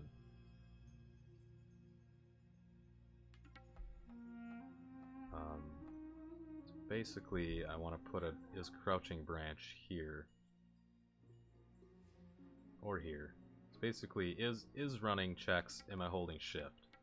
Can I run checks if my stamina is above 0?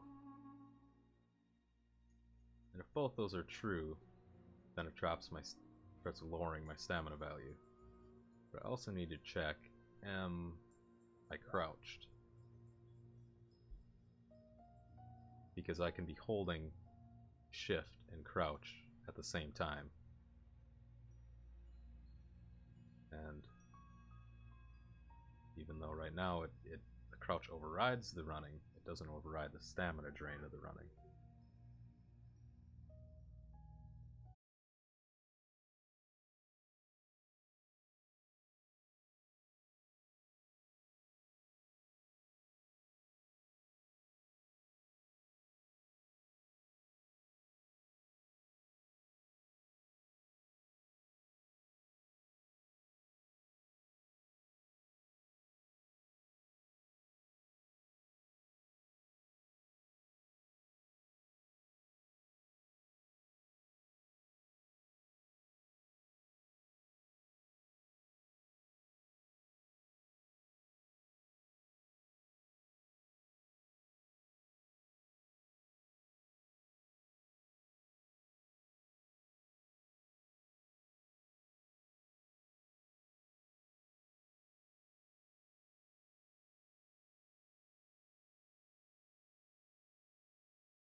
goes there.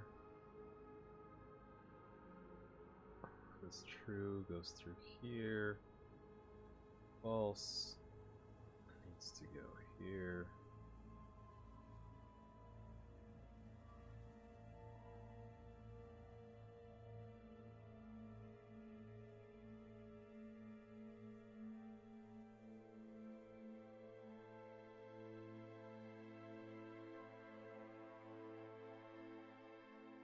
Too many wires.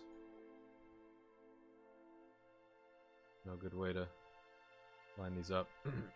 You can kind of tie all the wires together. You can direct exactly where they go. It makes it a little bit easier. I move everything so much that I don't like doing that.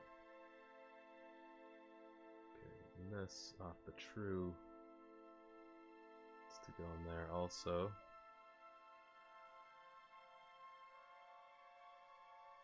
Now, everything before it goes there, it has to check. Am I holding the bow first? Or is the bow drawn?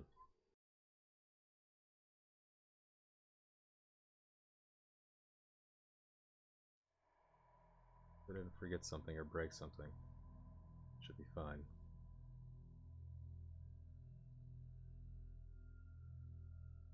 If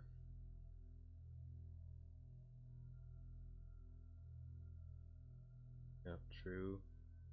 False should let me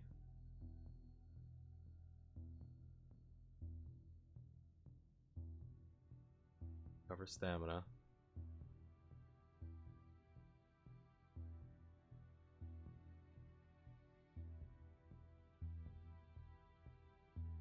Now I have the ability to drain and recover stamina at the same time.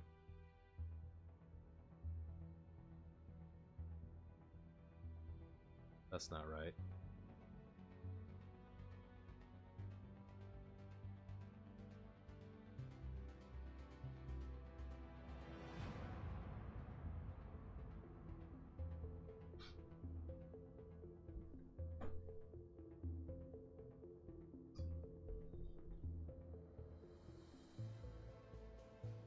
Alright, I need to get these out of here so I can think of it, or get my head around it a little bit better. Everything is going into is the bow drawn. Then it goes back up to stamina value.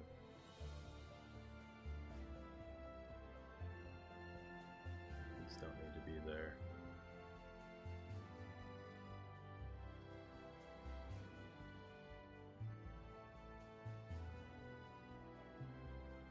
That's just the heavy breathing script. Good. I don't know why I didn't notice this before, but I think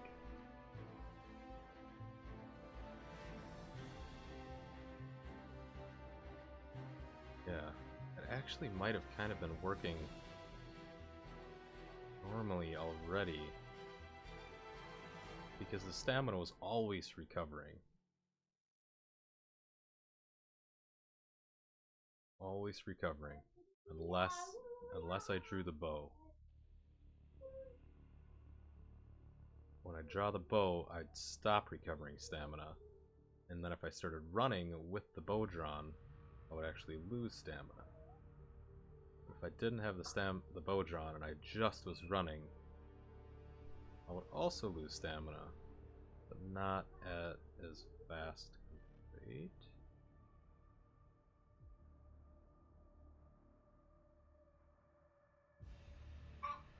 Yeah, so it already is kind of working.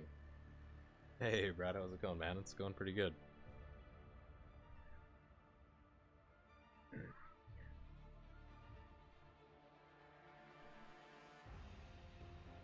So, yeah, basically,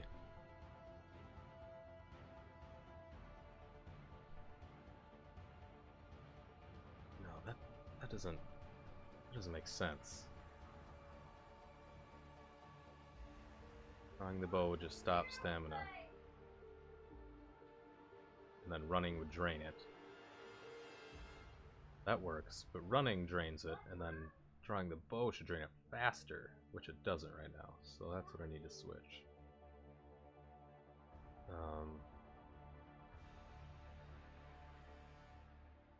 This also needs and is running right here.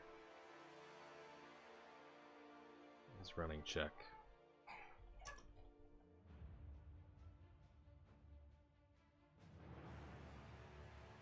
So if I'm running, I can't get stamina back. So go.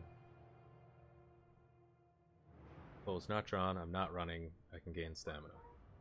Bow is drawn.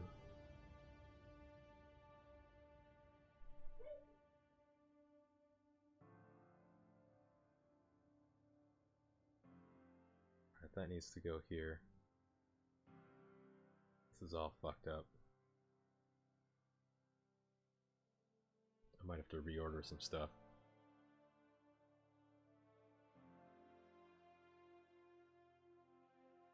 Basically, this just says if I'm not running, I can recover stamina. Same here. But if the bow is drawn,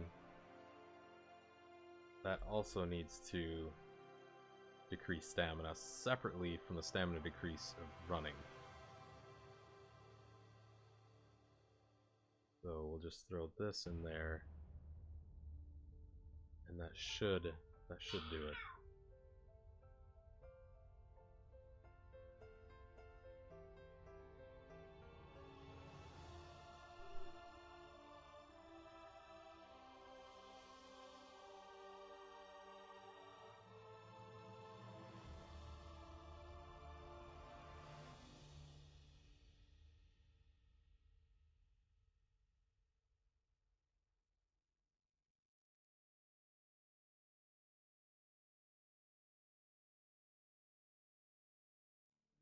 Basically, that's going to double stamina rate decrease.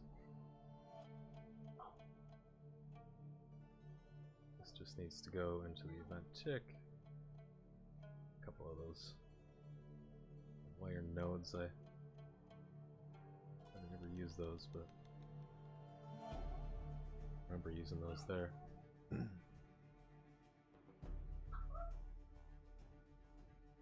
Okay, I just gotta go through this one more time. Event ticks all happening as they should. Comes here, checks. Did my stamina get to 0 or lower? First thing. Yes, it did, so I can't run.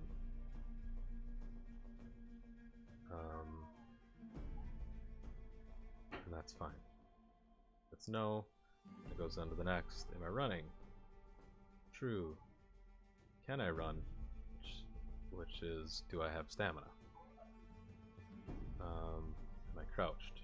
True. Bypass. And go to bow drawn. That's true. Set my stamina value lower every tick.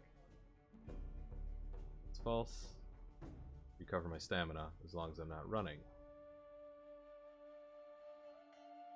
Shit, I'm already losing my train of thought. So if I'm running, and I'm running, but I can't run, which means I have shift pressed, but I have no stamina. That doesn't drain my stamina. That goes down. Check, is my bow drawn? If it is, it drains my stamina. Doesn't matter. I don't have any stamina. You can still draw your bow. You know, stamina.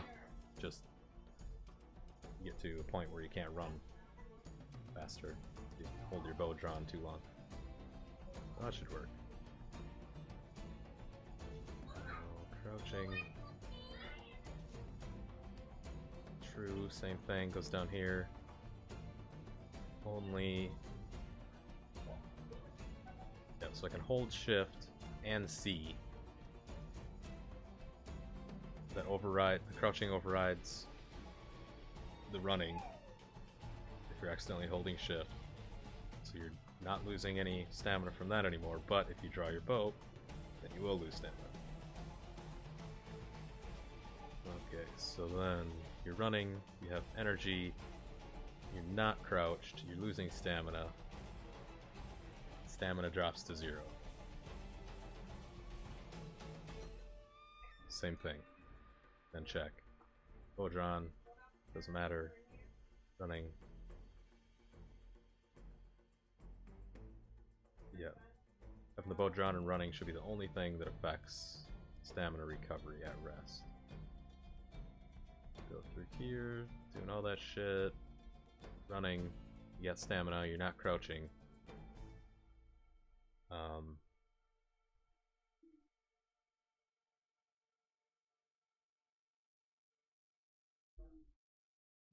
Yeah, okay, I was looking at that wrong. I was flip-flopping the bool. But that all works right. If you have stamina, it just goes on normally. If you don't have stamina, it sets the boolean to not running, or the variable to not running. Well, it's a bool. And it also actively changes your walk speed back to walk, even if you're still holding shift. Stops the sound of the running. And it also checks, did your stamina run out while you were walking? So basically that should say shift held while stamina runs out. If your stamina runs out while you're running, it goes through this do once loop, which it has to because this is an event tick firing every 60 frames a second. And that just stops. That plays the sound once. It starts the sound of walking because your stamina, your running sound has to stop. But this do once tick starts the walking sound automatically if you're still holding shift and a direction key. That's all working, no reason to go through that. And then that brings me back. Let's see, that just loops once. So that can be open-ended here because it's just one frame that doesn't loop. That might cause issues somewhere, but I don't think it ever would. I mean, you're gonna, everything's gonna last one frame longer basically, because your hunger and your thirst and your torch draining, and the tinder bundle draining, it's not gonna drain for that one frame. But that's so trivial, it doesn't really matter. That shouldn't break anything, because the next frame, this is gonna hit true. You can pass the do once and just start ticking normally. That's all gonna go into the bow being drawn. Again, checking if it's drawn, draining stamina if it is, check if you're running, drain stamina if you are, and then go on to check if the breathing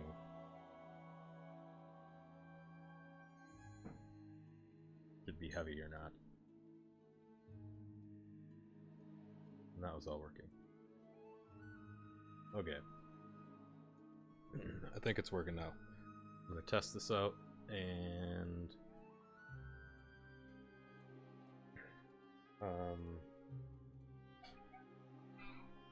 then I'm gonna log off.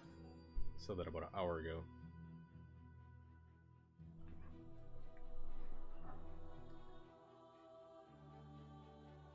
I think I fixed the standing from crouch while shift was held. Didn't I? Yeah. Tapping shift. Should fix the walk speed. And then it shouldn't break the walk speed, I should say. And then crouch speed. Holding shift while crouch shouldn't drain stamina anymore.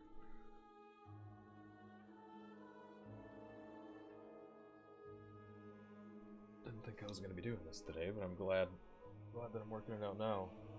Thought I was going to keep working on the meat, the carapace models, but better to get this out of the way now.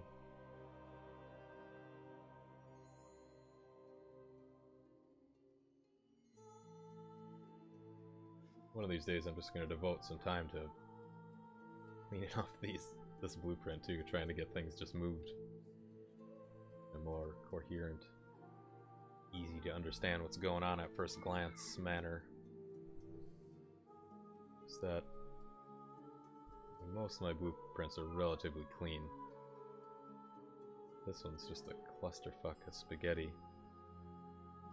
You know, it's usually like,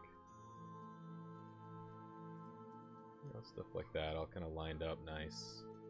Not many white lines crossing. That, and not just because it's sloppy. I mean, I don't give a shit really for other people's sake, unless I was making this for other people to use. You know, but it's got to the point where it's affecting my ability to efficiently change things, because it takes me a while to understand what I've done, where everything's going, which direction those white lines are going, what they're connected to, why it's connected to stuff. But alright. But it can't just be lined up linear, that's the thing. It's because so many things are looping and connected to so many other things. No matter where I put them, something's always going to be crossing and backtracking to something else.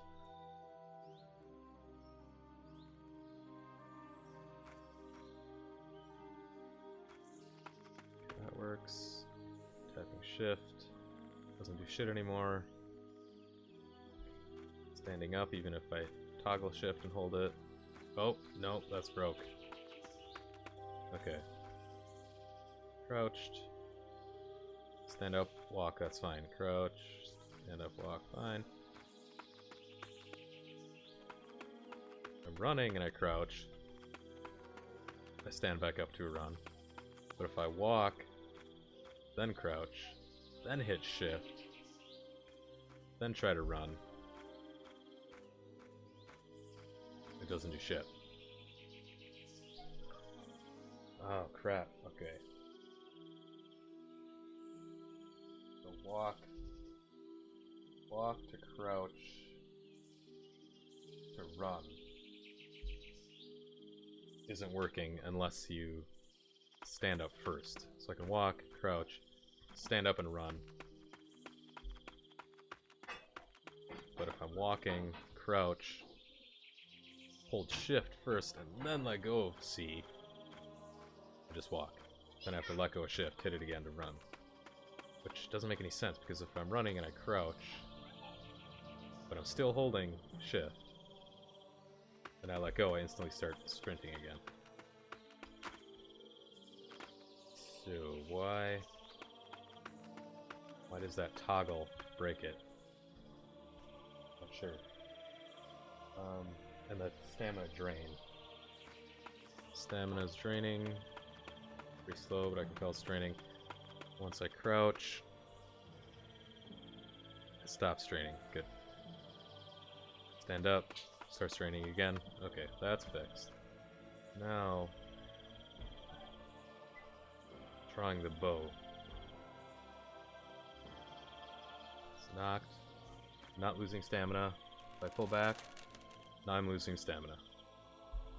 At a pretty fast rate, faster than running. Maybe I gotta change that. And then if I hold it,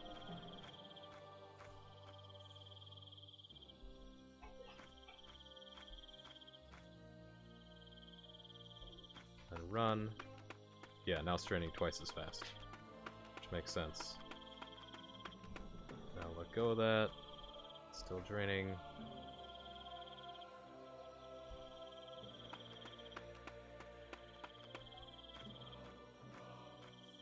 It's not anymore. Release the bow. Goes up. But I draw the bow. It's going down. Run. It goes down faster. Stay running. go a right click, then it starts going slower. Alright, that should all be working.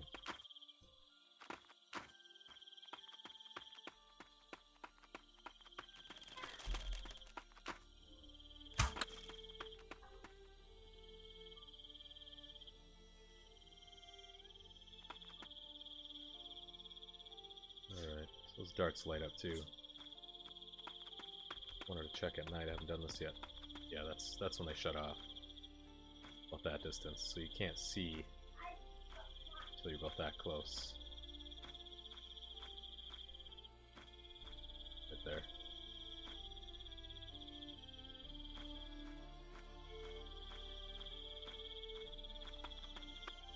Alright. This one was too damn bright. Oh, those darts are even... You have to be even closer. Because of the LOD rate. Yeah, so now the next thing to fix is standing up from a crouch and running. It's broken unless you completely let go of C.